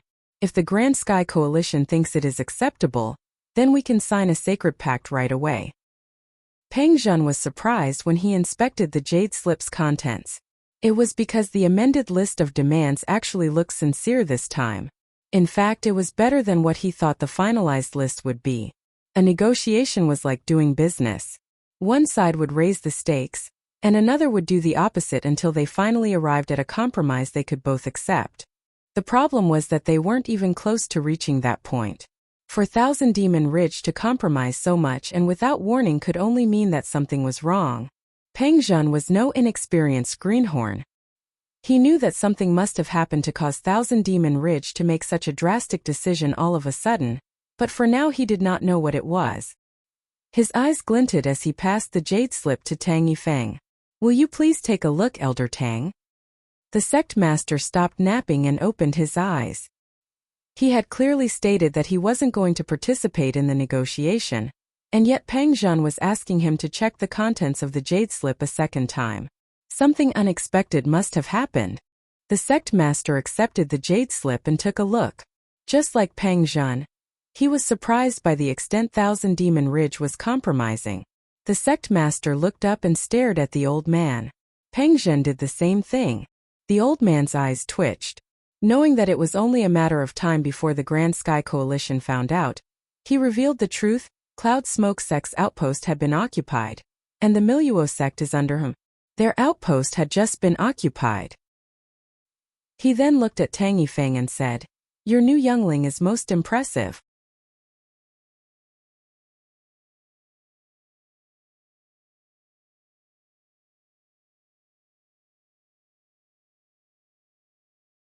Humanity's Great Sage, Chapter 335. Oh, they fighting. The Divine Ocean Realm cultivators of the Grand Sky Coalition immediately took out the 10-point map of the Spirit Creek battlefield and took a look. When they discovered that the Cloud Smoke sect and the Miluo sect were at least tens of thousands of kilometers away from the Weishui, they could not say anything for a time. They knew that the little fellow from the Crimson Blood sect must have paid a sizable sum of contribution points to teleport using the Divine Opportunity column. There was no other way to cover such a long distance in the short time he did. To other Spirit Creek realm cultivators, the option usually wasn't worth the price. After all, contribution points were a valuable currency, and every teleportation cost at least 1,000 contribution points at minimum. This was not a problem for Lu Yi though. Sure, the teleportation was extremely pricey, but he could just earn them back by occupying another outpost. He had already occupied the Cloud Smoke sect and the Miluo sect. Who was next? At this point, even the slowest person knew that Lu Yi was planning to redo his nonsense again and again. His first invasion force might have been halted, but that was fine. He could just create another one. This was why the Thousand Demon Ridge had suddenly made such a huge compromise. The old man knew that Lu Yi was capable of setting the entire inner circle on fire if he was allowed to continue. What is he thinking? I'll give him a stern scolding right now. Tang Yifeng exclaimed in fake anger before messaging Lu Yi right before the Divine Ocean Realm cultivators. Meanwhile, Lu Yi and Zhu Jiao were flying toward their next battlefield on their flying spirit artifacts. When he looked down, he saw his sect master's short but succinct message. "I got your back." On the Spirit Peak, the Divine Ocean Realm cultivators of the Grand Sky Coalition had gotten busy as well. They messaged their contacts and got more or less the same information as the Thousand Demon Ridge. It was said that Lu Yi had left not long after he occupied the Miluo sect's outpost, and he was already on his way to his third target. The old man let out a sigh. "Peng Zhen, there's no point in delaying the negotiation further.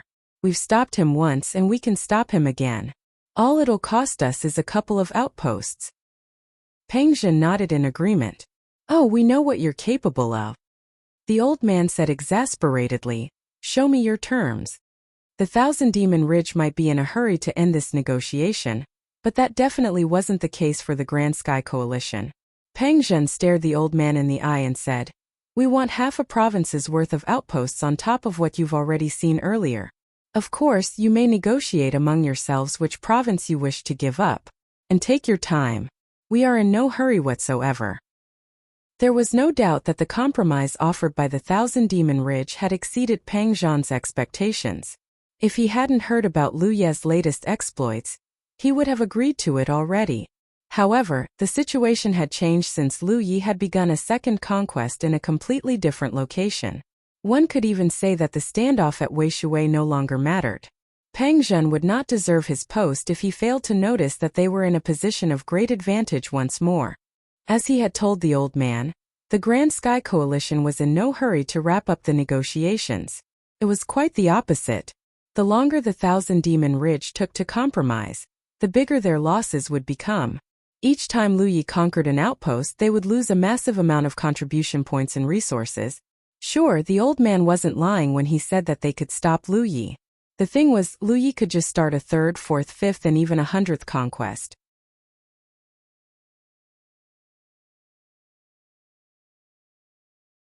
So long as the young man still lived, he wouldn't stop until he literally had nowhere else to go in the entire Spirit Creek battlefield. Knowing this, Pang Zhan's biggest responsibility right now was to force the biggest concession out of the Thousand Demon Ridge using their position of advantage. In fact, the bigger the commotion Lu Yi caused, the greater the pressure on the backs of the Thousand Demon Ridge. You will regret it if you push us too far, Pang Zhan. The old man's tone wasn't nearly as warm as it was before. To be fair, no one could have maintained their cool in his place. The Grand Sky Coalition was going to squeeze them for all they were worth. It was only going to get worse if the Thousand Demon Ridge allowed them to do as they pleased. That's why I told you to take your time. Feel free to negotiate until you've arrived at a solution that all of you can accept, said Pang Zhan kindly, as if he was doing the Thousand Demon Ridge a favor. The old man shot him a long look before turning back to his peers.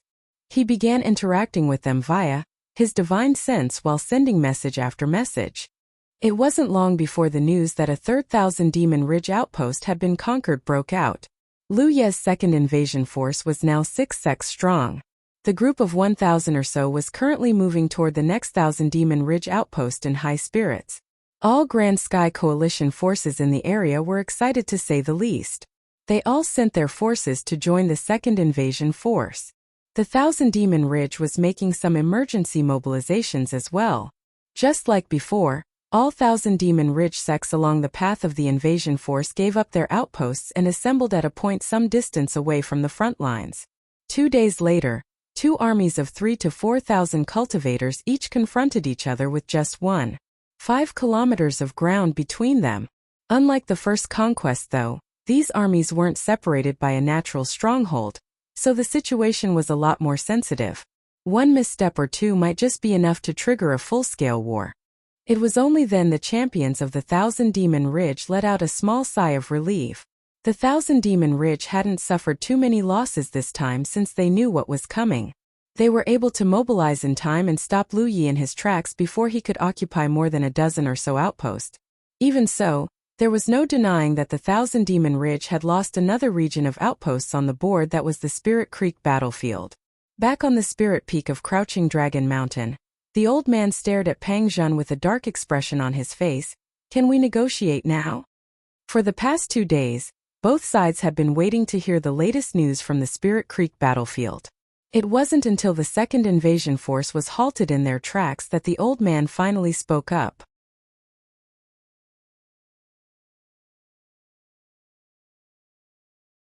Pang Zhan exclaimed in mock surprise. You've come to a decision already? That's quick. Tell me. The old man said. Our terms are unchanged. Then there is no negotiation. Don't say I didn't warn you, but that kid is going to start a 3rd conquest if you keep dilly-dallying like this. Every Divine Ocean Realm cultivator on the Thousand Demon Ridge's side felt their eyes twitch. That was exactly what they were worried about. An unprecedented situation was happening on the Spirit Creek battlefield right now. Countless Thousand Demon Ridge sects were recalling their cultivators and forming armies to defend their outposts. Even those who weren't affected were worried that the goddamn vanquisher of sects would suddenly step out of their neighbors' forces and give them the fright of their lives. There is no chance we are surrendering half a province no matter what. Man, I'm hungry. Pang Zhan gave his tummy a rub before looking at his peers. Did anyone bring some food? Seeing that Pang Zhan wasn't going to budge, the old man looked at Tang Yifeng and said, Brother Tang, Lu Yi is your disciple. Can you? The sect master waved him off before he could even finish. The Crimson Blood sect is just a Tier 9 sect. We do not have the right to give any opinion in a matter of such importance, much less be involved in the decision-making. Our sect will follow whatever the Grand Sky Coalition decides. Just Tier 9, he said. Just Tier 9. It was one of the most sarcastic things they had ever heard in their lives. But it was the truth. Literally no one had expected a mere Tier 9 sect to produce a monster unlike anything the world had ever seen. Not only was Lu Yi giving the Thousand Demon Ridge one of the hardest trashings they had ever experienced in their lives, the worst part was that they didn't really have a good way of dealing with him. They had tried sending real Lake Realm champions to kill him, but the young man managed to kill one of them and cause the death of another. They had tried sending Heaven-grade 9th Order ghost cultivators to assassinate him, but not a single one of them had returned alive, much less succeeded in the mission. If the young man was currently in Zhou, then the Divine Ocean Realm cultivators could have annihilated him with a single fart. However, he was in the Spirit Creek battlefield right now, and he wasn't going to leave anytime soon. The Divine Ocean Realm cultivators of the Thousand Demon Ridge had never hated the balancing and suppression of the heavens more than they did at this moment. Oh my heavens, they're fighting! Suddenly, a Divine Ocean Realm cultivator blurted out in a trembling voice. What? Both sides lost their cool when they heard this. Even Peng Zhen had forgotten his hunger as he messaged his contacts for the latest updates. What was going on over there? The negotiations weren't over yet. The younglings were supposed to stay put until they were done. More importantly, where had the battle broken out? If it was the second invasion force and the defenders, then that was still acceptable. The numbers in that location weren't so big that any clash would result in massive casualties. But it was the Wei Shui. Then the situation had officially slipped out of everyone's control. A moment later they got confirmation that, thank the heavens, the battle had not broken out at Wei Shui. Thanks to the natural stronghold, no one there dared to make the first move. This meant that the battle had broken out on Lu Ye's side. Around 6,000 to 7,000 cultivators had clashed against one another, and the Thousand Demon Ridge was the one who lost horribly. The reason this happened was because the second invasion force was joined by a powerful reinforcement from none other than the Crimson Blood sect itself.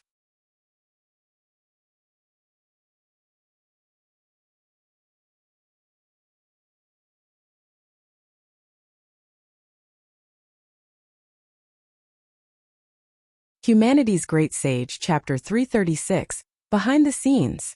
On the other side of the battlefield, the Thousand Demon Ridge cultivators were shocked by the scene in front of them. They didn't expect the Grand Sky Coalition to launch an attack at all.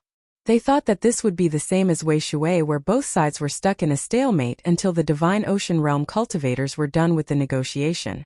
After all, a battle involving thousands of cultivators was no joke. Someone would die, and only a delusional person would dare to claim that they would end up victorious. That was why the Grand Sky Coalition's action made no sense whatsoever. Still, they had to respond to the attack. They had just fallen into formation when a giant shadow suddenly swooped down from above. It flew over the charging Grand Sky Coalition cultivators, spread its wings in midair, and launched a hail of wind blades straight at the Thousand Demon Ridge cultivators. A hole immediately appeared in their defense line. Gray was on the same level as the great serpent Lu Yi had manipulated a while ago. It was a tyrant-level spirit beast, and it wasn't in existence even the cultivators on the roll of supremacy could fight against.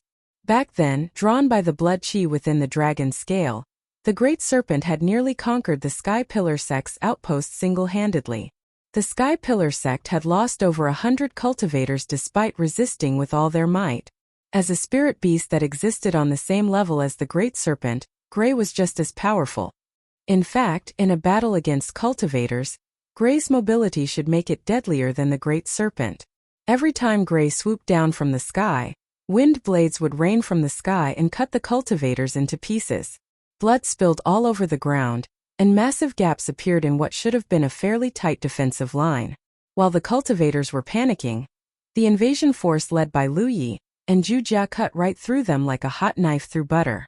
It took them barely any effort to split the enemy into smaller, easily manageable chunks.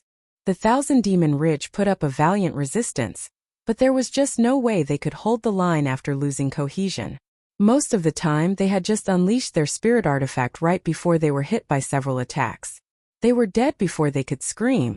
The battle only lasted an incense stick before the Thousand Demon Ridge's battle line collapsed completely. It was easy to decide what to do after that. It was decided that the invasion force would be split into two halves. One group would follow Lu Yi and continue to conquer the outposts. They numbered only 1,000 or so, but their numbers would naturally grow with time, and the rest would chase down the routing enemy. They numbered over 2,000. The Thousand Demon Ridge lost over 1,000 people in this battle, but the Grand Sky Coalition lost only 200 to 300.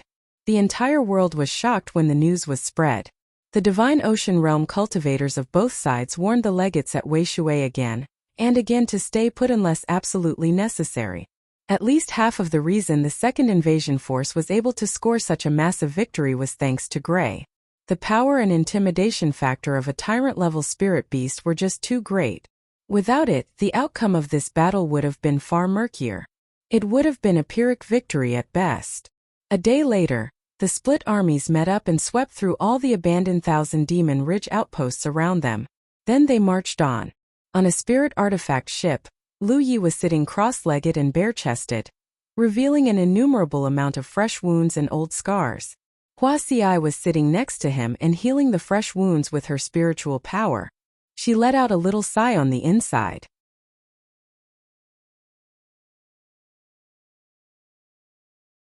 On the first day they met, the young man was already covered in wounds. Today, his appearance hadn't improved one bit. "Why must you risk your life so?" Wuxia said quietly. "At this rate, I might actually have to burn paper offerings for you one day." She even shot Yi a reproachful glance. "Why didn't you rein him in?" Yi stuck out her tongue playfully. Like anyone could stop Lu Yi from charging into the fray and going crazy. The best she could do was to stick to his side and block as many hidden knives for him as she could. "How is the outpost doing?" he asked. "Pretty good. Many of them, including Chan Yu, wanted to come to the inner circle to help you after hearing your exploits. I didn't allow them." Chen Yu's 8th order already, right? Since 2 months ago, yes. He hadn't left because there were many things to do at the outpost. "Are you sure it's okay for you to come here? Who is leading and managing the outpost right now?" "I transferred the Prolgate position to Guyang before I left. Sister Shueyuan also approved of this." "Guyang, that's not a bad choice. He's steadier compared to the others, and I trust in Sister Shueyuan's insight as well." It was around this time he suddenly felt something from his battlefield imprint. It was a message from the sect master. "The pot's about to burst. Do you have any personal requests? I could try and get them for you." It told Lu Yi that the Thousand Demon Ridge was near their breaking point. He thought for a moment before sending a message. At the same time, on a spirit peak at Crouching Dragon Mountain, the tension between the Divine Ocean Realm cultivators of both sides was reaching the boiling point. The Thousand-Old Ridge old man said sternly, "The fish may die, but not without splitting the net. You do not want to go to war with us, do you, Peng Zhen?" "Sure, we Thousand Demon Ridge do not have an effective way of stopping Lu Yi. But if he keeps this up, we will have no choice but to launch an all-out war involving the entire Spirit Creek battlefield." All Grand Sky Coalition Divine Ocean Realm cultivators turned serious when they heard this. An all-out war involving the entire Spirit Creek battlefield would naturally involve every sect in Zhou.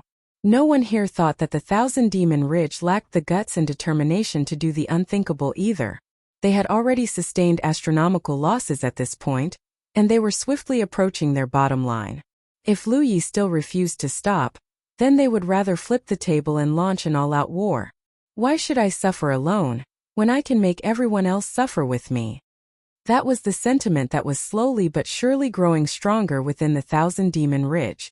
Literal rivers of blood would be drawn all across the Spirit Creek battlefield. No sect would be able to live in peace anymore.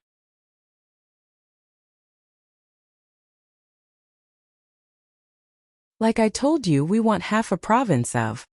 "Silence. You know we would rather go to war than accept such a condition.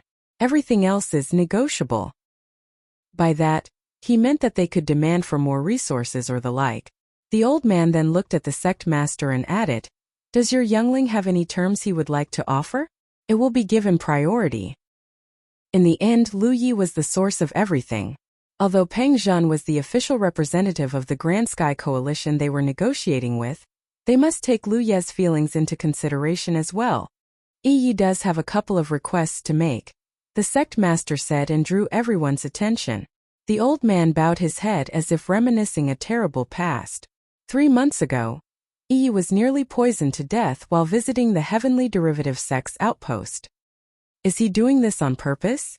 The divine ocean realm cultivators of the Thousand Demon Ridge thought furiously when they heard this. Back then, the members of the Crimson Blood sect had thrown such a fit that everyone and their mother thought that Lu Yi was dead. They had even celebrated his demise. In reality, the guy wasn't just perfectly fine. He emerged 2 months later as an extraordinary ward cultivator and created the first ever invasion force in the Spirit Creek battlefield. Today, at least 100,000 Demon Ridge sects had suffered greatly at his hands. The Thousand Demon Ridge had been beyond stunned when they heard that Lu Yi had returned to life. In fact, they still had no idea how he had survived to this day. It was because the poison targeted not just the physical body, but also the divine soul. It should be impossible for a Spirit Creek realm cultivator to survive such a poison.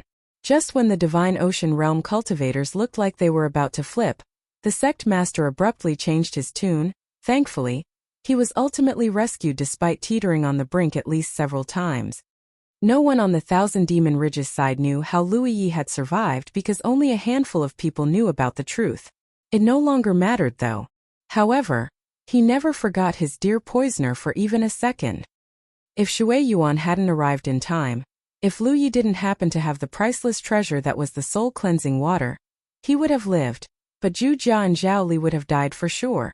Every injustice has its perpetrator, and every debt its debtor.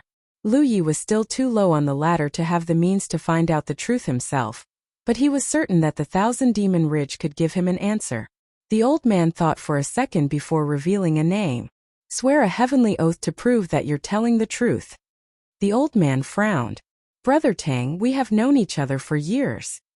The sect master interrupted him rudely.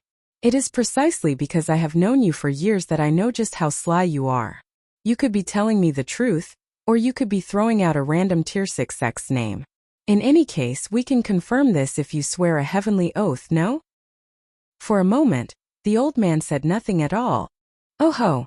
You just lost another outpost, the sect master suddenly announced with obvious schadenfreude. It was the Tower of Mourning. The old man gave a different name. As far as I know, it was the Tower of Mourning who perpetrated it. The sect master immediately launched into a tirade. I knew it. I fucking knew it was those underhanded dogs. I should have annihilated them way back then. He did not ask the old man to swear a heavenly oath this time because he could feel that the old man was telling him the truth. He immediately messaged Lu Yi about it. Lu Yi was standing in the middle of a rubble when he received the sect master's message. He grew thoughtful when he saw its contents.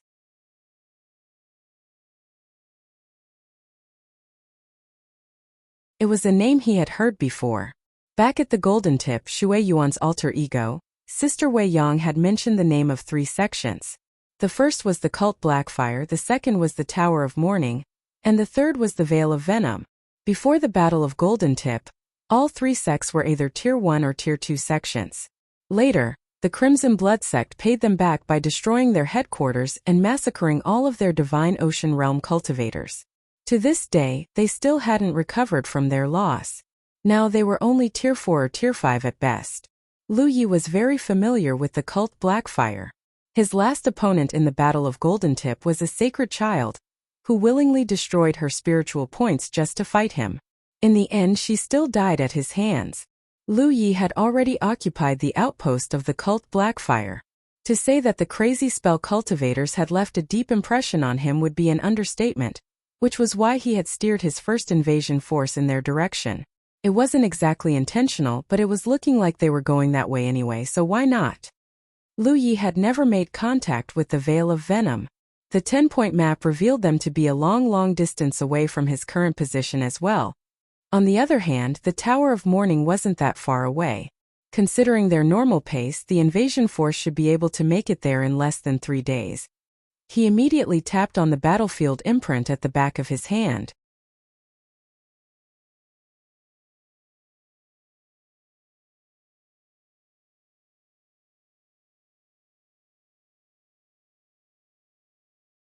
Humanity's Great Sage. Chapter 337, The Tower of Mourning. On a spirit peak at the Crouching Dragon Mountain, the sect master once again thumped his chest and raged. This boy is going to be the end of me, I swear. Peng Zhen hurriedly asked, Calm down, Elder Tang. What happened? The sect master replied, "The boy demanded me to give him 3 days to conquer the Tower of Morning's outpost, or he would not be able to let this go. What kind of nonsense is that? He has no respect for his seniors at all. Say it's all my fault. The Crimson Blood sect hasn't accepted a disciple for so long that I'd forgotten how to teach, much less discipline them." The old man looked aggrieved and regretful, but there wasn't a soul here who didn't know what he was implying. Peng Zhen couldn't follow through with the act either. He was the deputy coalition leader of the Grand Sky Coalition. Who would take his word seriously if he acted that way? The old man from the Thousand Demon Ridge looked stormy to say the least. A long time later, he finally uttered through gritted teeth, "He may occupy the Tower of Morning, but absolutely nothing else. If he so much as touches one of the outposts on his way there, then we will go to war with the Grand Sky Coalition. I swear this with the heavens as my witness." Peng Zhen turned serious, and the sect master nodded. "I will explain the situation to him and tell him to look at the bigger picture." Lu Yi received another message from his sect master. As he thought his time was finally up. Since he emerged from the Heavenly Derivative sect, he had created 2 Grand Sky Coalition armies and conquered over 100,000 Demon Ridge outposts in over a month. His allies had benefited massively from the conquest, while his enemies had suffered astronomical losses. Both sides' Divine Ocean Realm cultivators were in the middle of peace talks right now, and it was clear that they had arrived at some sort of agreement at least. If he ignored the warnings and persisted in his ways, then the situation would truly spiral out of control. It was true that he could simply teleport to another location and restart his conquest again and again. In fact, he could theoretically do this until the entire Spirit Creek battlefield was conquered. However, it would also force the Thousand Demon Ridge to go to war against the Grand Sky Coalition. Therefore, it wasn't necessarily a bad thing to stop here. They could even demand a little more compensation from the Thousand Demon Ridge for the ceasefire. Having made up his mind, Lu Yi asked Luo Fu to summon the legates for a meeting. It was clear that the legates had already received the instructions of their elders though. They understood what was going to happen, and why they were stopping without needing much explanation from Lu Yi. It was a shame, but it was inevitable. This was how the battles between the Grand Sky Coalition and the Thousand Demon Ridge usually ended. This wasn't the first time one faction had gained a massive advantage over the other, but they rarely pushed the other side so far that they couldn't see any hope whatsoever, because they knew that an opponent with nothing to lose was the scariest opponent of them all. This was especially true considering the Great War over 30 years ago. Feng Wujiang had tried to wipe out the Thousand Demon Ridge once and for all, but he ultimately wasn't able to achieve impossible. The Crimson Blood sect fell from grace after that, and the Grand Sky Coalition itself had sustained huge losses. After the meeting, the group scattered and rallied their cultivators.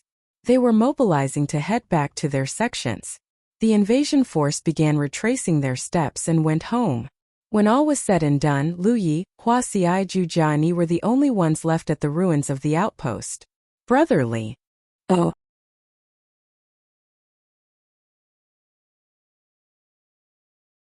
Lu Yi suddenly looked in a certain direction and called out. Hua Xiai and the others were surprised by his action. They were even more surprised when someone actually stepped out a few seconds later. He had a handsome face, straight pupils and enchanting eyes. He was wearing a set of white robes that was patterned with red clouds, and it matched his glistening white hair perfectly. A calabash gourd was hanging off his waist. He was none other than Li Baxian. "How did you know I was here?" Li Baxian looked surprised. He thought he had hidden himself pretty well, but Lu Yi still saw through him somehow.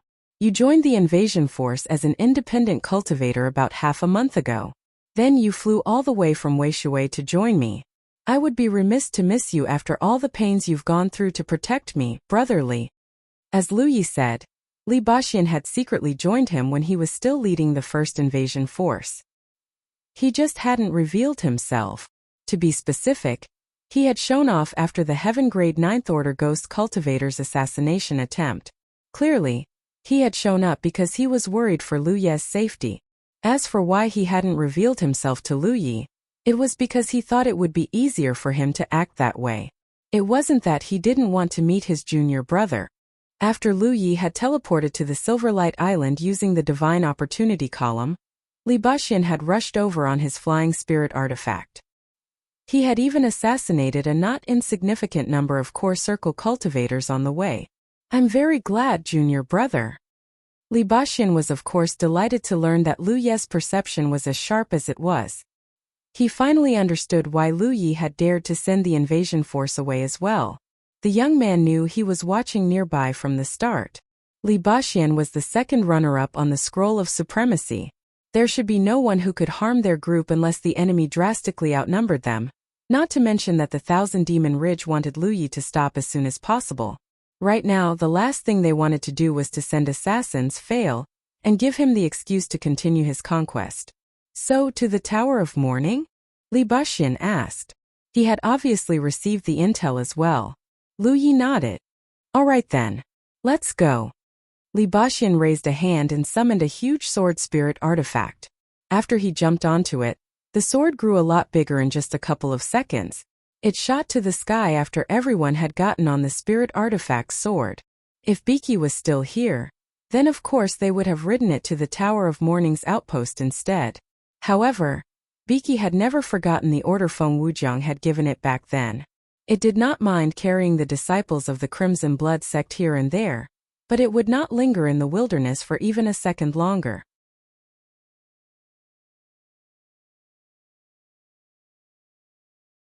That was why Biki had flown back to the outpost immediately after the battle was over. Lu Yi sighed in admiration as his surroundings flew backward at high speed. He had known that sword cultivators were famed for their speed, but it was only now that he was able to experience it firsthand. Of course, there was the fact that Li Baxin himself was an extremely powerful cultivator. Li Baxin sipped on liquor and hummed to himself as they traveled. He seemed to be in an extremely good mood. He might not be a disciple of the Crimson Blood sect anymore, but it was his roots. Of course he was pleased and honored that his sect had produced a monster like Lu Yi. Sometimes they would pass by another flyer or two, but they all avoided Li Baxin like the plague. One look at the aura he left behind was all they needed to know that he was not one they wanted to trifle with. The trip to the Tower of Mourning's outpost should have taken 3 days, but thanks to Li Baxin, they arrived in less than a day. At the outpost, several hundred grim-faced Tower of Mourning cultivators were assembled at the public square.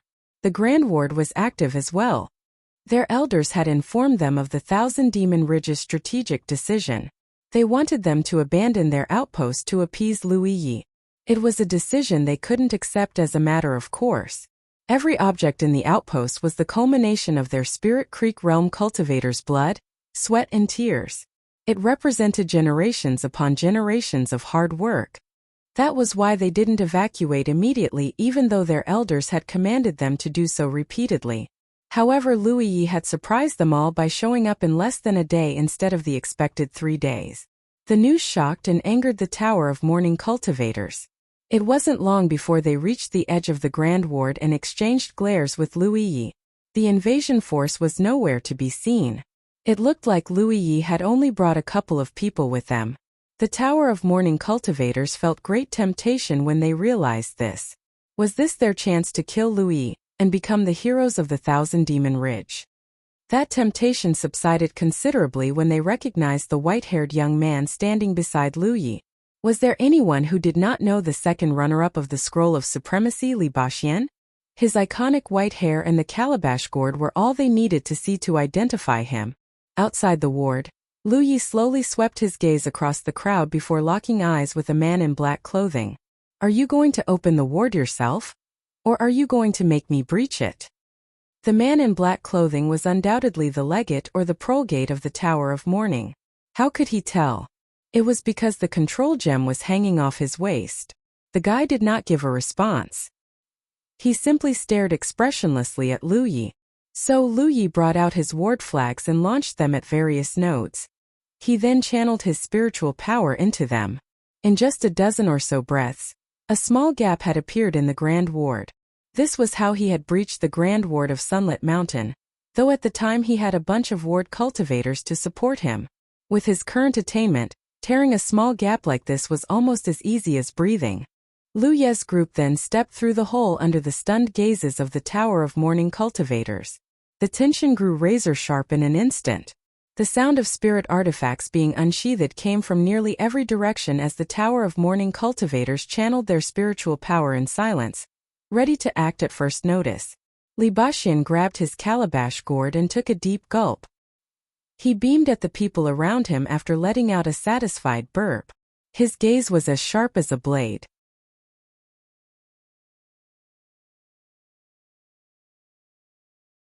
Every time his gaze swept across a vital spot, the affected cultivator looked like they had fallen into an ice pit. Death sat on their shoulders and licked at their divine souls like an invisible ravenous beast. It chilled them to their core, to put it mildly. The invisible pressure was akin to torture. It built up more and more until the weak-willed cultivators started turning red in the face and shaking like a leaf. It was clear that they were on the verge of exploding. The man in black clothing said suddenly, "Li Baxin, the Tower of Mourning will hunt you to the ends of the world."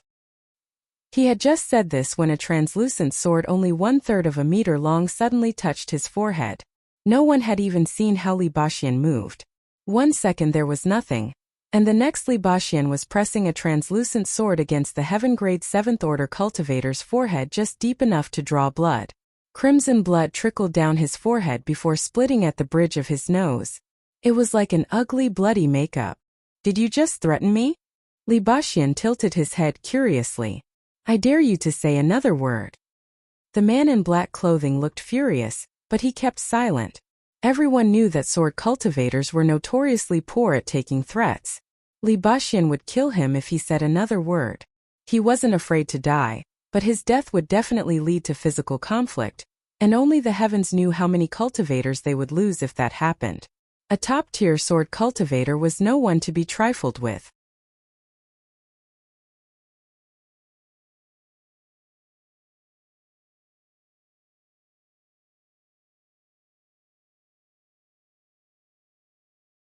Humanity's Great Sage, Chapter 338.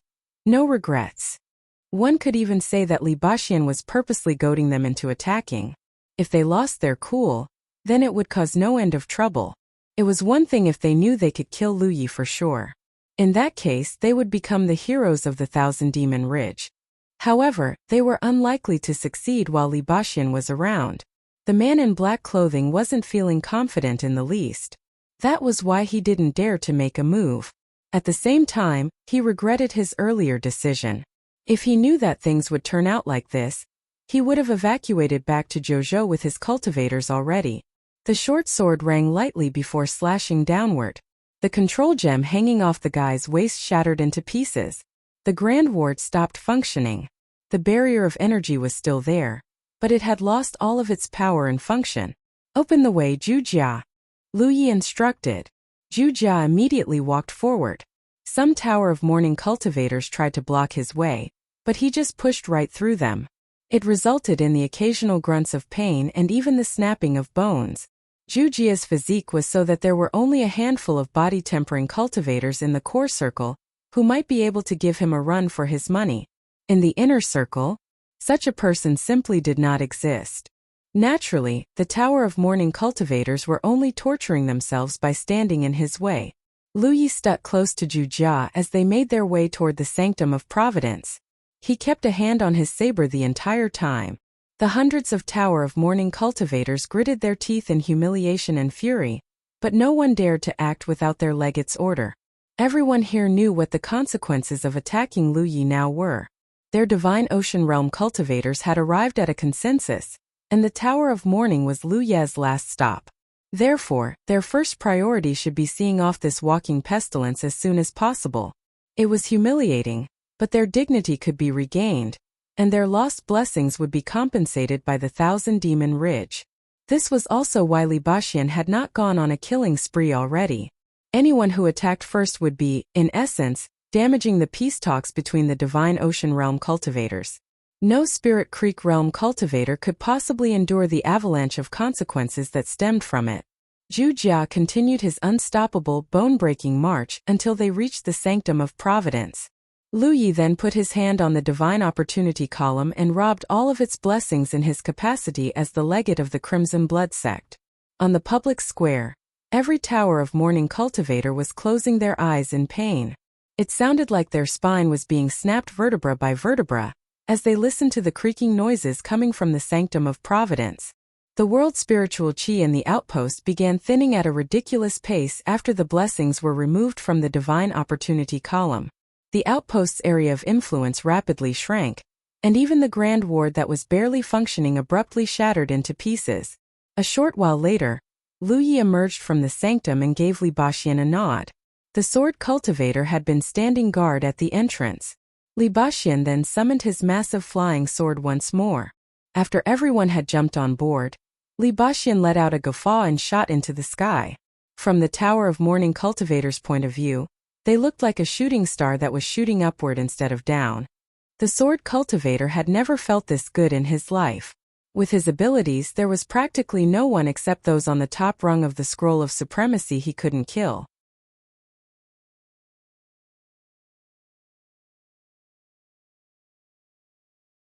However, it was a completely different experience to waltz into an enemy outpost as a small group and plunder every last contribution point right before the enemy's eyes. To say that he enjoyed the frustration and helplessness present on each and every face would be an understatement. At almost the same time, the Divine Ocean Realm cultivators on the Spirit Peak at Crouching Dragon Mountain were receiving the latest updates from their contacts. Their hearts had leaped to their throats when they received the most horrifying news about 15 minutes ago.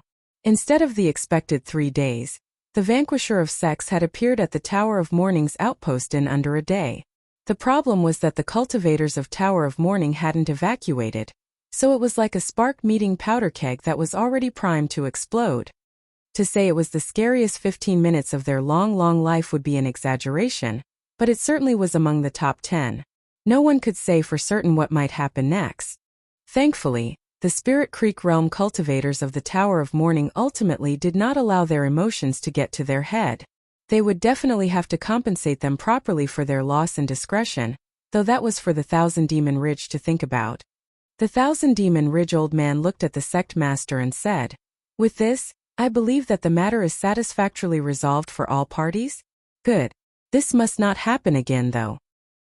The sect master nodded in agreement. "I'll ground that brat the second I reach home." The Divine Ocean Realm cultivators of the Thousand Demon Ridge merely shot him a cold look. The sect master called it grounding, but he was really sheltering the young man. To say that this matter had grown way out of control would be an understatement. The matters of the Spirit Creek battlefield rarely affected Jojo because Spirit Creek Realm was the lowest cultivation level. This time though, the Divine Ocean Realm cultivators themselves had to come out and negotiate a solution. A case like this was literally unprecedented.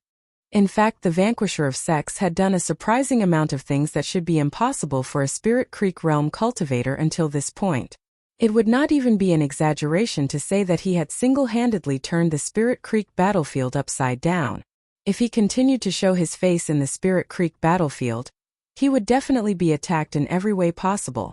The old man then looked at Peng Zhan and said, "The compensation will be prepared in a month's time." Peng Zhan nodded. The old man hadn't sworn a heavenly oath, but he wasn't worried that the Thousand Demon Ridge would renege on the promise. There were only downsides if they did. A moment later, the Divine Ocean Realm cultivators of the Thousand Demon Ridge finally left the scene. Peng Zhen exhaled deeply as the tension that had been building in his heart all this time finally subsided.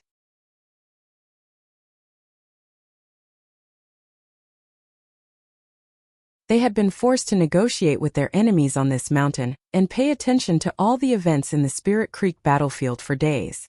They had experienced not one, but numerous emotional roller coasters in the past week. It was a rare experience to say the least. "Let's go." Peng Zhen beckoned as everyone took to the sky and split up a few seconds later. They all came from different provinces after all. Naturally, their path home was not the same.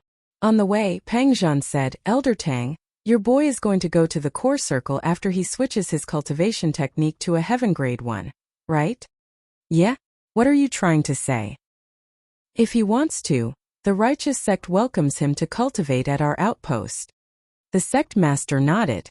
"I will let him know. Whether he will actually visit is up to him." It sounded like Peng Zhan was trying to improve his disciples' prestige or befriend the Crimson Blood sect, but the sect master knew he wasn't. He was protecting Lu Yi. Lu Yi had basically started a mini-war in the Spirit Creek battlefield. There was no Thousand Demon Ridge sect in the world who didn't want to eat his flesh and drink his blood.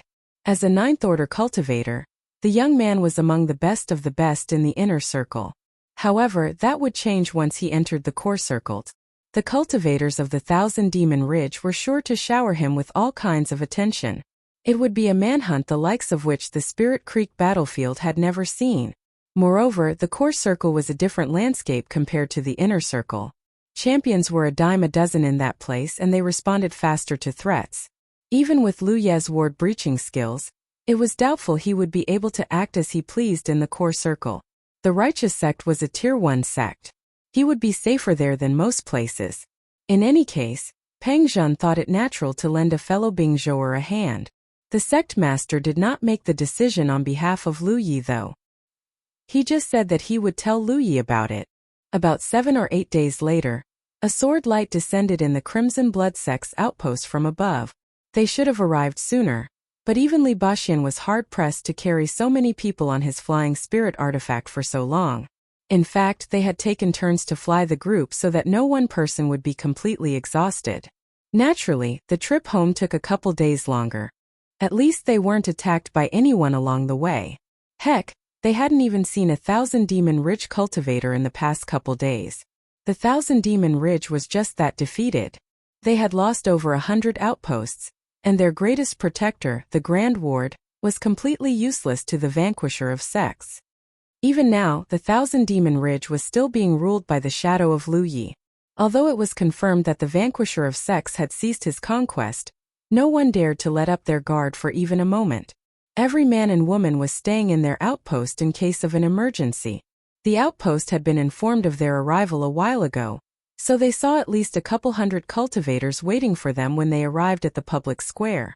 With Chen Yu at the helm, the disciples saluted the group and greeted, "Welcome home, Brother Lu." As Wuxia had mentioned earlier, the cultivators of the Crimson Blood sect had desperately wanted to support Lu Yi when the young man was dominating the inner circle. They only didn't because Wei Shui was too far away, and their cultivation level was still lacking. When they learned that Lu Yi had created a second invasion force, they immediately sent their representative, Wuxia, to assist him. Lu Yi had come home in triumph, so of course it was their duty to give him a warm welcome.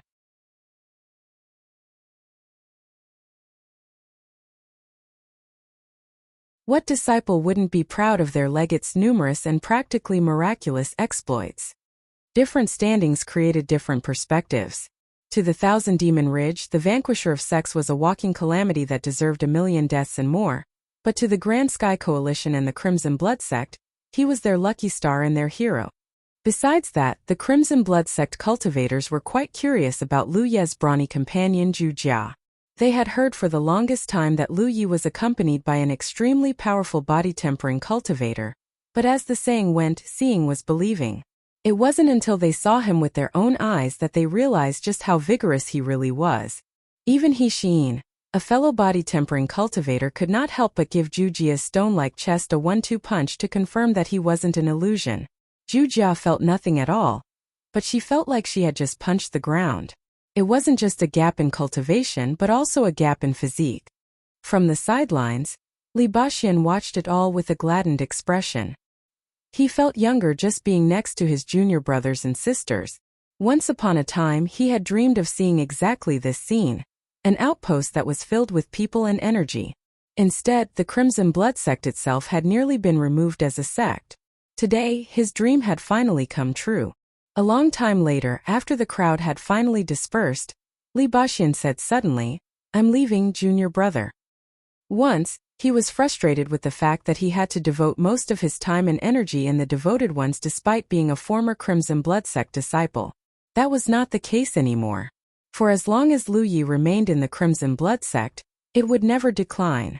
In fact, he could see the opposite happening under his junior brother's leadership. Lu Yi had accomplished what he had tried and failed to do. He no longer had any regrets.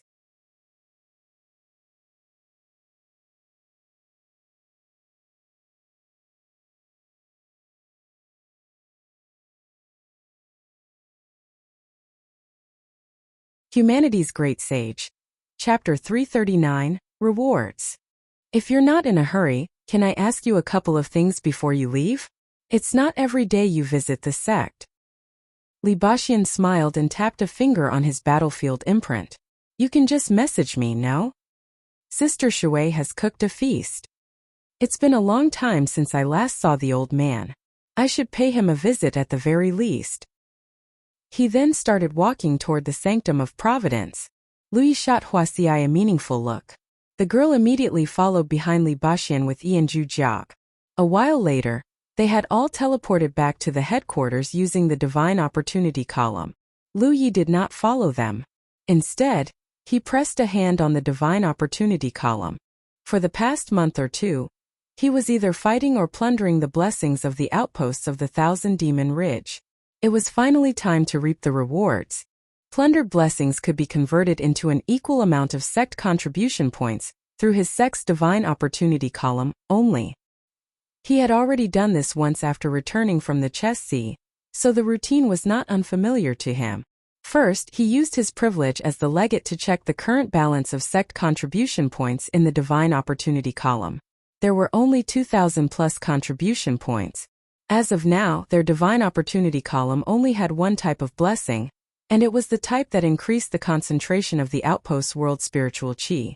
There were 19 such blessings in total, and each blessing improved the outpost's world spirit chi by 10%. The Divine Opportunity column itself already improved the world spiritual chi by 10%, so in total the outpost's world spiritual chi was 200% richer than the wilderness. If the spiritual chi concentration of the wilderness was valued at 1, then the Crimson Blood Sect outposts was 2. He used to think that their outpost's world spiritual chi was pretty rich, but he changed his opinion after visiting various major sects' outposts. With the thought, the plundered blessings in his battlefield imprint shattered into tiny motes of light and sank into the Divine Opportunity column. For a moment it looked like the column was surrounded by a sea of fireflies. They looked extremely pretty. The number indicating the amount of sect contribution point in the Divine Opportunity column started climbing at a ridiculous rate. 50,000, 100,000, 200,000, 500,000, 1 million, 2 million, 3 million. Lu Yi did not know if there existed another Divine Opportunity column with such a ridiculous amount of sect contribution points in the Spirit Creek battlefield, perhaps in the core circle, but he was certain that theirs was the only one in the outer or inner circles. How much was 3 million contribution points? One ordinary 9th Order Realm cultivator was worth 9 points at his current cultivation level, so he would have to kill 33,333 people to reach that number. To say it was a ridiculous number would be the understatement of the century. Lu Yi had stacked up quite the body count at this point, but he was still many zeros away from reaching that number. Of course, slaying enemy cultivators was hardly the only way to accrue contribution points. Handling insectoid attacks, selling stuff in the Vault of Providence, and more were ways to earn contribution points as well. It was just that slaying enemy cultivators was the most common way to the masses. When the number finally came to a stop, it showed 3,100,000 plus sect contribution points.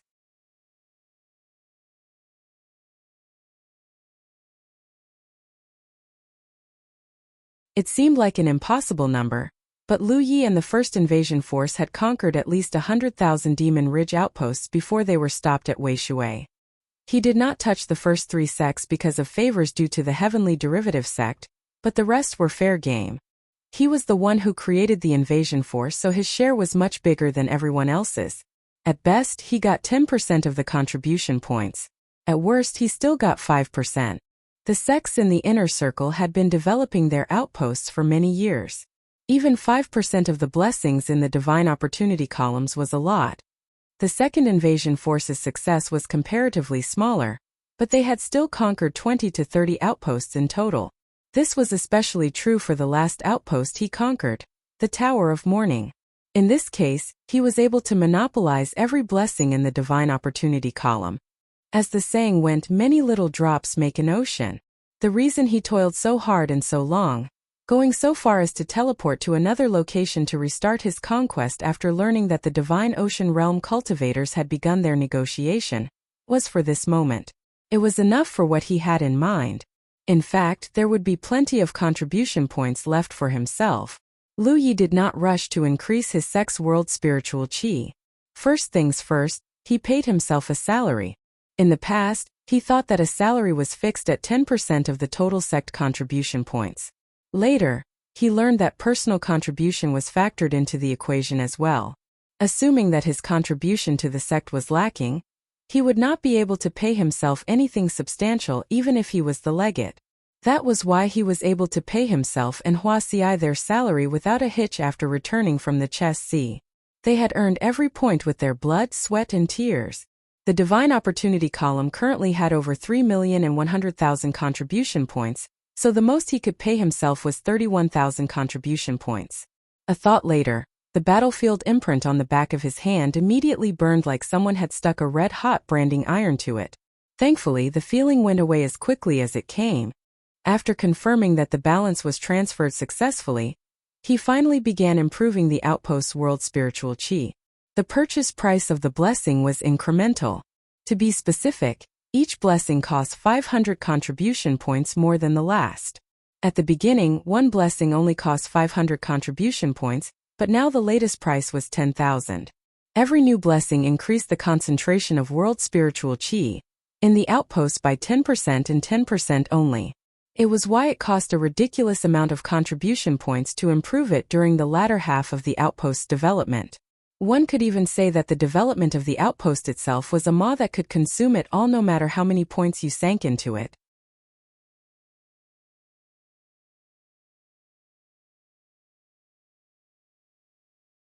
Lu Yi paid the new price no heed, however. As he made the purchases, the remaining 2,790,000 sect contribution points started decreasing at a visible rate. The Divine Opportunity column itself kept twisting and changing and making all sorts of clicking noises. At the outpost, the Crimson Blood sect disciples were celebrating Lu Ye's triumphant return when suddenly, the world changed. The world spiritual qi in the outpost had suddenly become extremely abnormal, and before the cultivators could investigate the anomaly, large patches of dark clouds started forming above the outpost. The clouds were so thick that even the sun had been completely blotted. It was like a massive, end-of-the-world creature that was bearing down on them. It was impossible not to panic at this. What scared the Crimson Blood sect disciples even more was the fact that the already dense clouds were still growing thicker by the second. The Prolgate, Gu Yong hurried out of his residence and looked up. Seeing that things were not looking good, he hurriedly messaged Lu Yi and removed the Grand Ward using the control gem at the same time. No matter what these dark clouds were, he did not want the Grand Ward to be up when it bore down on them. It would probably shatter upon contact. A moment later, he rushed into the Sanctum of Providence and said in a hurry, "It's bad, Brother Lu. You need to come out and check this out as soon as possible." Lu Yi was losing his patience because the blessings could not be purchased in one go. He turned around and asked, "What? There's something strange going on in the sky right now." Lu Yi frowned and dashed out of the Sanctum of Providence. After observing the sky for a moment, he waved his hand and said, "It's nothing." He then went back into the Sanctum of Providence and resumed the tedious process of purchasing the remaining blessings. Right now, Gu Yong was feeling rather dumbfounded by how careless his fifth senior brother was acting. It looked like the end of the world up there, so how could it possibly be nothing? Still, if Brother Lu said it's nothing, then it's probably nothing, right? After consoling the nearest disciples and walking back into the Sanctum of Providence, he immediately heard a rapid series of clicking noises coming from the Divine Opportunity column. He slowly walked up to Lu Yi while voicing his doubts. "What are you doing, Brother Lu?" He used to be an independent cultivator, and he had only replaced Wuxia as the Prolgate a while ago. Naturally, he had never learned to purchase a blessing. "Now that I think about it, you haven't done this before, have you? That's perfect. Take my place and familiarize yourself with the process," Lu Yi said while beckoning Lu Yi to his position. Gu Yong did as Lu Yi had instructed him to. His eyeballs nearly fell out of his eye sockets when he saw the number indicating the sect contribution points. Unable to believe his eyes, he rubbed his eyes but could not see any change in the number. Finally, he looked at Lu Yi as if to confirm that it was real. "Buy it." Right. Gu Yong hurriedly went to work. Clack, click, clack. The divine opportunity column began making clicking noises once more. While this was going on, Lu Yi pressed his hand on the divine opportunity column again, and connected to the vault of providence with a thought. He quickly found what he was looking for. It was an item that could only be purchased in the vault of providence, and it was so rare that even the Divine Trade Association was out of stock. Its price was a ludicrous 150,000 contribution points. The item was a spirit pill of sorts. When he first saw it at the vault of providence, he had been absolutely flabbergasted by its ludicrous price.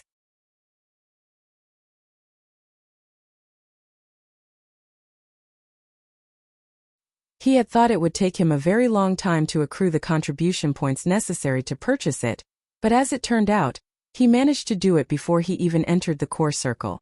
My heartfelt thanks to all the 1,000 demon rich sects who so kindly donated their contribution points to the Grand Sky Coalition. There were only 8 of these spirit pills in the Vault of Providence. Back when his second senior sister was still in the Spirit Creek battlefield, there were still over 30 of the spirit pills. However, it decreased to just 8 over time. No one knew where the spirit pills came from. There was no one in the entire JoJo who was capable of refining them. There existed a good number of rare items that could not be obtained or refined with current knowledge in the Vault of Providence. Some people deduced that it was the remnants of the previous cultivation world, which was why the number of these items never increased with time, only the opposite. Just one of these spirit pills cost 150,000 contribution points, but Lu Yi purchased 2 without so much as batting an eyelid. As a result, he went from being wealthy enough to rival a country to broke. Still, he had over 10,000 leftover contribution points. He withdrew his mind and looked down at his hands. He was now holding 2 ancient-looking wooden boxes. After inspecting their contents and confirming that the spirit pills weren't damaged in any way, he finally put them safely inside his storage bag. "I can't buy any more, Brother Lu." Gu Yang's voice came from the side. Lu Yi pressed his hand on the divine opportunity column once more. What was 2,790,000 contribution points at the beginning had dwindled to just 400,000. There were also 99 blessings on the divine opportunity column now. Lu Yi tried to purchase more, but as Gu Yang had told him just now, he couldn't. "So 99 blessings really is the limit," Lu Yi said, raising his eyebrows. He had heard from Li Baxian that a divine opportunity column in the outer circle could not carry more than 99 blessings, but for obvious reasons, no outer circle sects had ever been able to purchase this many blessings. That was why no one knew if it was the truth or just hearsay until now.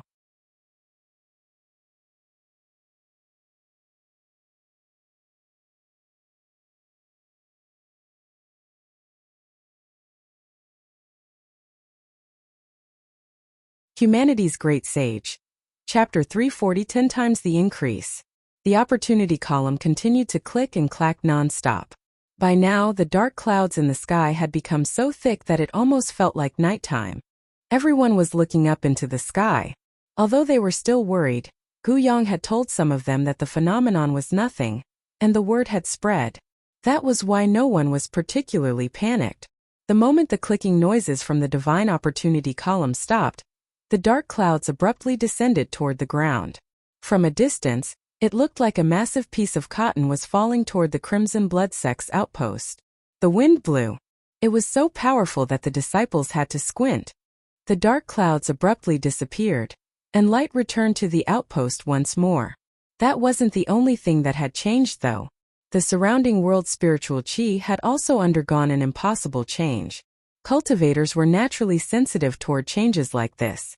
Exclamations of shock immediately broke out from every corner of the outpost. No one could quite believe what they were sensing. The surrounding spiritual chi had become much richer. Now that the divine opportunity column was imbued with 99 blessings instead of 19, the concentration of the outpost's world spiritual chi was 10 times richer than the wilderness. It was almost like the air had suddenly turned liquid. The disciples began cheering. In the past, they were independent cultivators that belonged to nowhere. They had had to attach themselves to the bazaar located outside the Crimson Blood Sect's outpost until Lu Yi recruited them and afforded them the treatment and benefits a proper cultivator enjoyed. Not long ago, the quality of the outpost's world spiritual chi had increased, and the disciples were overjoyed as it directly improved their cultivation efficiency. However, today's improvement was even greater than that. The concentration of the world's spiritual qi went from 2 times greater than the wilderness to 10 times. Everyone knew that the good times had arrived. Their talent might be below average, but with such an environment, their cultivation speed would be as good as most of the sects in the outer circle or even the inner circle, if not better. While the disciples at the outpost were celebrating uproariously, Lu Yi had teleported back to the headquarters. The headquarters was almost desolate compared to the outpost because they didn't have many true acolytes yet. Besides Hua Xi's group, they had only Gu Yang, He Xin and a handful of people in their ranks. Moreover, they spent most of their time cultivating in the outpost and returned to the headquarters only once in a while. First, Lu Yi paid his respects to the sect master and listened to his teachings. The commotion you caused in the inner circle this time is no joke. It was agreed during the peace talks that the Divine Ocean Realm cultivators of the Thousand Demon Ridge will pay us a hefty compensation to make you stop. You should lie low until then. Yes, Sect Master, Lu Yi responded before asking, does this mean I can't breach another outpost's Grand Ward without good reason from now on, Sect Master? Of course you can. Whatever made you think that? But the peace talks. We agreed that you will stop this time, but we never agreed that you will stop once and for all. That said, you should wait until we've received the compensation, and know that the Thousand Demon Ridge would rather fight us to the death than let this happen a second time. That is how hard you've hurt them. In the future, try not to go overboard with your schemes. It's one thing to test one's bottom line, and another to completely cross the line, so to speak. The Grand Sky Coalition will suffer if the Thousand Demon Ridge resolves themselves to take us down with them. Oh.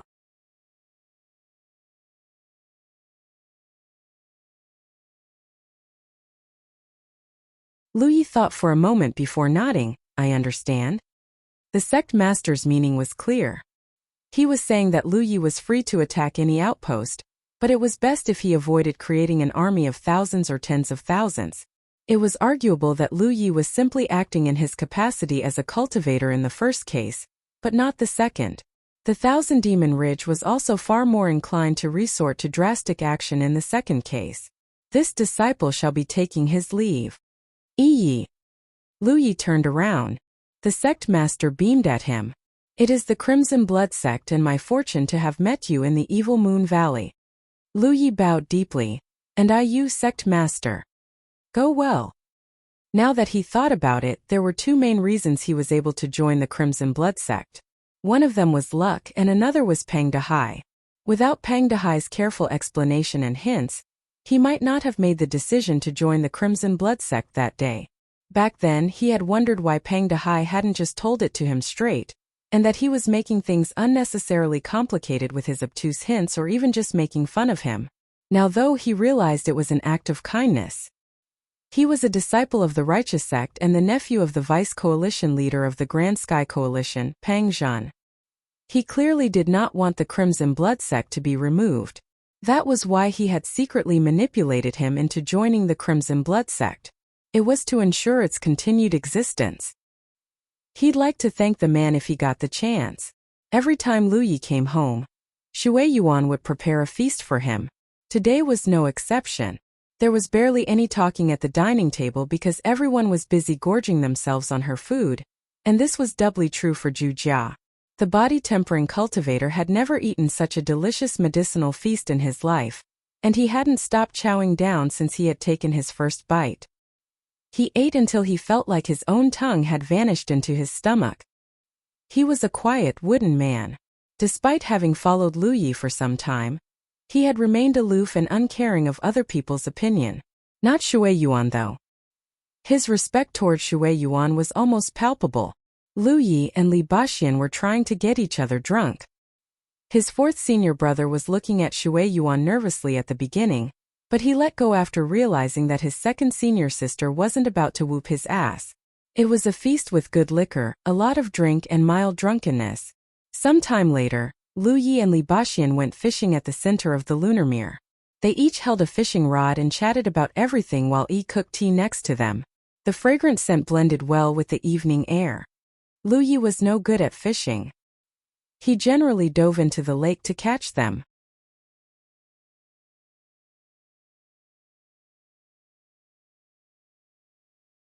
His fourth senior brother was a master at the art though, not to mention that he loved the feeling of fishing. That was why he never failed to fish some blood sturgeons every time he came home. The blood sturgeon is technically a cultivation resource or sorts, you know.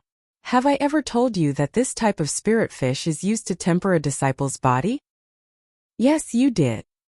For obvious reasons, we disciples weren't allowed to fish beyond a certain number of blood sturgeons to avoid depleting them, but I didn't know that when I was younger. Every time I felt like eating a blood sturgeon, your first senior brother or second senior sister would bring me here to catch a fish. Sometimes we were successful and no one knew what we did. Sometimes we were caught by the old man and received a beating for our efforts. It was why I hated the old man to death back then. Now that I think about it though, the old man is a divine ocean realm cultivator. There is nothing in the headquarters that could hide from his perception. It wasn't that the old man didn't notice my doing. He just couldn't be bothered to discipline me most of the time. Plus, Brother Feng and Sister Shui always protected me during those beatings. Brother Feng? What kind of person was he? Li Baxian fell silent for a moment before answering. He was a man of peerless talent like you. But unlike you, he was a nobody until he reached the late stage of Cloud River Realm. From then on, he shot through the ladders of Real Lake Realm and the Divine Ocean Realm like they were nothing and pushed the Crimson Blood sect to the top in no time. Unfortunately, we were both raised up and cast down by your first senior brother. It is why your cultivation journey is much more precarious compared to ours. The number of difficulties and dangers you will face will only increase. Remember this well, junior brother. Do not make the same mistakes Brother Feng did. Lu Yi nodded solemnly. I will not. He chose this moment to serve them both a new cup of tea. She then sat beside them and watched them fish in silence. Did you notice something different about your second senior sister? Li Baxian asked suddenly. Lu Yi thought for a moment before answering. You mean she didn't stop you from drinking? Li Baxian burst out laughing. Well, she is in a good mood. Everyone's less strict when they're in a good mood. He looked left and right before adding in a subdued voice, she's ascended to Divine Ocean Realm. Lu Yi perked up immediately. Before his arrival, the sect consisted only of his sect master and his second senior sister. One of them was a Divine Ocean Realm master, and the other a Real Lake Realm master. If the Crimson Blood sect wasn't a top-tier sect back then, it would have been removed from the list of sects many years ago. Now that his second senior sister had ascended, it meant that the Crimson Blood sect had two Divine Ocean Realm cultivators. He had a feeling that it was thanks to the soul-cleansing water he had given her a while ago. This was good news, but the sect still had a long way to go. Right now they had two Divine Ocean Realm cultivators, no Real Lake Realm cultivators and no Cloud River Realm cultivators. If he wasn't destined to make it to the Divine Ocean Realm, one might even say that they were facing a crisis of succession. She hasn't released the news yet, so we're the only ones who know about it right now. Suddenly, Li Baxian raised his fishing pole and pulled a colorful blood sturgeon right out of the water. He immediately clapped and cheered like she was the one who had gotten the fish. Even her face was red with excitement. Lu Yi instinctively raised his fishing pole as well, but unfortunately he got nothing but air. Li Baxian chuckled.